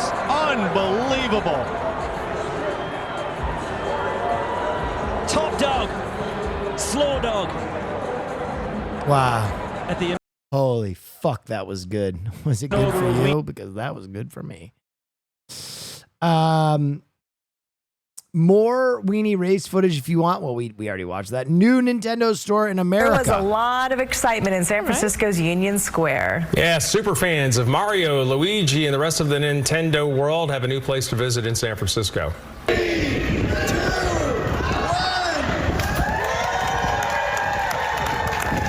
All right, well, today Nintendo opened its second U.S. store at Union Square. Inside, Nintendo fans can browse exclusive merchandise only available in the store. Everything from stuffed animals to... Imagine having an exclusive store, and this is the kind of shit you put out. Give me weird shit. I want a Luigi butt plug. I want a Mario nutcracker. I want a bottle of fucking Princess Peach Prosecco. You know what I mean? Get creative. A t-shirt and a hat at the branded. Get crazy, man. Get fucking crazy. T-shirts to a wide variety of video games. Nintendo executives say that they wanted to open a second location. Okay, now this is pretty good. That looks like a Link dress jacket. To go along with their other store that's in New York. So they've got an East Coast, West Coast location now. And how long till this store goes out of business? Never, never, never, never, never. Big brands like this will never let their flagship stores go out of business. Never. If you understand how big brands like this work, there are a bunch of flagship stores in Los Angeles that lose money every fucking day. But they do it because it's an ad and they want to keep it up. Said San Francisco was the perfect place as other retailers left Union Square following the pandemic and growing crime.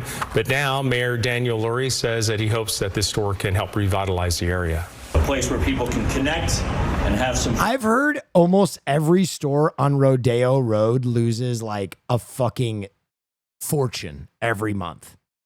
And they keep them up. Fun together. There's a lot of excitement about what's happening in Union Square right now, and this opening is one more sign of that progress. I'm here because of the childhood, nostalgia, playing Super Smash Bros. With my brothers. So I'm here to enjoy the day. We had a store in New York City, and the #1 comment was, when are you coming to the West Coast? So we finally listened, and as we looked at locations, we found what we feel is such an amazing spot right here outside iconic Union Square. Well, the store's now open to the public. However, to go inside, well, you need to go online. You got to have a reservation. All the reservations are fully booked, by the way, throughout the weekends. A reservation? So good luck.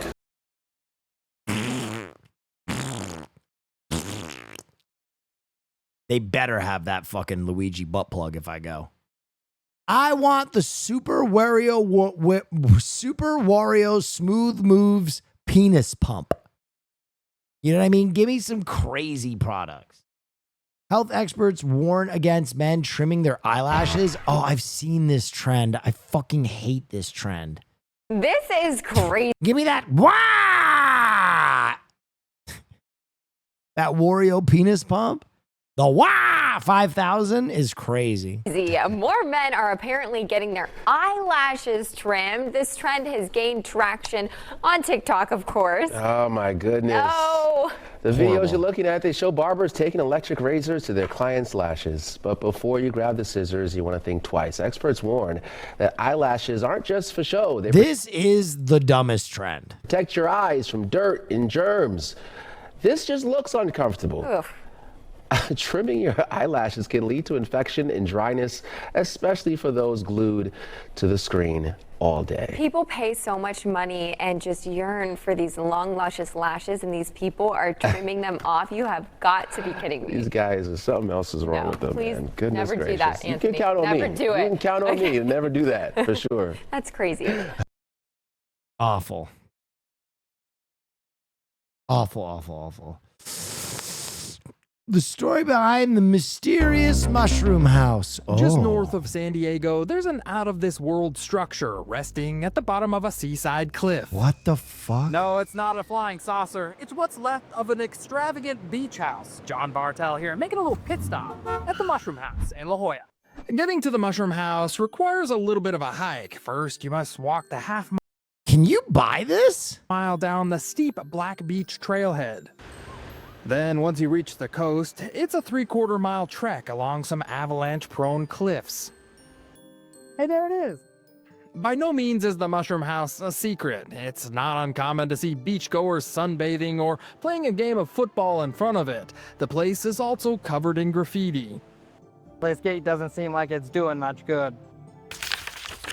What is a bit of a secret is how this seemingly abandoned structure ended up here. This is the tram that goes down from the main house. To shed some light on who built the house, I asked La Jolla historian Carol Olton. It was commissioned by Sam Bell. Like Alexander.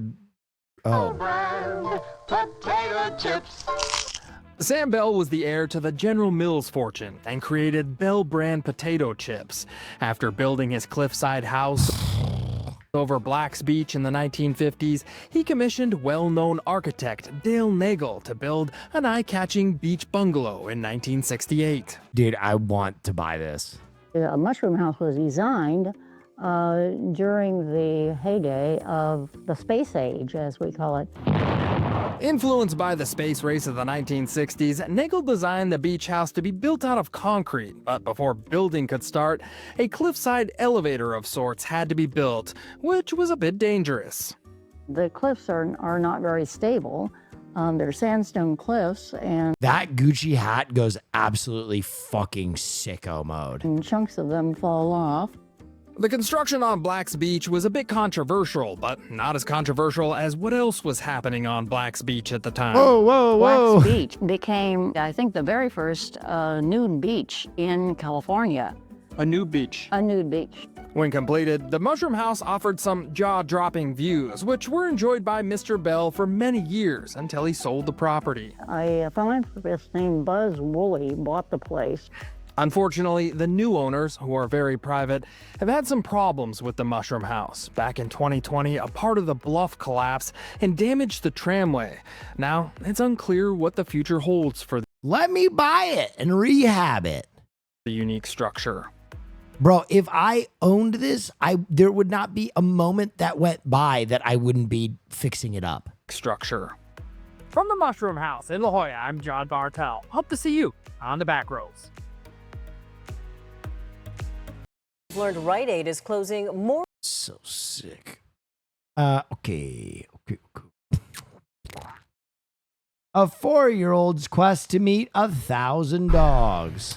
Well, you can achieve anything you set your mind to, no matter how ambitious and young you are. That is the very sincere message of tonight's Very Proud, delivered in the very cutest of ways. Our Carmen Thomas is here with the story of a boy, his teacher, and 1,000 dogs. 1,000 dogs. Oh. Just, you know, we can all count ourselves lucky if we had a teacher whose kindness and compassion stuck with us for the rest of our lives. But you're really lucky if you found that teacher all the way back in daycare. Oh. Oh. Thank you, Ziggy Cloud Strife. Periodic appreciation bit drop. Going through a divorce with 2 kids and just got my first individual offer on a house accepted. Have had some pretty low moments, but your ability to be chaotically hilarious helped bring me have some reprieve when struggling, feeling like a failing father. Keep doing you and thank you. Damn, dude. Thank you so much. Keep your head up. You got this, King. You got this. I think, can I be honest with you, Ziggy? I'm going to be real with you. I'm going to share some wisdom. I think even really good fathers, the best, sometimes feel like they're failing fathers. I don't think there's any way to go through parenting a child or raising a child or help raising a child where there are moments where you're like, holy shit, I cannot believe that I am in charge of another fucking life. So remember that we all have imposter syndrome. Remember that we are all fucking chimpanzees trying to get through the day, and just know whatever energy you put into taking care of your grubs, your kids, they're gonna feel it, even if you don't feel like you're the perfect dad. Whoever gave Pleasure Point in Santa Cruz its name knew what they were talking about. From the views to the vibes, folks can find pleasure here in a variety of ways. But for 4-year-old Quinn Drake, his comes in just one form, Excuse me? although many different breeds. What's your dog's name? What's your doggy's name? Okay, this kid is fucking adorable. What's your doggy's name? Can he have a chicken treat? Quinn has a big love of dogs, He's so cute. which has evolved over the past 2 years He's a big dog. into an even bigger goal. To me, 1,000 dogs before I start kindergarten. Hi, what's your dog's name? The mission Quinn's Can I This pet kid that rules. dog? Can I pet that dog? No, you can't pet that dog. Des started on walks around town with his dad, Aaron. He would ask every single dog owner, what's your doggie's name? What's your doggie's name? And my dad said, let's kind of make this into a challenge. Excuse me? The hat is sending me, bro. The hat is sending me.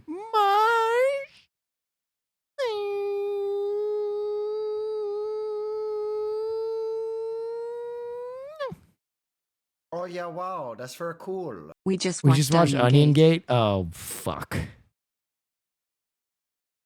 Fuck. Does everybody hate me now? Do you all fucking hate me now? Goddamn Onion Gate. Let's kind of make this into a challenge. Excuse me? Is it okay if You're done, we buddy. meet his dog? No, So the they goal- all hate Hassan. Nice! Dodged another one. Of meeting 1,000 dogs before Quinn starts kindergarten this fall was born. Hey, what's another few thousand people, right? And honestly, it may have remained simply that, a goal. Little floppy ears, you see it? If not for someone else who also clearly cares about Quinn. I thought, I need to step up here. Are you wanting like a cozy spot? Jessica Limo is Quinn's daycare teacher, the kind of teacher who, at the end of the school day, doesn't clock out on caring about her kids. I have massive history with kids and family, and I have a hard time not being invested. Like I love what they do, I love what they bring, and I want to be a part of it. 54 dogs today. So Jessica took it upon herself to go 54 out on dogs weekends today. with Quinn. They set up at Pleasure Point, a popular dog walking spot with a handmade sign, plenty of treats, and a notebook to record the name of each dog met. Then Jessica sits back and watches Quinn make friend after friend, both those with 4 legs or just 2. She wants to meet you too. What's your name? The joy that Quinn brings to people, you probably... That is the best dog response I've ever heard. I have to remember that one. When a little kid is like, can I meet your dog? I got to be like, well, he wants to meet you too. Is that yourself? Even though Farley is a bitter old homosexual, you know, he just doesn't give anything to kids. He doesn't give them shit. He doesn't give a fuck. You know what I do? I pick him up and I bring him over to the children that want to meet him because he's really cute. Pick him up and I bring him over and I go, Farley, you give them some love. You give them some love. And then they're like, yay. And they pet him and I can just see him like, I'm like, look, he's so happy. Come on, Farley.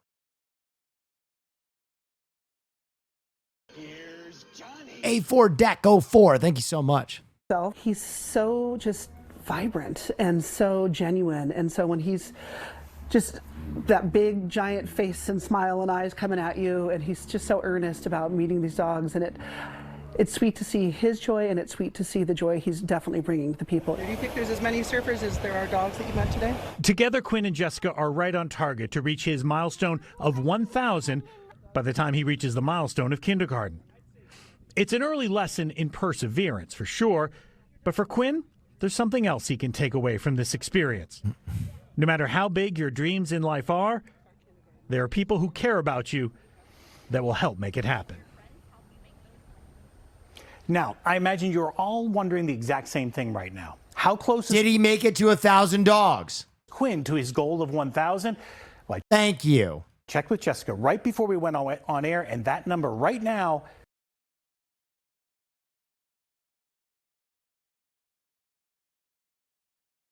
stands at 781. Yeah! Actually, there are two things you're wondering right now. How many dogs has he met, and how can my dog meet Quinn? I have an answer to that one as well. Quinn and Jessica are going to be out there at Pleasure Point 10:30 on Sunday. Oh, this Sunday. This Sunday, they're going to be out there. So if you want to bring your dog down there, let's get to 1,000. 119 dogs left, and it is... no, 781. Oh, so only one. Oh. 100, 200, right, 219. Yes. Sorry. You were always better at math than I was. So we can all be a part of this. It's wonderful. He is so as cool. adorable in person as he is on TV. I applaud his dogged determination. Nice. Instead of people watching, we're dog watching. Exactly. Okay. And it's kind of a reminder about just enjoying the moment, right? You're just kind of waiting on that One next dog at a dog to come along. Exactly. No. That was not a racism, chat. That was not a racism. Him saying a specific person is better at math than them is not a racism. If he said, you people are just better at math, that is a racism. Saying that someone you know specifically that you work with is better at math because you know they're better at math, that is not a racism. That is different.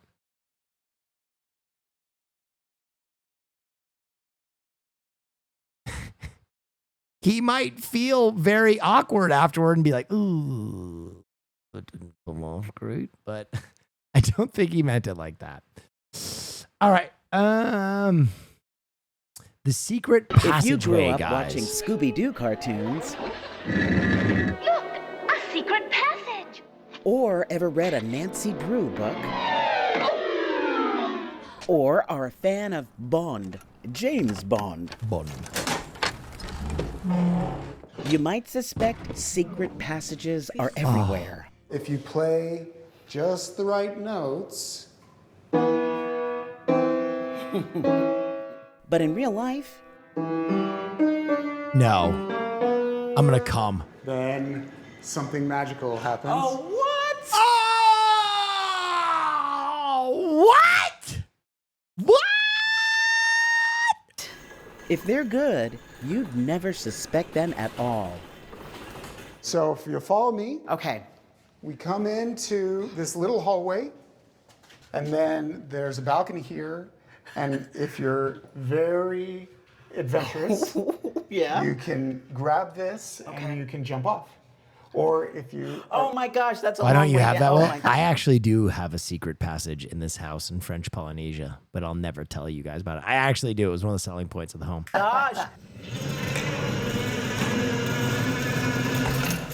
Stephen Humble is the founder of Creative Home Engineering, where they make the unbelievable. That is, oh my God, it's a piano that goes to a basketball court. Oh my fucking God. Believable. We build secret passageway doors and high security panic room vault doors for clients all over the world. Some of our clients are very security oriented. Oh, this is so fucking cool. And then we have other clients on the other end of the spectrum. They've seen the movies, they want the movies. I wish I wish I had this kind of money. I wish I had secret passageway that opens to a fucking secret basketball court money. For their own house. Through Humble's doors, your secrets are safe. No! You do? Guys, I'm doing all right, but I am not doing that. My secret passage is a bookshelf that opens into a closet. I don't have a fucking basketball court behind that bitch. Though, without a doorknob, it becomes a little complicated. Instead, he's used everything from a rotary phone to a gong, even a fingerprint to unlock the that's so cool. Magic. Is it a practical thing to add a hidden room to a person's house, or is that just whimsical of people to do? No, it's sick. What are you talking about, lady? People put all sorts of amazing things in their houses. You know, I imported a barbecue grill from Italy and stone from wherever, and all of those things are cool, but they are instantly forgotten about. I've seen houses where they put a secret door in it and made it so that their house was able to sell at their asking price. Wow. Humble has made around 5,000 doors, some costing tens of thousands. His clients' names? Well, those are hidden too, of course. The first real hidden room and the ultimate hidden room was a tomb of a pharaoh like King Tut. Oh, God. Author April Tuholke researches hidden spaces. She says the phenomenon of secret rooms goes back centuries. There have been many things throughout the years. They've served the purpose of smuggling. There were these priest holes in English manors during the Protestant Reformation. And probably the most famous, at least in America, is the speakeasies. When they're I do consultation for houses like this, and people with this stuff can be crazy as hell. Yeah. serving banned liquor during the Prohibition. These secret spaces are a passageway to history and to our secret bar. Oh, dude, a secret bar would be so fucking fuego. Own imagination. In fiction, you know, it's usually used to propel the plot forward. And yes, especially mysteries. And so it's usually, you know, a secret door or like an entryway behind a bookcase. Oh my God. So I've just pulled up this board and there seems to be a hole that leads to another room. What is that idea of Dude, I always dream of finding a crazy ass passage like that. like escaping to a hidden room?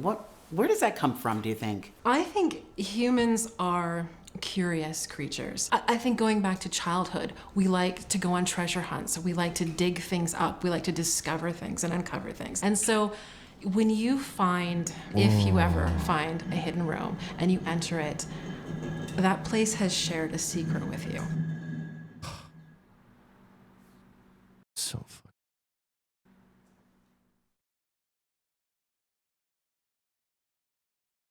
So cool.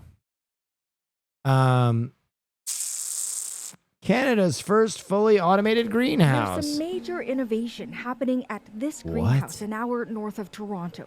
A family horse farm turned lettuce growers. Haven Greens says it's doing something few have done before, especially on this scale. We get to see the full life cycle, basically. From seeding to germination in these boxes, all the way to harvesting 10,000 pounds a day, everything is done by machines. We have sensors that measure temperature, light intensity, humidity levels, pressure levels. Everything within this greenhouse is automated. No one touches this crop. Not only that, the precise amount of water, light, nutrients, all decided by artificial intelligence. Canadians are looking a lot more closely at where our food comes from. We still rely a lot on the U.S. 90% of our leafy greens come from south of the border, so Wilmot says he hopes his operation will give Canadians another homegrown option. Did I see the trade war coming? No, I did not. But I was sick and tired Am I getting rich from it? Yes, I am. Effectively old, slimy, smelly lettuce. That's super crunchy. The federal government and several provinces have invested millions into automating food production. It requires less labor and reduces greenhouse gas emissions with fewer trucks needed to haul produce across the continent. Some scientists say the expensive technology has to be made available to everyone. We have to keep small farmers also in mind because we don't want to, we want them to operate and thrive in this situation. There are other concerns about using AI in agriculture. We know now, right, the environmental costs in terms of data storage, the energy costs. At Haven Greens, Will Mott says he's using solar energy, recapturing emissions, Yeah, well, under capitalism, it'll displace jobs. True that. aiming to be net zero in a couple of years, betting produce. As someone who lives on a farm, though, I will say it is really hard to find labor as a farmer. It's not the easiest job to staff. I don't think that we should fully automate it, but I think some level of automation will help farmers, and I'm always for helping farmers. I think farmers are pretty dope people. But I do understand the pitfall there. Like his is the future of farming. Lisa Shing, CBC News, King City, Ontario. Also, for Canada, dealing with the trade war, like literally not having the food that they need to feed people.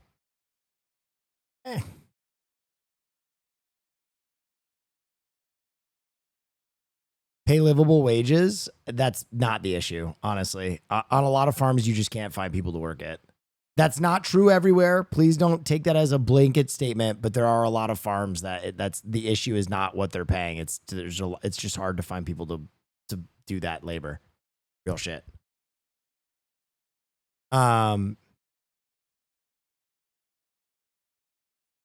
Okay.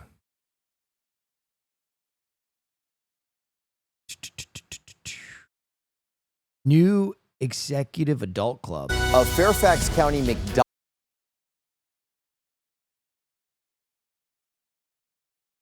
McDonald's is restricting the age of customers who can dine inside. Good evening, I'm Scott Thuman. We first showed you this sign last night at 11 o'clock. It states, if you're over 21, you must ring a doorbell. Just means you have to pay more? You're right. Farmers who make a ton of money. To be let in. This is at the McDonald's in Franconia near Thomas Edison High School. And new at 6 o'clock tonight, we spotted a team being denied entry. 7 News' Jay Korf is live there now. And Jay, the change comes after recent fights involving teenagers. Yeah, you know, management. Small scale farming is like barely profitable. Yes, that is true. I think chatters are conflating like small farms, like local farms with like giant produce companies. And that's easy to conflate because you get most of your produce from giant produce companies.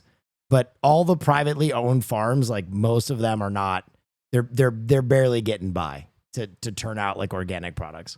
And here is just sick and tired of Thomas Edison high school students coming over here, really taking over the inside of the dining room, getting into fights, trashing the bathroom, throwing their garbage all over the place. You know, so now the doors are locked, but the restaurant is still open. Literally, my neighbor has a small ass farm, has $1 million tractor. Do you think it's his farming that bought that $1 million tractor, or do you think that's just a wealthy person who owns a farm? The answer might shock you. And it only happens with the kids. The normal community comes here, everybody interacts, they're great. The McDonald's on Franconia Road in Fairfax County kicked off new safety measures, angering teenagers and thrilling adults. I think it's a great thing. This is the first time in probably 5 years I sat down for 15 minutes in this McDonald's and enjoyed a hamburger. To get into this McDonald's, customers are greeted at all entrances, which are locked, with a sign saying they have to be over 21 to dine inside. What? A doorbell alerts a staff member who lets you in. What? You can see they're happy to greet some customers, while others get denied. According to a spokesperson for this franchise, student violence and disrespectful behavior erupts here at least once a week, and staff and customers are sick of it. Thomas Edison High School is just across the street. I And I come here every morning. You know, I get my sausage biscuit and my hash brown. Robert Hankaski says for nearly 50 years, he's been frequenting this McDonald's. This is crazy. This has been slowly manifesting probably over 10 years. He says high school students routinely trash the bathrooms, start fights in the dining area, and generally provide an unpleasant experience for everyone. The fighting is the problem, you know what I'm saying? You'll get one, it'll call, and they're pretty brazen, you know what I mean? And the management try to step in, and, you know, these kids are pretty violent. You know, they're not really kids, let's be honest. They're young adults. In a prepared statement, this McDonald's local owner said in part, "We've enhanced our Franconia Road McDonald's security measures to promote a safe environment." This is crazy. Do you guys actually think it's popping off like that? For our staff and customers. This policy was developed in partnership with local school officials and oversight. Know their kids? I've seen some kids do some wild shit, but I just can't suss out this one. From local law enforcement. But they're just trying to stop the violence, you know what I mean? It's just stop the, you know, because it's not fair to, you know, any other customer comes in here just for a sandwich or a hard-working person, and they got to put up a bunch of idiots. Now, we should note that parents with children, of course, are welcome into the dining room. And if you're... I've seen videos of this McDonald's. It's wild. Real shit. So this is like, this McDonald's is like TikTok famous for the violence. Is that real shit? Under 21, you can certainly go through the drive-thru. You can do the mobile app and get your food curbside. So that's a situation there. Now, we should note, I reached out personally to both the police department to find out about the number of calls here. We know it's been a lot. They never got back in touch with us. The school system did get back in touch with us because we wanted to know what was going on. And they said that they alerted the entire student body to this situation and they expect these students to act accordingly.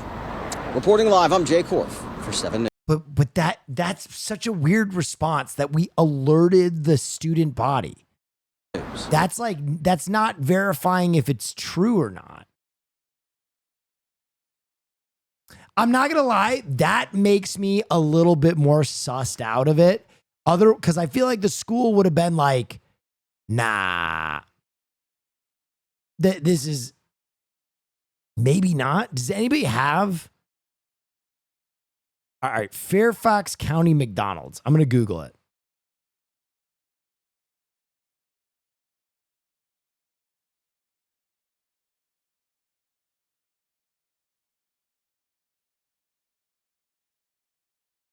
I'm going to attach fights to the end of it.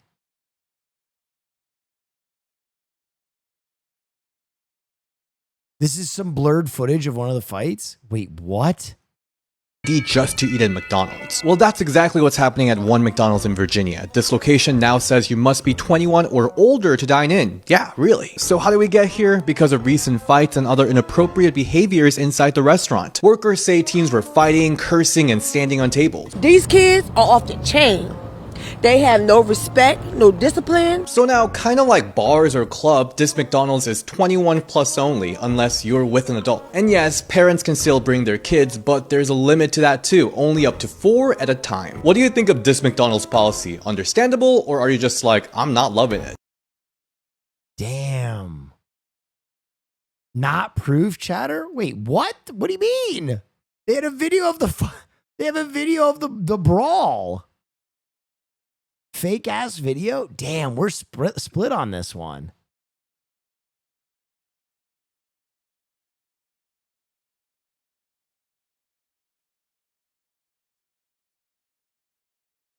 Oh shit, here's another article. McDonald's bathroom shooting.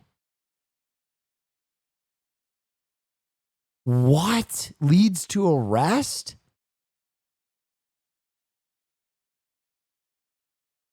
Oh shit, it is popping off. Oh fuck.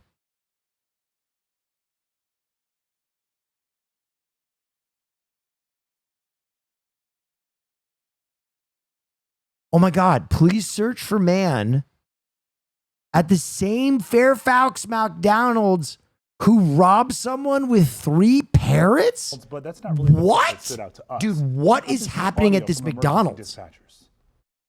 The subject might have parrots on his shoulder. I just want to confirm, you said a parrot on his shoulder? There's one. Yeah, you heard that right. Parrots, plural. Police are calling this guy right here a bird bandit. What the is happening at the Fairfax County McDonald's? I'm a stud. I'm ballsy. I don't take no shit from anyone. Check out this Brandon Buckingham video about 15-year-olds in New York driving like wild. Yep. What the fuck is happening in Fairfax? Dude, I can't wrap my hand around that one. That's strange.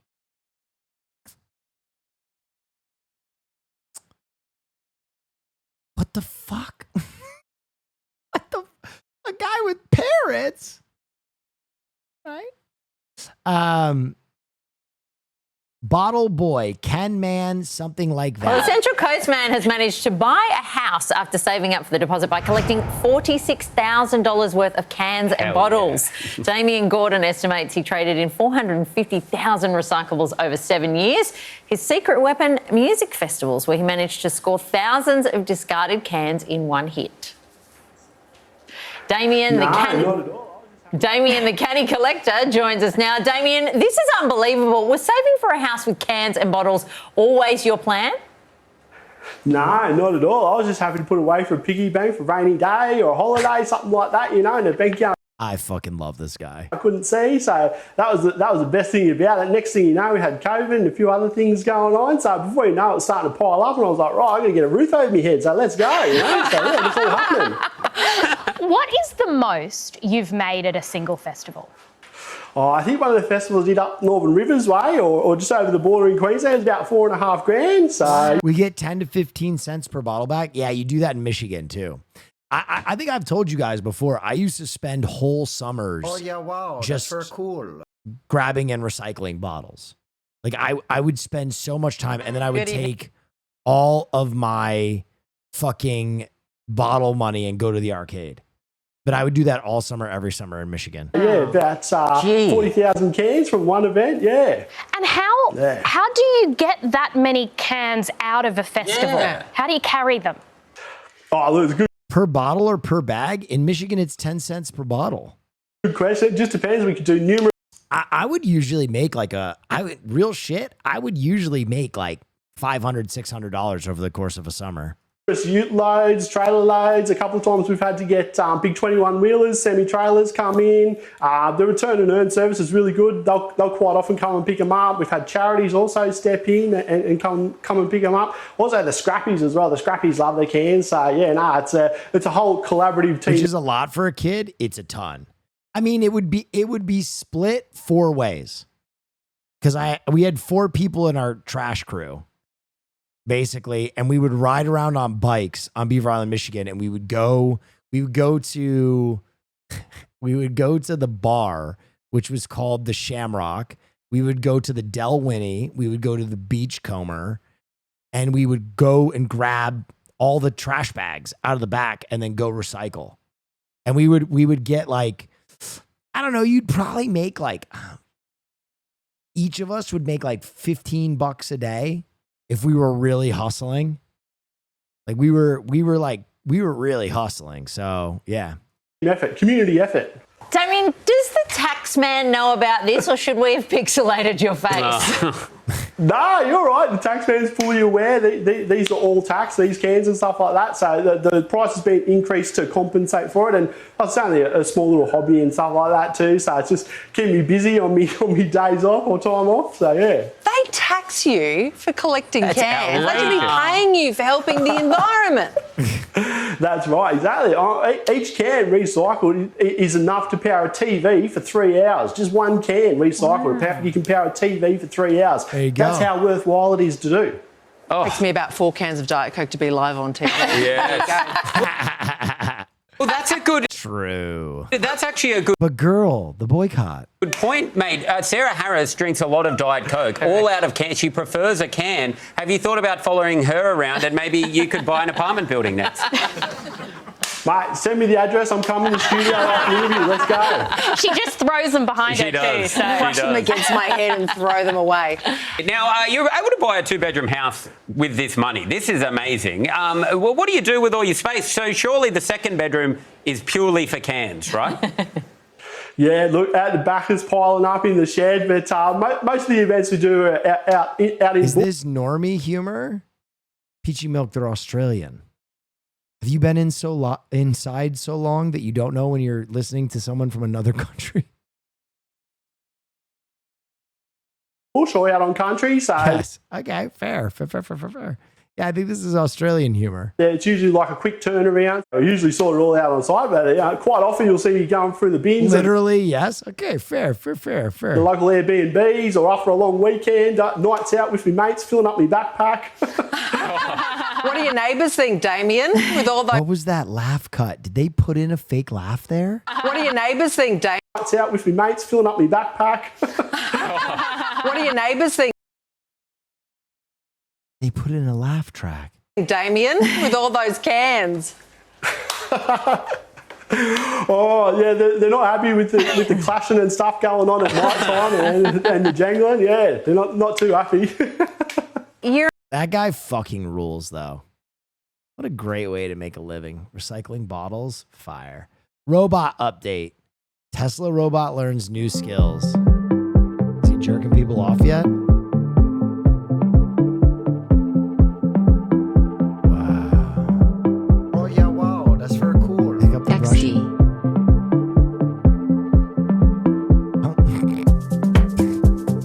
Wow, 3 kernels of popcorn. Wow.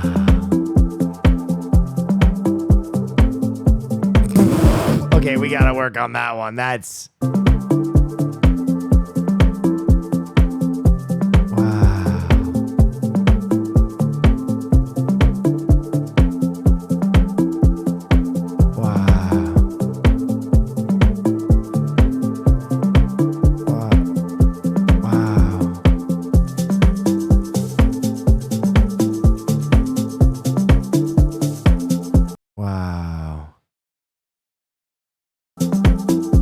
crazy.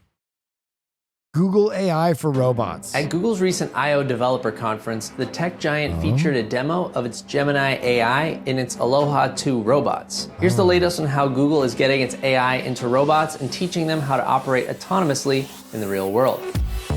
Wow. The demo at Google I/O was part of their AI sandbox and featured 2 pairs of Google's Aloha 2 robot arms. Aloha is the nickname for what developers have dubbed a, quote, low-cost open-source hardware system for bimanual teleoperation.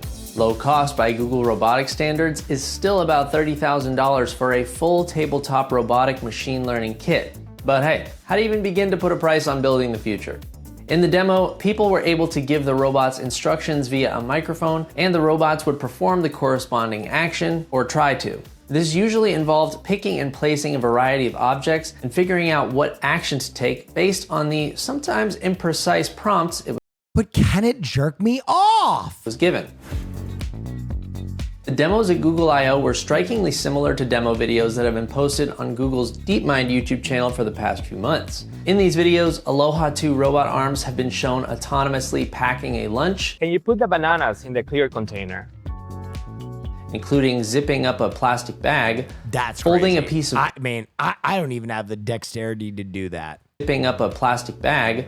Folding a piece of paper into an origami fox. No way! And slam dunking a mini basketball into a hoop, an action that Google DeepMind If it's delicate enough for a plastic basketball, says the robot was not trained to do. It's also shown responding to various voice commands. Can you put the highlighter away? In this desk clearing example, the speaker doesn't specify where exactly items should be put away, leaving the robot to figure it out. The person doing the demo grabs one of the erasers as he asks the robots to put them away and starts using it. Please put the erasers away. The robots seem to hesitate a moment before picking up the erasers that aren't in use. This type of research and development appears to be part of a broader trend I've been hearing Can you jork my shit? about from leading robotics developers, the push to develop more general AI for robots. Much thought and effort has gone into teaching robots specific tasks one at a time, but with several companies pushing ahead in developing multimodal AI, or AI that can process several different inputs, text, audio, video, etc. at the same time, It'll be interesting to see how these efforts at creating a more generalized AI for robotics works out. Now, could you spell me something that could be found in a deck of cards? Okay, how about the word ace? Shit. How about the word huzz? I can Okay. A lot of these robot updates are very similar. I feel like robots have we've seen what's happening. First ever World Robot Fighting Championship took place. Now I'm back.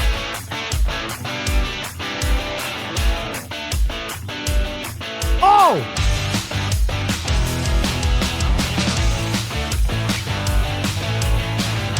You're telling me we can teach robots Muay Thai, but they still can't jerk my shit?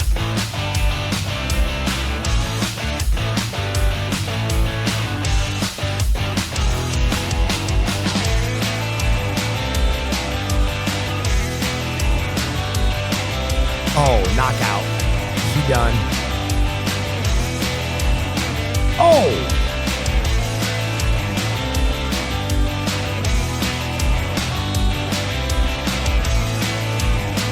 Oh! Oh, wow, he saved it. Yo, this is sick. Oh my God, get the blankets. Get the fucking blankets. He broke his legs.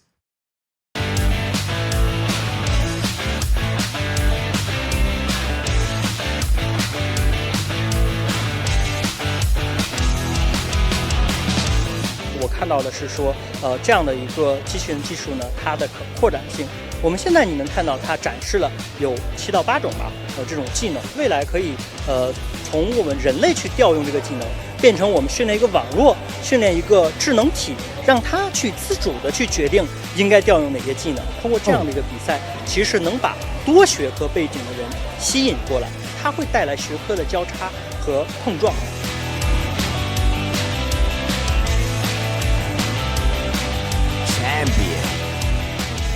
Congratulations. Oh yeah, wow, that's very cool. Okay, Zero K Cat gifted a tier 1 sub to Lao Lao Ambo. They have given 16 gift subs in the channel. La Lamb. Thank you. A legendary Onion Gate has gone too far? What the fuck? Texas burger joint being taken to court, sued by a Houston man. Yeah, the basis of a $1 million lawsuit and order gone wrong at Whataburger. The man filed the lawsuit after he says workers put onions on his burger when he asked them not to, and he had a severe allergic reaction. In fact, he says he suffered, quote, wait a minute. I think that man's a dog. Serious personal injuries for which he had to see doctors, plural there. Now, this is not the first lawsuit filed by the Houstonian. Last year, he also sued Sonic for including onions on a burger there. Sounds like this guy's got a racket. Rivervilla Park on the Willamette River. You try to focus on them and take a shot of it. It's a favorite spot. Nobody's sticking their head above. For watching birds. It's great to see nature and be part of nature and be here and experience it. Ed is one of the many avid bird watchers that come down here. This spot is perfect for watching an osprey nest high above the river.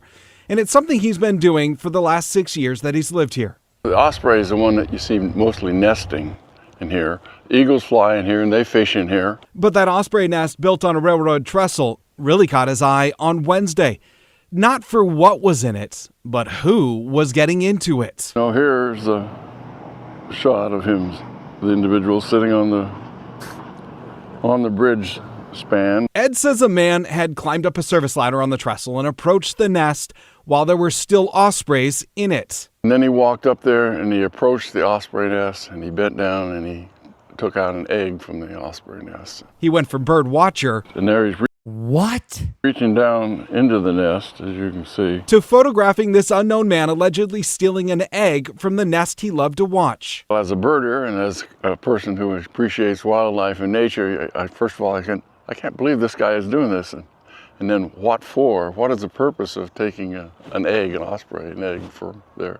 According to the Migratory Bird Treaty Act, it is illegal without permission from U.S. Fish and have you seen the cost of eggs? Wildlife to take eggs from a migratory species nest, which the osprey is. An osprey egg is about this big, maybe a golf ball and a half. And yeah, it looked like he could have had 1 or 2 of those in in his hand. Micah Meskel is with Bird Alliance of Oregon. He says just approaching a nest can have a big impact on the future of the birds that lay eggs there. That's so sad. Why would you do this? Let alone touching or taking one. That means that egg is dying. That means that adult who had laid those eggs is no longer going to be able to raise its young. For Ed, he'll continue to keep an eye out for the osprey, which we saw multiple times visiting the nest above the river. I assume that there are still eggs in there. Obviously, we don't know. Without going up there and looking, we wouldn't know if there's eggs in there. But the fact that they're coming back to it would indicate that there probably are still some eggs in the nest. Oregon State Police has started an investigation into this, and they say they're forwarding their investigation onto the U.S. Fish and Wildlife. In Milwaukee, I'm Devin Haskins, KGW News. KG fucking W. All right. Shipping close call. We end tonight with a story of a man from Norway who was no longer waiting for his ship to come in. Have a look at what Johan Hellberg awoke to yesterday at his seaside cottage. Soul boot.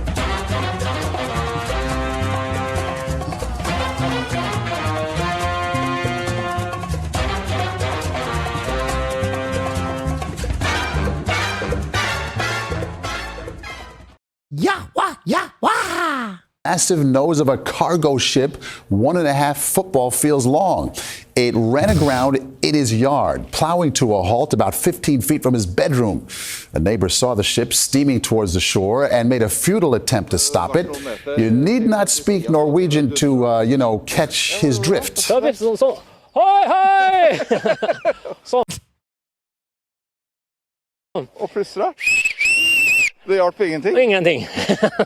The ship, registered in Cyprus, had 16 crew members on board. Nobody was hurt. The ship's watchman, though, admitted he fell asleep.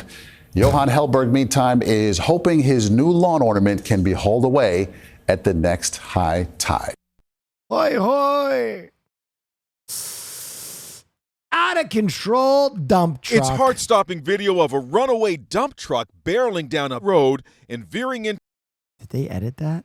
And veering into on truck, barreling down a road and barreling down a road. Veering into oncoming traffic. Oh, shit. The 61-year-old driver is having a seizure at the wheel. Oh, shit. The out-of-control truck takes out a utility pole, Oh, crosses 3 front shit. yards, then, oh no, it plows into a house at 40 miles per hour. Oh my God. This horrified mom had her baby in her arms as she ran across the street. This video was recorded just moments after the crash. Holy you can hear cries for help coming from inside. Help is on the way! It happened in Woodbury Heights, New Jersey. Holy fuck, dude. I know where Woodbury is. That's crazy. The 72-year-old homeowner was lounging in a chair when the truck plowed through. Neighbor Derek Keating said the homeowner was trapped inside. And you saw him, just his head. I could see him laying on his back, but I could see his head. These are the deep tire tracks from that dump truck as it careened across these front lawns out of control, across this street, and then rammed into this house. Now check out the debris over my shoulder. The fact that both the truck driver and the homeowner were trapped under this. Gone. The house is gone. Survived is being called a miracle. Holy shit. Heist on the turnpike. Major theft of Apple products. Damn, dude, New Jersey going crazy. From a moving truck on the turnpike. This was like something out of a movie. $287,000 worth of electronics gone from the trailer. A box truck and a car had pulled in front of the truck, causing the driver to slow down. The driver then noticed multiple cars following closely behind. It is now believed that somebody jumped onto the moving truck, got inside, and got away with all those Apple products. The driver discovered they were gone when he stopped in Fulton County. See, police say they know the identity of 2 people involved. Holy. New Jersey's going crazy. Oh, wait, this is sick. What the fuck? New video released by the USGS Hawaiian volcano.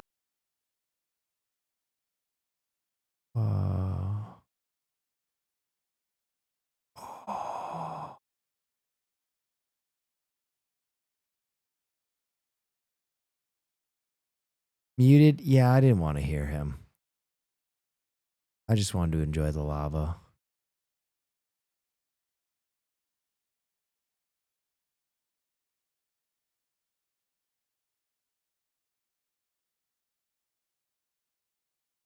That was sick. Okay.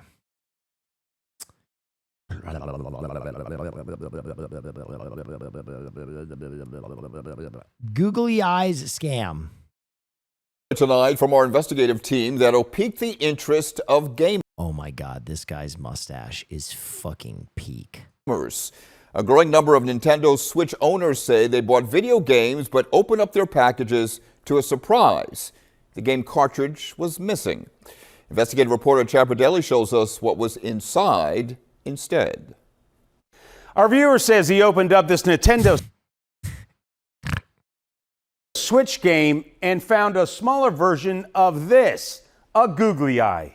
I honestly didn't even know what to do. It was a googly eye. It's pretty uncommon. Michael Delpome bought this Mario Party game from an East Windsor Walmart in February. 2 weeks later, he opened it and found this googly eye. I'm sorry. Wind that back.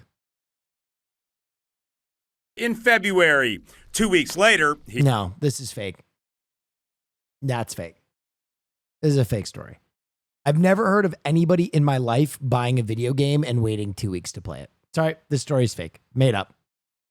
Everything about this made up. He opened it and found this googly eye peering at him. I can't say I didn't laugh when I saw it. One out of shock, but two out of like, what? A quick internet search revealed the googly eye was popping up in newly bought Nintendo Switch games across the country. Had to do with what I was dubbing like the googly-eyed bandit. John Downey, who runs Spawn Wave Media, has a daily YouTube show that covers anything and everything related to current events in gaming. He says the googly eye conundrum has been popping up over the past 6-7 months. I'm listening. It's actually a number of games. So I've seen Luigi's Mansion 2 HD, Mario vs. Donkey Kong, the Legend of Zelda Echoes of Wisdom, and Animal Crossing. Sometimes kids are buying these games with their chores. Legend of Zelda Echo of Wisdom. I've never even heard of that game. What the fuck? The money from their chores, and it's pretty heartbreaking. But how and who is swapping out games with the googly eyes? Nintendo wouldn't respond to repeated requests for comment. Downey says it could be happening anywhere along the chain, from manufacturing to packaging. Oh, it's the Zelda one. Got it. To shelving. For Nintendo, it's probably like a small thing that they maybe feel like might pass. Yes. Everyone's Steam library is so caught right now. 2 weeks is rookie numbers. You buy a game and then don't play it for 2 weeks. I've never, since I was a wee lad, as soon as I buy a game, I tear it open and play it immediately. Or that they can try to figure out quietly. It's not great marketing for them. Downey says Nintendo Switch games hold their value, used or not, and there's a robust secondary market. Delpome says he reached out to Nintendo after some legwork verifying his purchase. The company made him whole. They said, okay, like, we believe you and we'll send you a new game. And then the replacement came about 3 days later. And Downey says a good idea after buying a game, open up the package in the store to verify you're getting what you paid for. I'm investigator. The googly eye bandit. Reporter Chad Pradelli. Son of a bitch. After winning a $5 million lottery, this Winnipeg man says his ex-girlfriend ghosted Daniel, how him. did this happen? No. Well, Marilee, the details of this lawsuit read like a movie script. It's a battle over a lottery ticket worth millions. And CTV News was actually there for what appeared to be one of the happiest days of this couple's lives as they accepted the big check. Manitoba's newest lottery millionaire, Crystal McKay of Winnipeg. In late January last year, Crystal McKay and then partner Lawrence Campbell were thrust into the spotlight after she won $5 million on a Lotto 649 ticket. It was her birthday, and she's been asking me for like 3 weeks already just to get a ticket, but I never went and got one.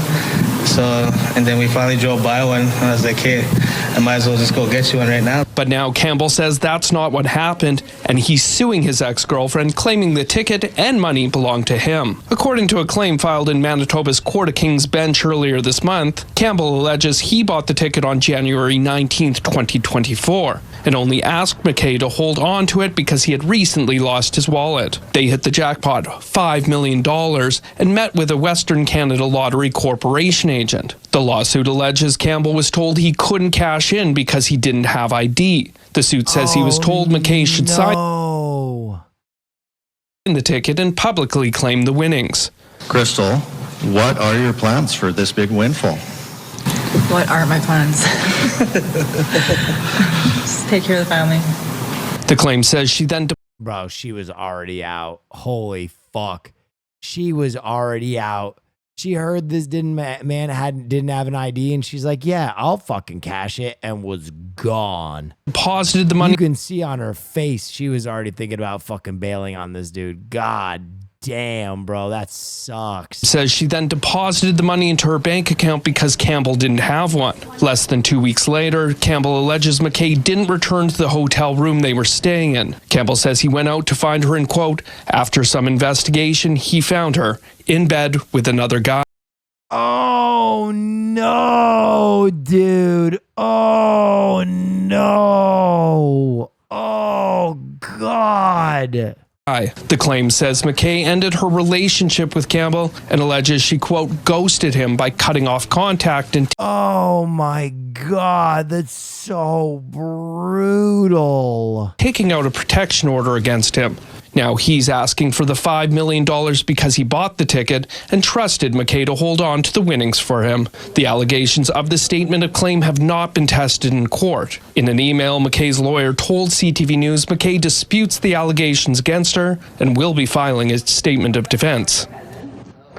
Both the Western Canada Lottery Corporation and Manitoba Liquor and Lotteries are also named as defendants in the lawsuit.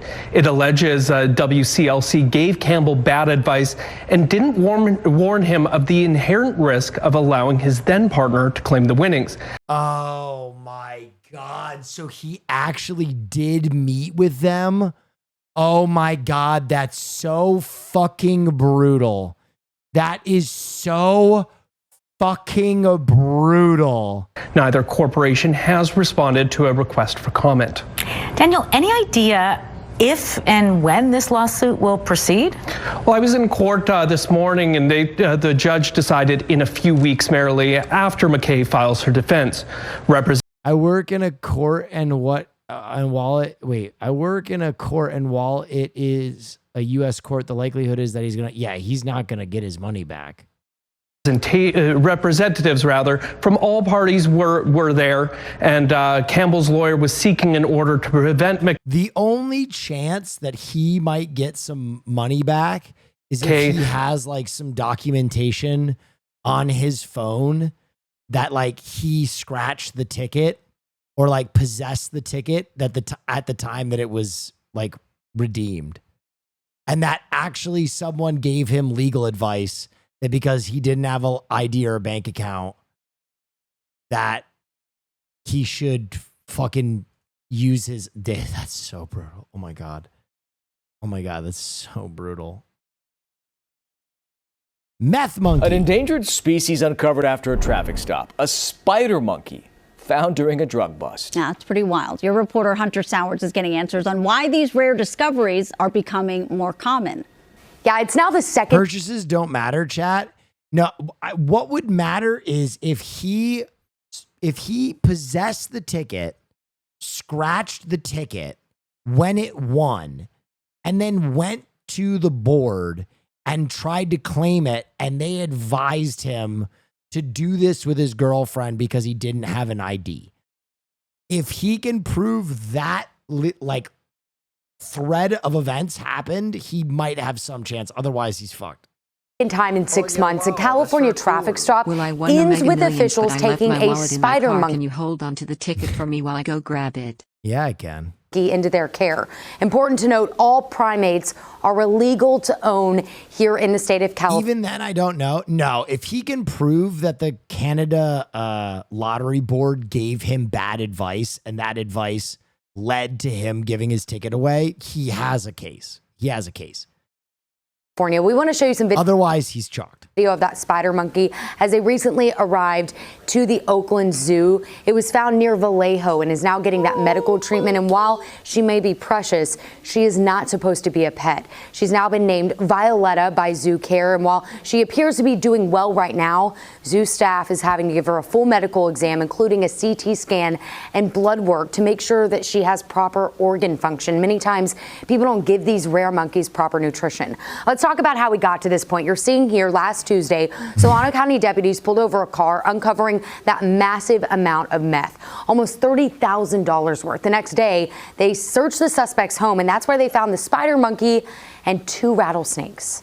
Now, if this sounds familiar, that's because it is. You're looking at another incident here earlier this year during a different traffic stop down south of Madera. CHP officers finding this spider monkey riding in the passenger seat of a Rolls Royce driving down the 99, had that pink onesie on. That suspect was arrested on drug charges and driving under the influence. The Oakland Zoo also taking this spider monkey into their care.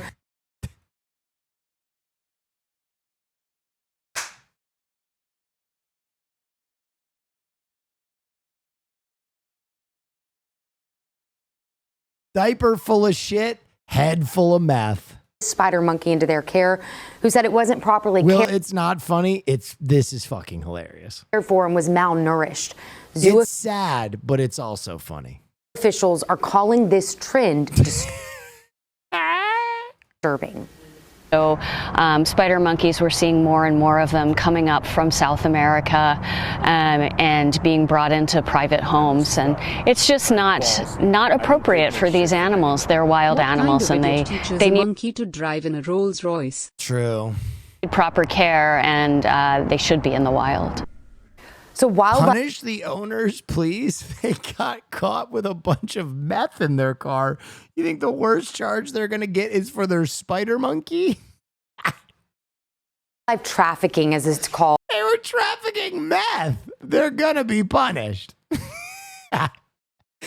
Sir, you're facing 30 years in a maximum security jail for trafficking pounds of methamphetamine.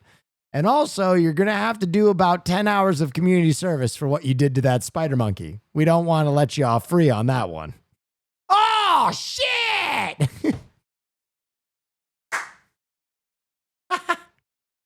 You're going to have to go to a particularly long 3-hour seminar about exotic pets when you get out of jail for the methamphetamine trafficking.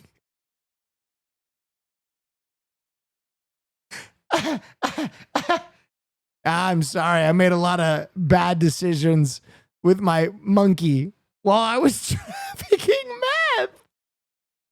Is one of the largest illegal trades in the world. The Oakland Zoo is committed to helping save these animals and stop the trend. Aww. The zoo is going to be working with the CDFW and other national organizations to try and help find Violetta a sanctuary or another zoo where she can live a healthy life after they're done caring for her. Listen, you're right. Stop laughing. It's time to give a very important service announcement. Chat. Find yourself trafficking meth. Perhaps you are not a suitable home for a spider monkey.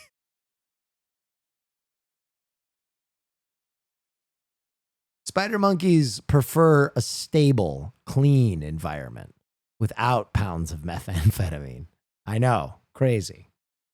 But they're a very, very particular animal to take care of. Maya is going to cook your ass for real? Wait a minute. I'm sorry, Rogue.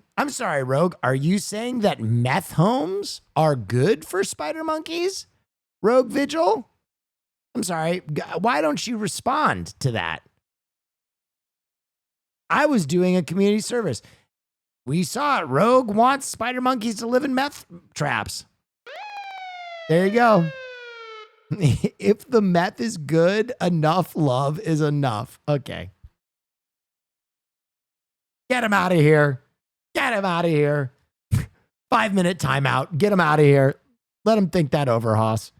Play the siren. We got him. 5-minute timeout. Get him out of here. No, listen. Thank you. Listen, I'm not very political, but I'll take a hardline stance on this, folks. Don't give meth to your pet monkey. I know. Some may call me a libtard.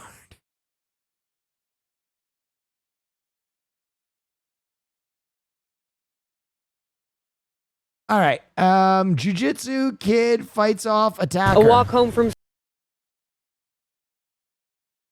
school turning into a terrifying moment for a Carmel by the Sea 13-year-old girl when she was face to face with the a monkey really likes to party. 5 minutes for that guy too. Get him out of here. Get him out of. We need to shape up this chat right now. Get him out of here. man trying to physically assault her. 5 minutes in the slam. The girl managing to fight him off using jiu-jitsu.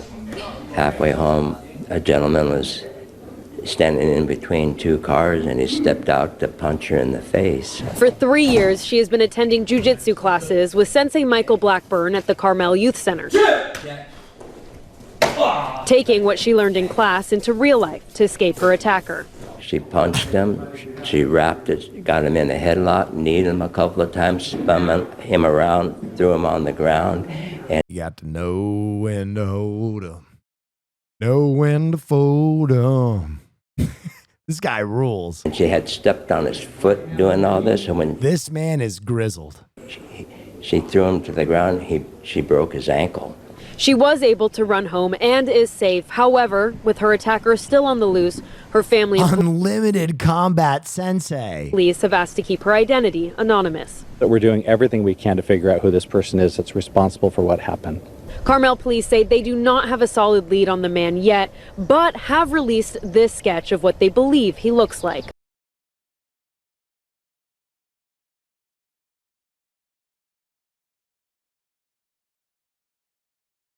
Oh my God, dude.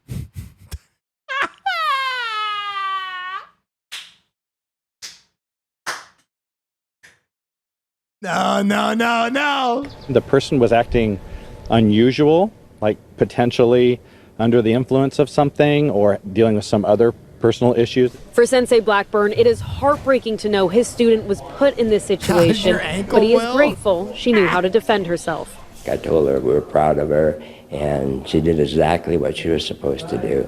You have to fight in class like you're going to protect yourself on the street.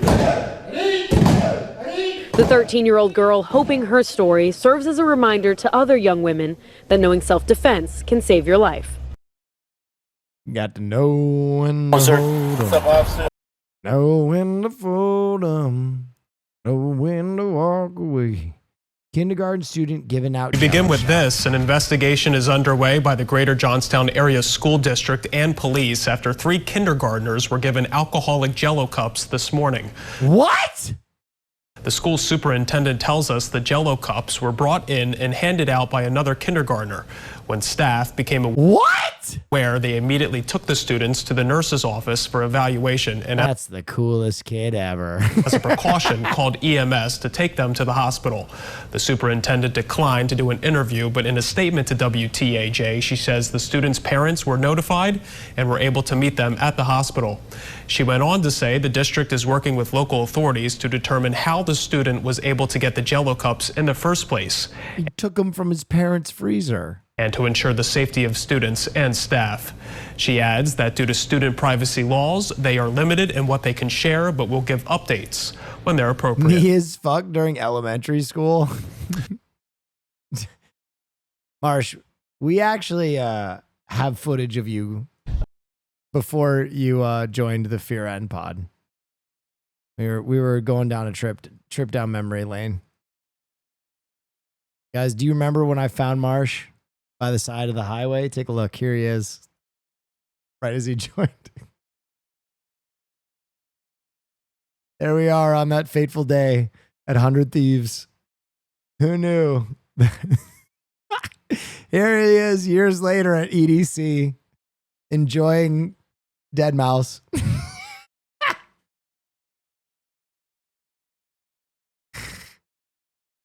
We've come a long way. Tampa man is targeting realtors. Urgent safety warning about a man they say is targeting women during house showings. This is 10 Tampa Bay at 6. I'm Dave Wagner. And I'm Frank Wiley in for Courtney tonight in a story you will only see right here. Marsh, did the chat tell you that I told them the story of you turning down your Mexican flag hat and how I was accepted by EDC as a honorary Mexican? One of the greatest moments of my life, really. Here on 10 Tampa Bay, realtors are now speaking out after sharing posts like these online. They say a man suspected of having a foot fetish is reportedly targeting women real estate agents by booking fake home tours.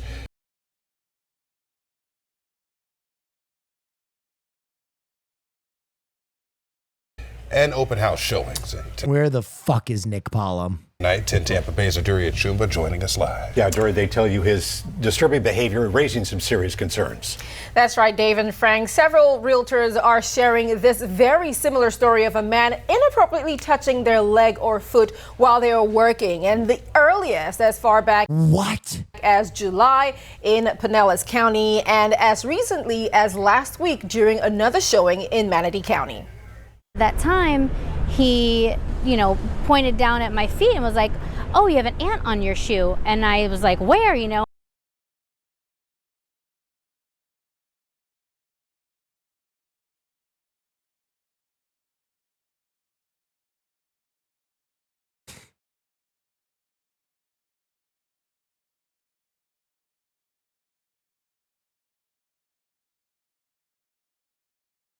I don't get feet, guys. And I'm frantic trying to get the ant off my shoe, and I'm like, "Where?" And he's like, "Right there, right there." Real estate agent Angela Julian didn't realize that was just a trick. He bends down and the classic ant on the shoe trick.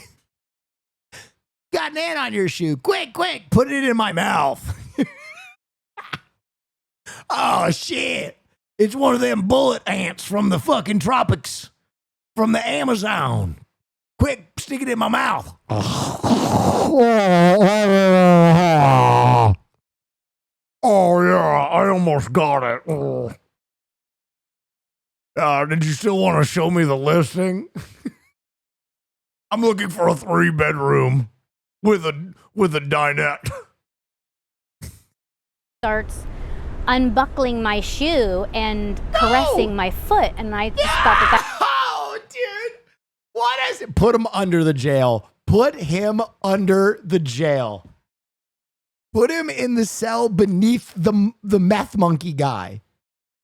That was really weird. At the same time, he's fidgeting with his phone, petting my foot, fidgeting the phone, and I think he's trying to take some type of a video of. How long did this go on for? How long did this go on for?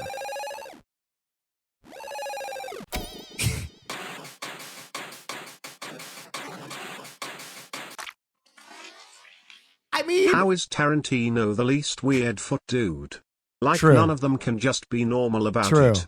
They Like, all got to creep out. I'm trying to visualize this. All right, let's do a timer. Let's do a timer. Haas, can you start a timer, please? Use Tifa. My skirt. Okay, I'll use. God damn.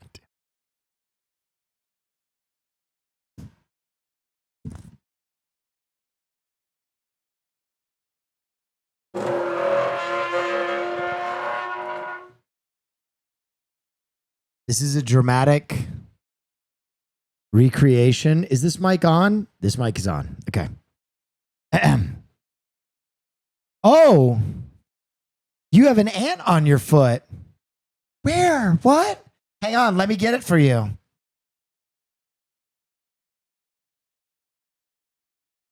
Did you get it? Oh, hang on, it's a fighter.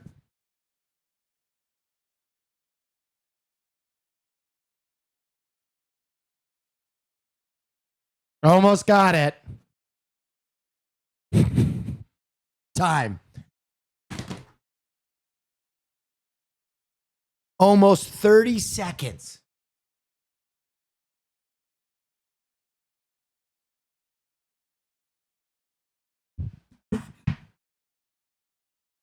You know, I feel like at first I thought that that was a ridiculous amount of time, but now that I experience it in that dramatic reenaction, I realize it's so bizarre that I might not have reacted either. If a strange person came up to me and was like, "You have a spider on your foot," I'd be like, "What?" I wonder how long it would take to realize that I was getting my foot groped. It is really alarming. At first unaware of the violation, now at least more than a half dozen women coming forward to share stories of their encounter. No one called the cops on this guy? With the strange man that's left them feeling vulnerable. Very vulnerable. Instantly, you can sense that something's not quite right, but you can't really put your finger on it. He's searching Zillow. He's using everything that everyone has public access to see when and where people are going to be. What crime did he commit, Will? He groped them. What? You can't just touch someone. And that is concerning. Les Haynes, who runs a group for Tampa area realtors, says up to 30 people can show up for a single open house, with many unvetted. That's why he's advising realtors to prioritize their safety. If you are carrying a firearm, you need firearm safety, you need practice. It is. Okay, I don't know if we have to shoot the foot guy. Wait a minute. That was a crazy escalation. Maybe we can rehabilitate him.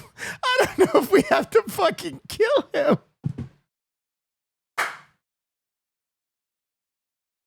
What the fuck? Holy shit. Surely the prison system can do something for this man. Fucking shoot him.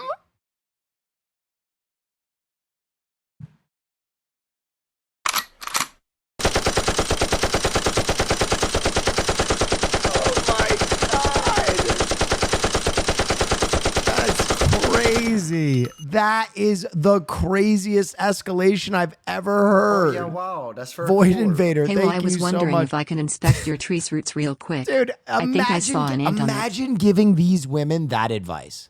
That is crazy. Hey, you know the trauma that you're experiencing from this guy sexually assaulting you? How about the image of him bleeding out on the floor you're trying to sell for the rest of your life? What the hell happened to my camera?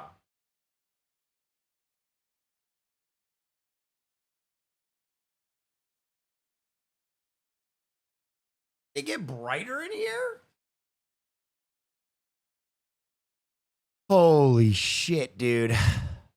That is the craziest escalation I've ever heard. Safety. If you are carrying a firearm, you need firearm safety, you need practice. It is not buying a gun on a shelf and thinking you're going to be Annie Oakley. It doesn't happen that way. You're more apt to get hurt than actually protect yourself in that situation. Have an escape route, have maybe some pepper spray or something. Now that's good advice.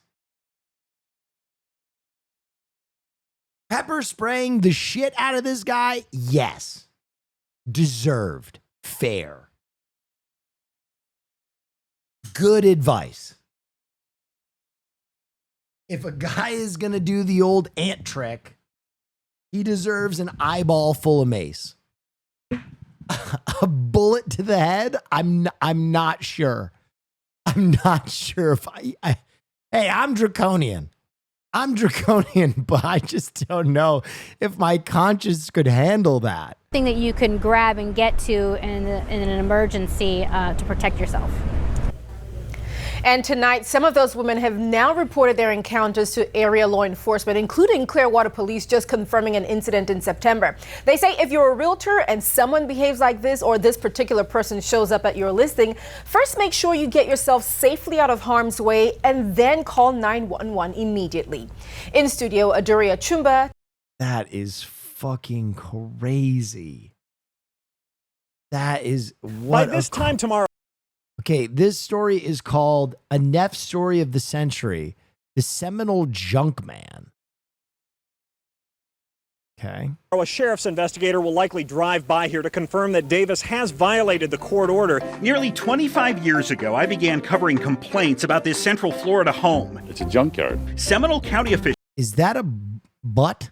Said the owner, Alan Davis, had been piling junk in his yard in violation of local ordinances. But every time they keep screwing with me, I keep moving more. And there is nothing they're going to do about it. Davis called it a political protest. It's basically, I'm tired of the government steamrolling over people, and they can just kiss. Hell yeah, brother! Hell yeah! Back then, Davis had just a small amount of junk on his property. You think there's a lot here now? Why don't you come back by tomorrow? Let's see what I really think of the county.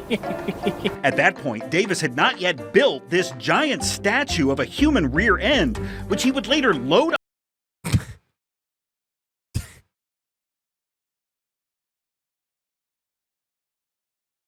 Political prisoner. Onto his truck and drive down the interstate while headed to court hearings. The name of the sculpture is Kiss My and you can just do it. Davis had not yet been arrested, put on trial, and sent to prison for criminal littering. When you would get letters that that the foliage was too high, the weeds were too high in the front yard, that he would actually get fertilizer and fertilize the weeds to make them even higher. More recently, Davis built this two-story structure in his yard. It's some kind of storage platform. You cannot even see his house back there anymore. For 25 years, Seminole County has been trying to get Alan Davis to clean up his yard on this quiet residential street. And for 25 years, but why?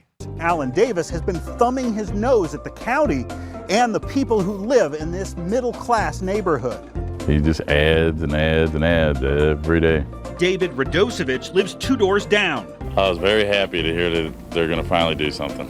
For decades, he's begged the county to take action. Did you think when I first met you... Bro, just leave him alone?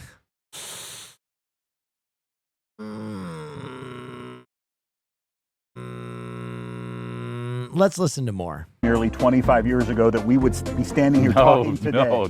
Well, I thought for sure by now it'd be cleaned up, to be honest with you.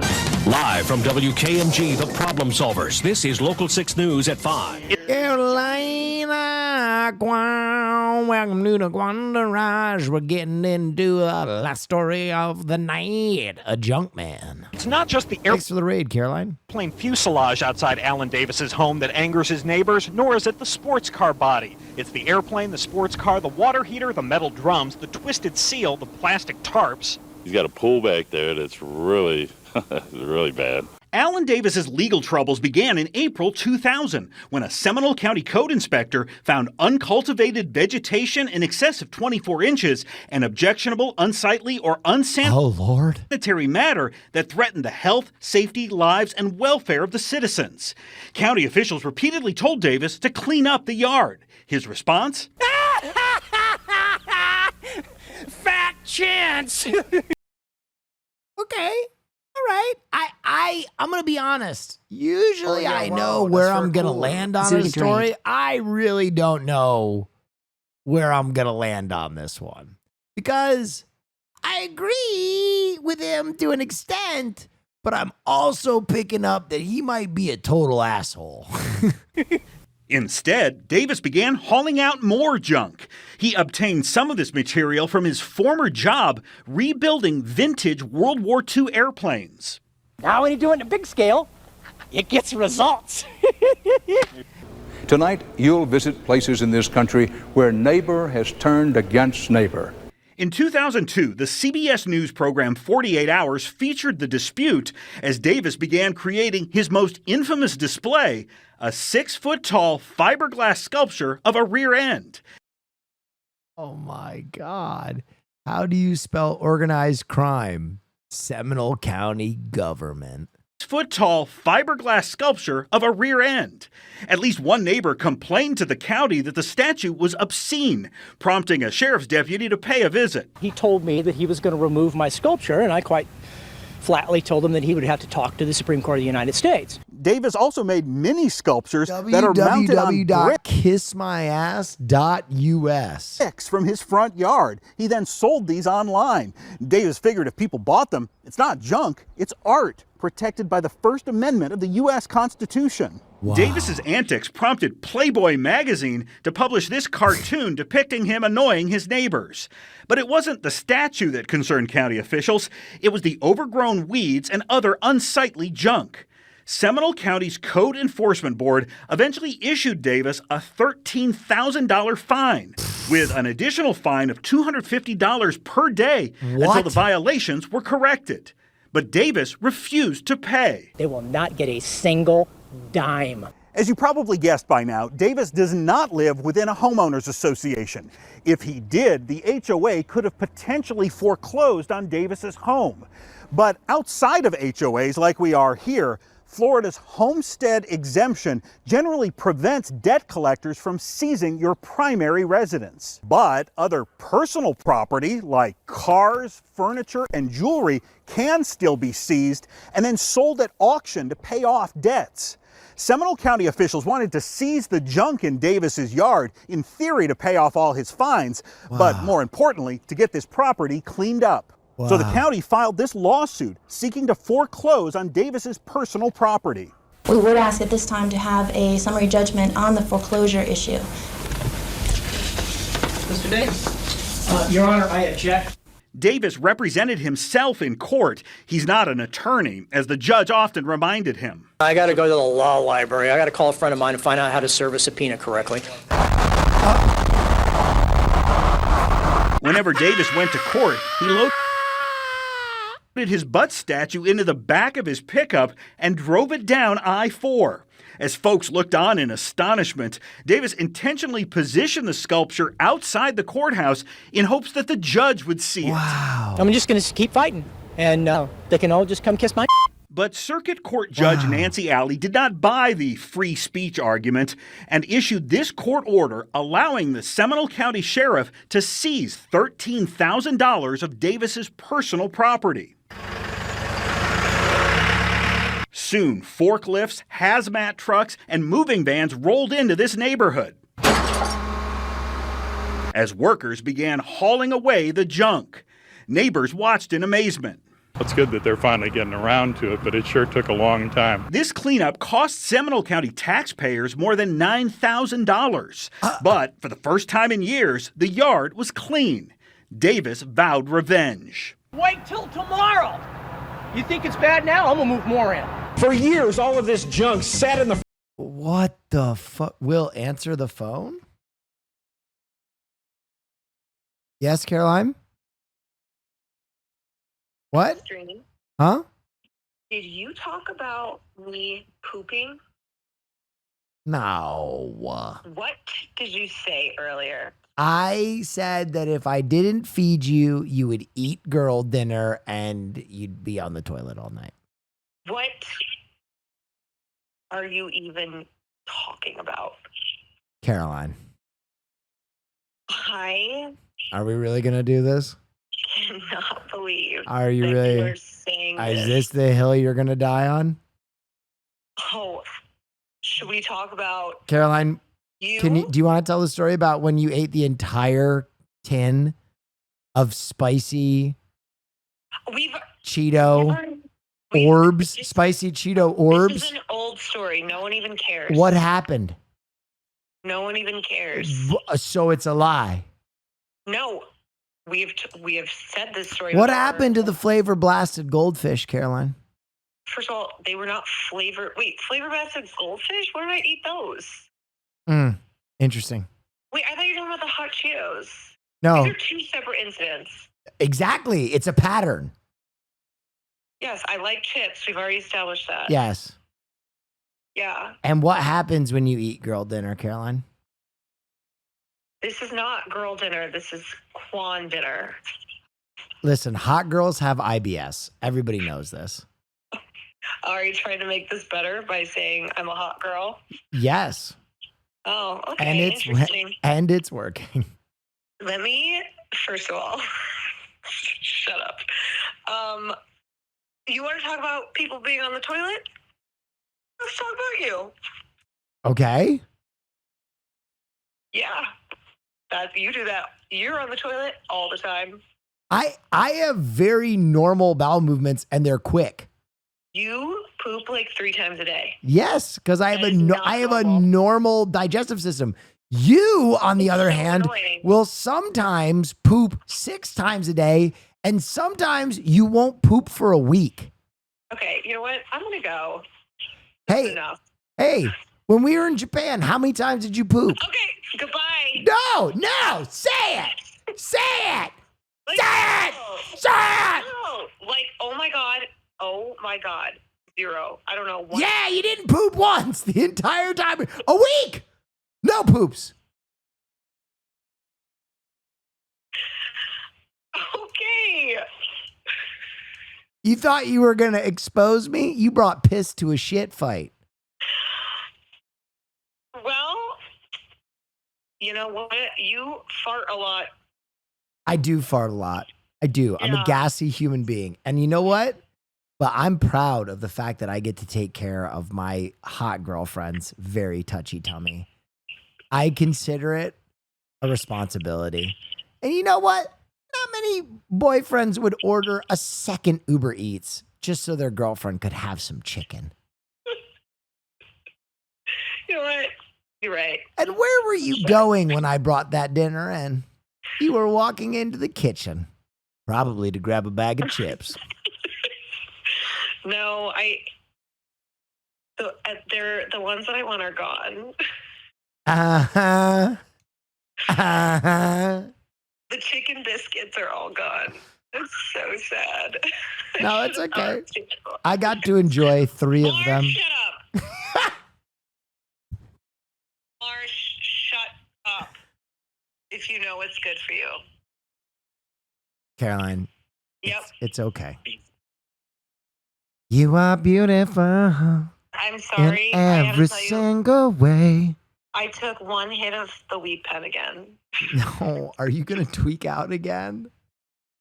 No, I think I'll be okay. Caroline woke up in the middle of the night a few nights ago and thought she was having a stroke, and I had to stay up and watch her. So bad. I didn't think I was having a stroke. Something was just wrong, but I couldn't explain what it was. But also, it wasn't like that bad.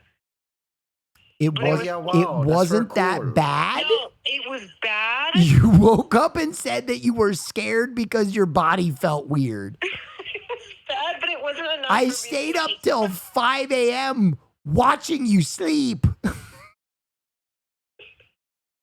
Because you said you were having numbness in your arm. I know, but I said it wasn't like numb. Okay, anyway. I forgot you're on stream, right? Yeah. You forgot I was on stream? Oh, really? Because I think you just corrected Marsh for saying something in the chat. No, like I remember you're on stream and then I forget. And then I remember again. It's the 1 hit of weed, I'm telling you. I just played an entire chapter of L.A. Noire, and I couldn't tell you a single thing from that case. Fair. Hey, can I ask a question? Okay. Yes. Was the food good? It was good. Good. Yeah, it's delish. Thank you. No worries. All right. I got some work to do after this. So are you going to go to bed? Yeah, probably. Okay. Goodbye. Goodbye.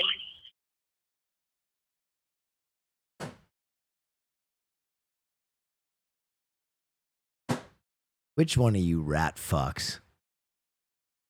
Which one of you rat fucks did it? I'm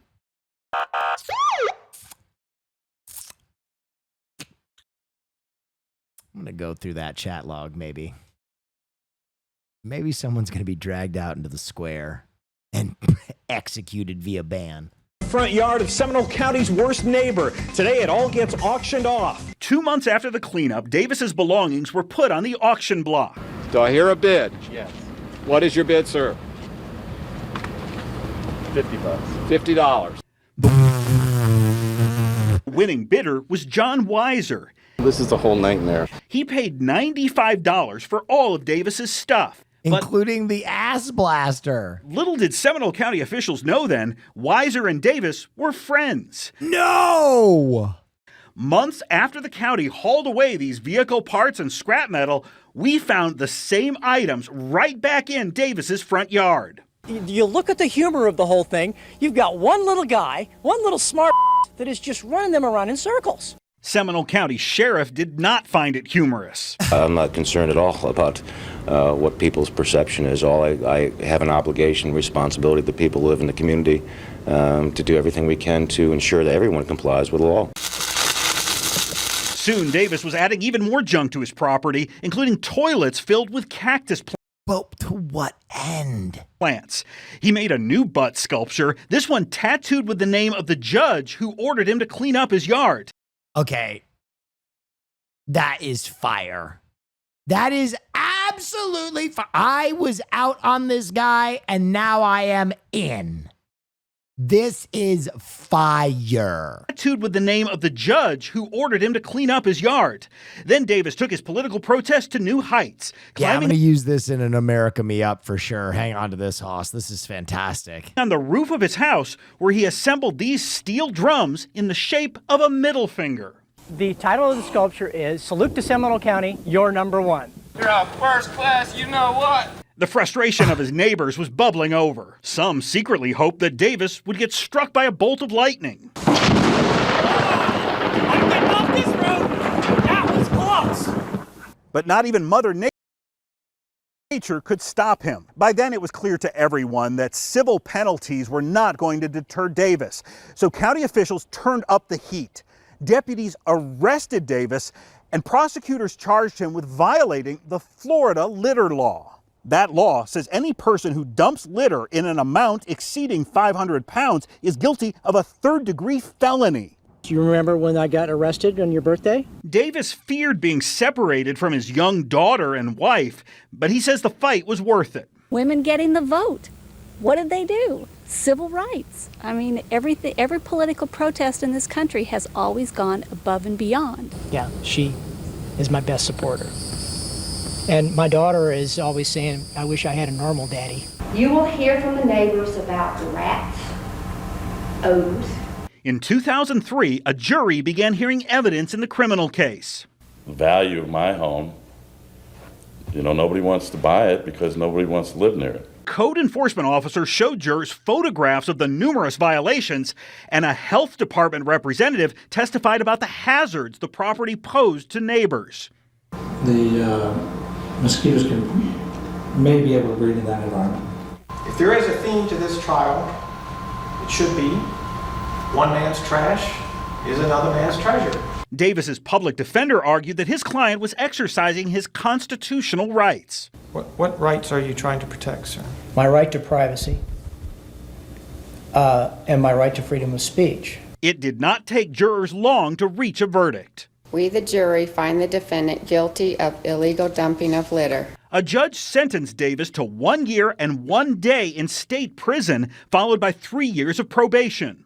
They mobbed me. They knew I was coming. They wanted my autograph. I caught up with Davis while he was incarcerated. I get charged with felony littering, and then now I'm cleaning garbage. By the way, side note, guys, I'm planning something.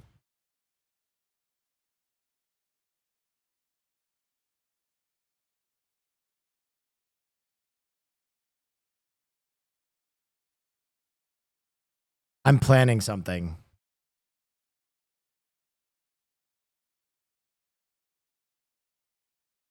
Something that you guys have requested for a long time.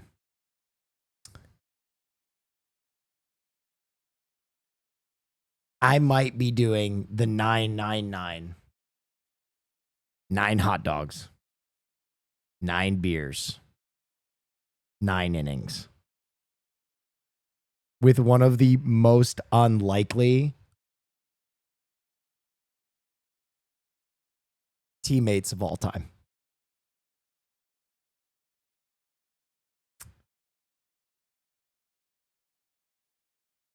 Emmy Rue.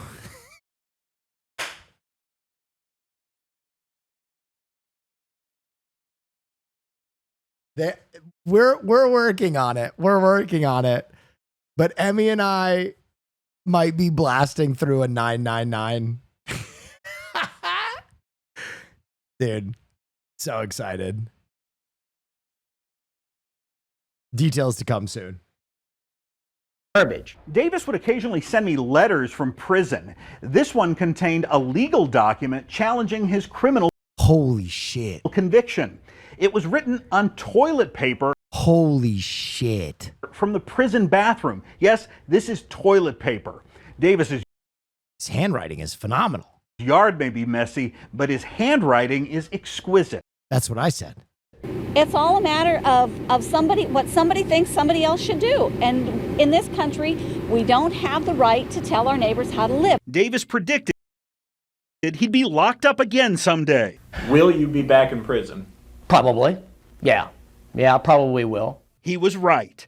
Just months after being released, a judge found Davis violated his probation and sent him back to prison for another year. Oh, I think I'm going to probably meet visiting Bubba tonight. When Davis got out. Holy shit.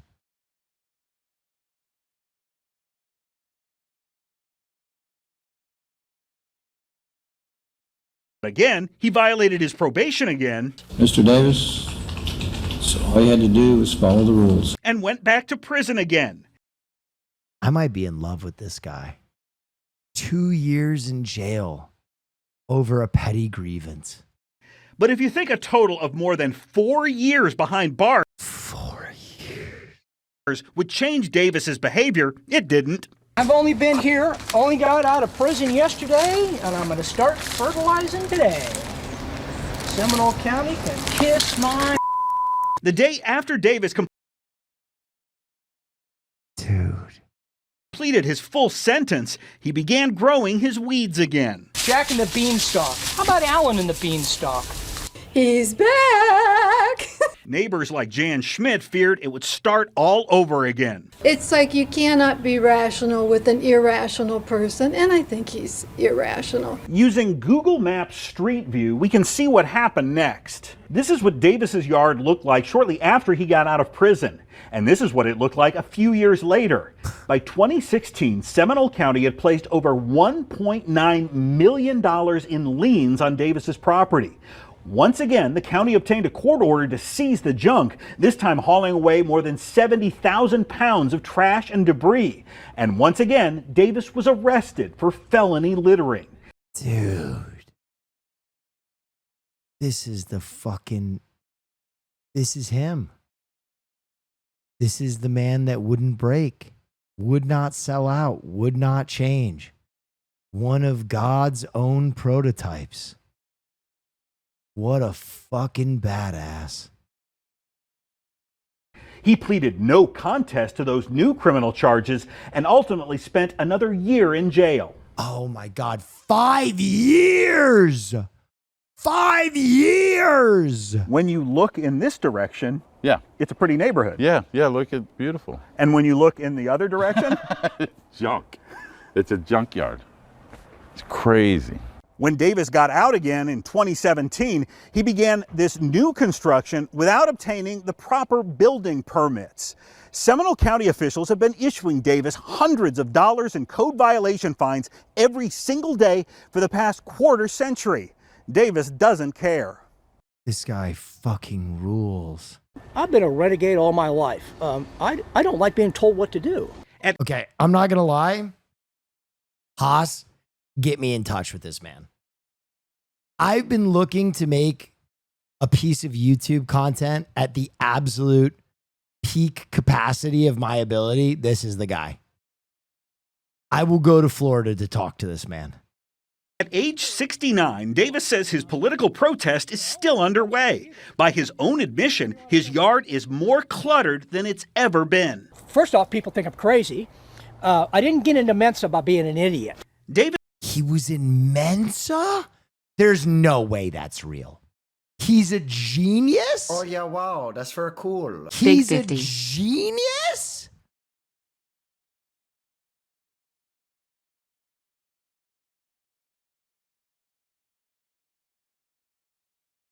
Davis claims to be a genius with an IQ of 147. I could not immediately confirm that, but I can confirm he started building yet another butt statue, which he plans to drive around town again while delivering lawsuits to government officials. The county's issued you millions of dollars in fines for all this. It hasn't deterred you. Nope.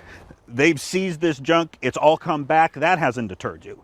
You have had 2 criminal convictions. That hasn't deterred you. Nope. What will deter you? Oh, nothing. No, that's not going to happen. There is nothing in their ability that will deter me. So this is all against the government? Oh, yeah, it's bait. What about your neighbors? What about my neighbors? My neighbors have their own property. Freedom is freedom. If the government can tell you what to do with your property, you don't have freedom. Freedom.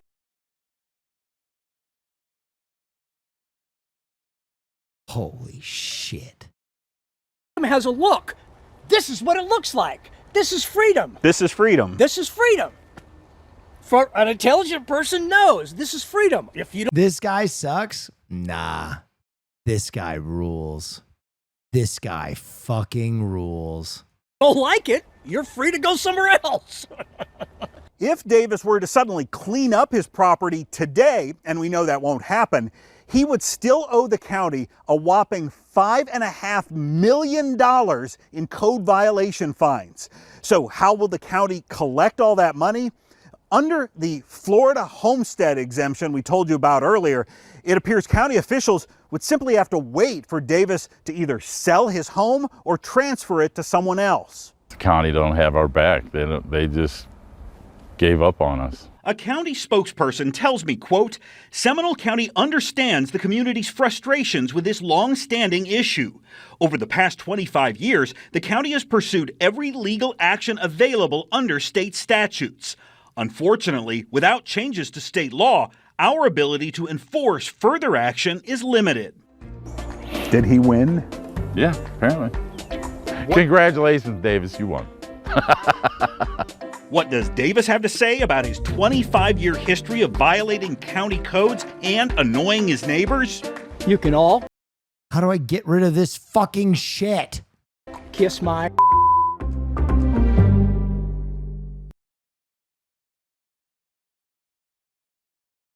Wow. Wow, dude. That is fucking crazy.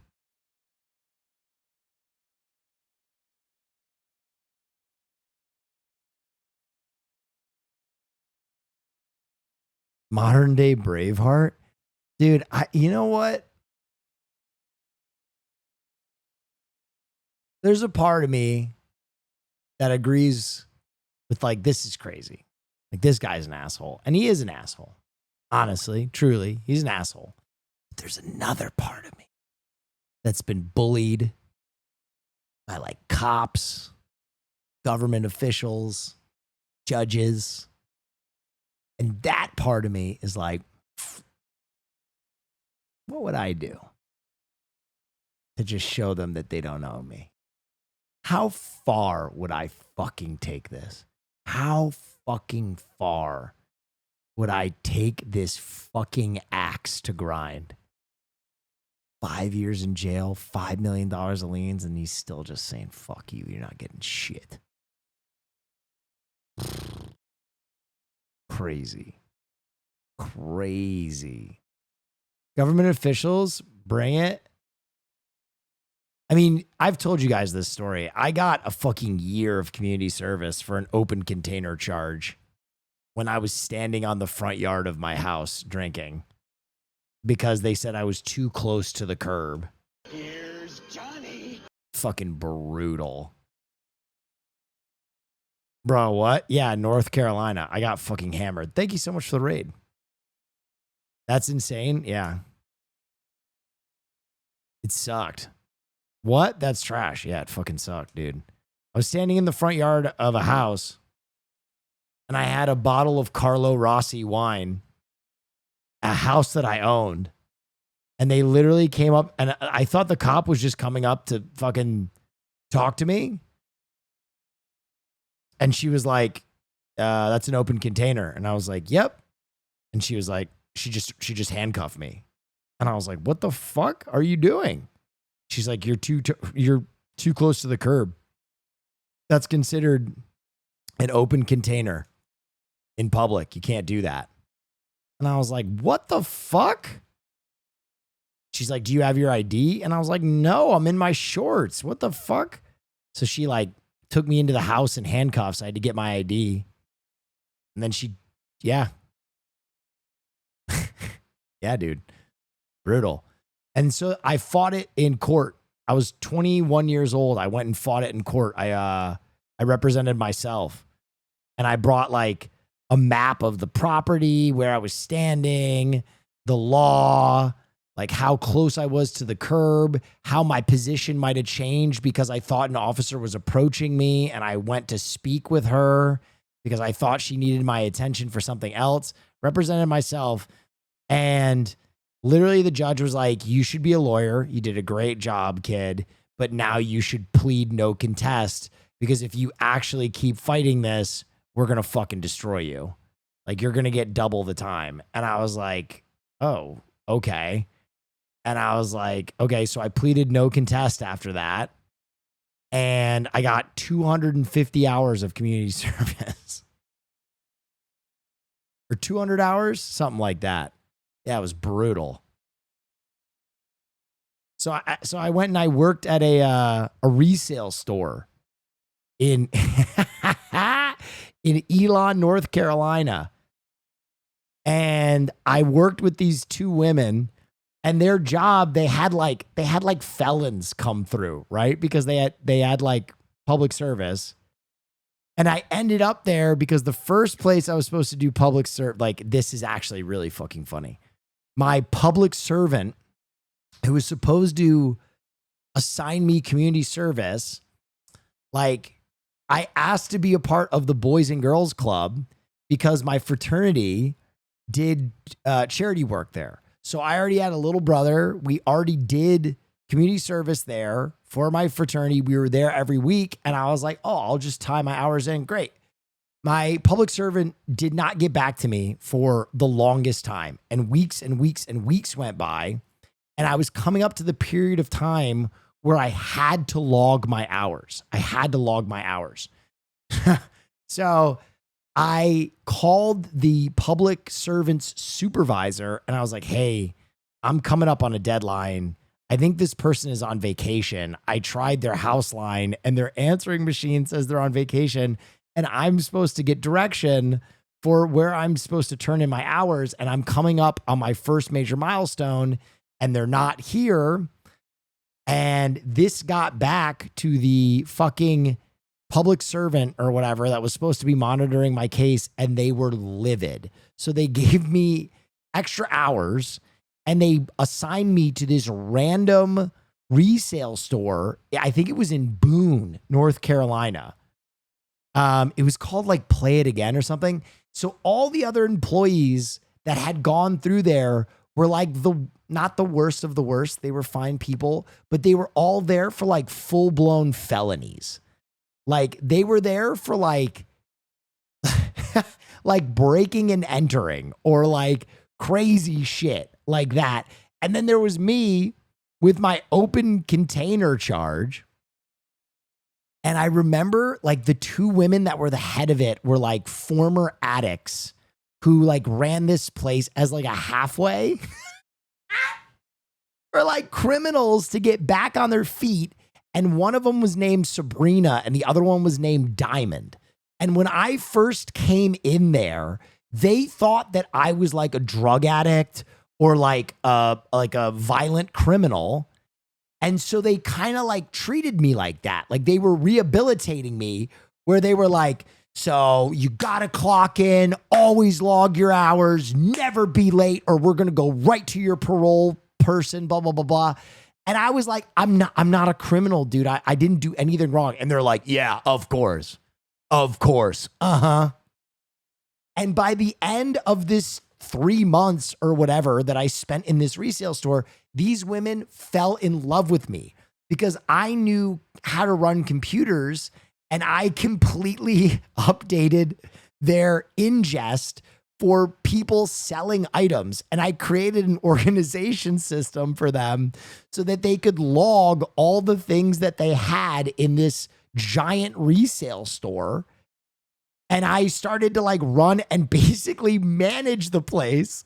And at the end, they were like, we want to offer you a job. We want to offer you a management job. And I was like, ladies, like, I fucking love you, but I'm not lying to you. I actually am just a student. I'm not a criminal. Like, I literally had an open container on my front lawn, and they were like, "You were serious?" And I was like, I was totally serious.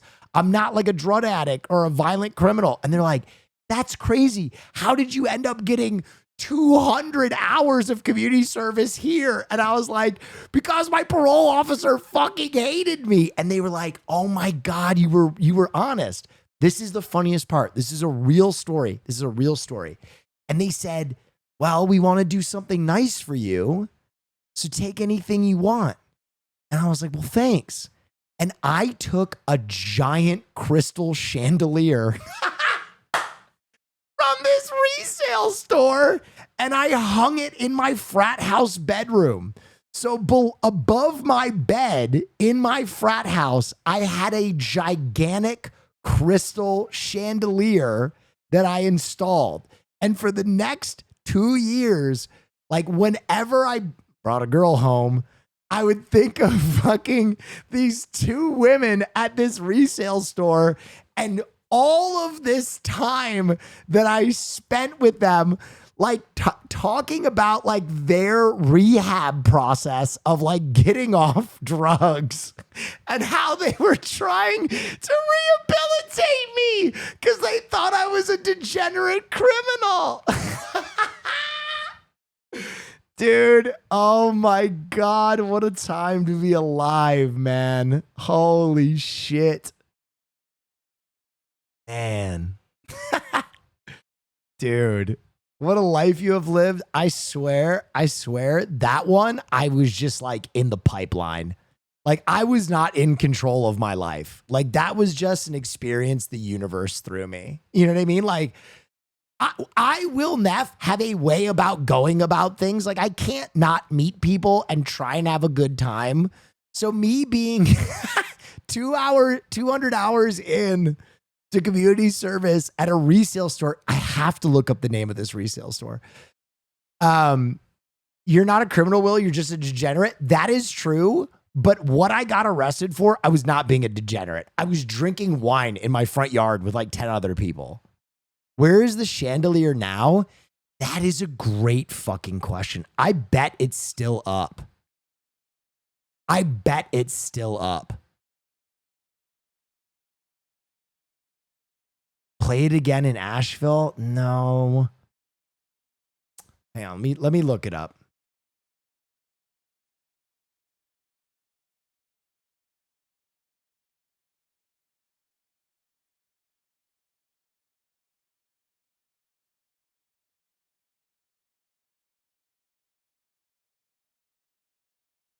It might not have the same name.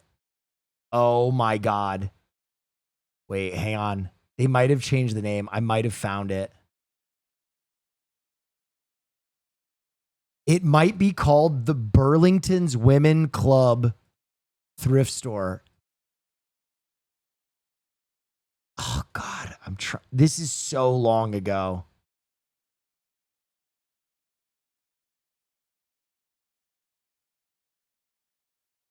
God.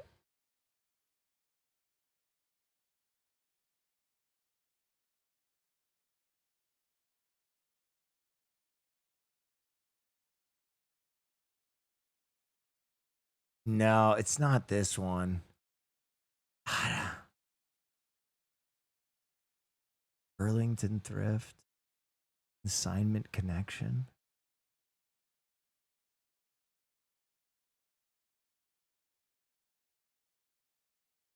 This website is down. Fuck, hang on.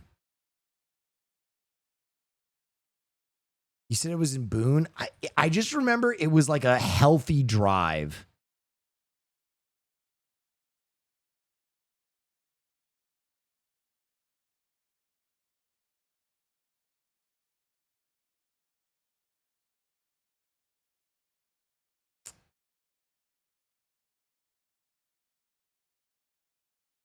God, man, if I saw it. Good Samaritan?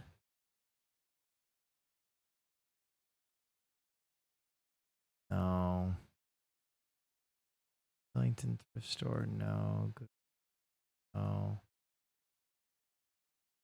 Yellow cash. Guys, this was so long ago, it might not even exist anymore. I'm going to keep it as a whole ass stack.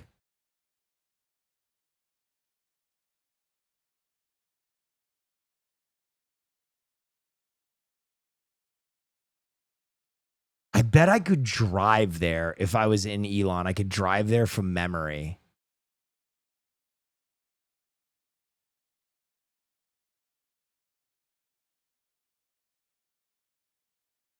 Wait, is this it?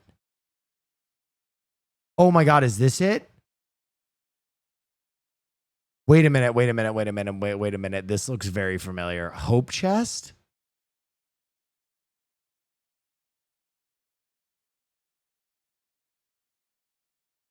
God, I can't. I will work on this. I will ask one of my frat brothers. They will remember the name of it. If I ask my frat brothers, I'm sure one of them will remember it. God. I want to say it was like... Anyway, yeah, true story, stupid story, origin story. Get Rainbow. I wonder if I even have a picture of myself there.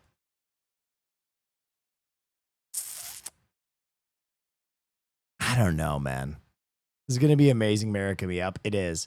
Speaking of which, ladies and gentlemen, I got to go do some work. I got to go do some work. I got to get to working. I am going to send you. Oh, shit. I'm going to send you to ACU, my teammate, my guy. Thank you for joining me tonight. I hope you enjoyed Neff News. I hope you have a wonderful rest of your Tuesday. I will be back tomorrow for film night. Thanks to all you do. Have a wonderful evening. Stay dangerous. Huge shout out and thank you to the one, the only, the fantastic, the amazing Haas for putting this together. Please give him your love. He works really hard. Makes the stream a better place. Anyway, I'll be back tomorrow for film night. I appreciate y'all. Sleep well, stay up, all that she, and good night.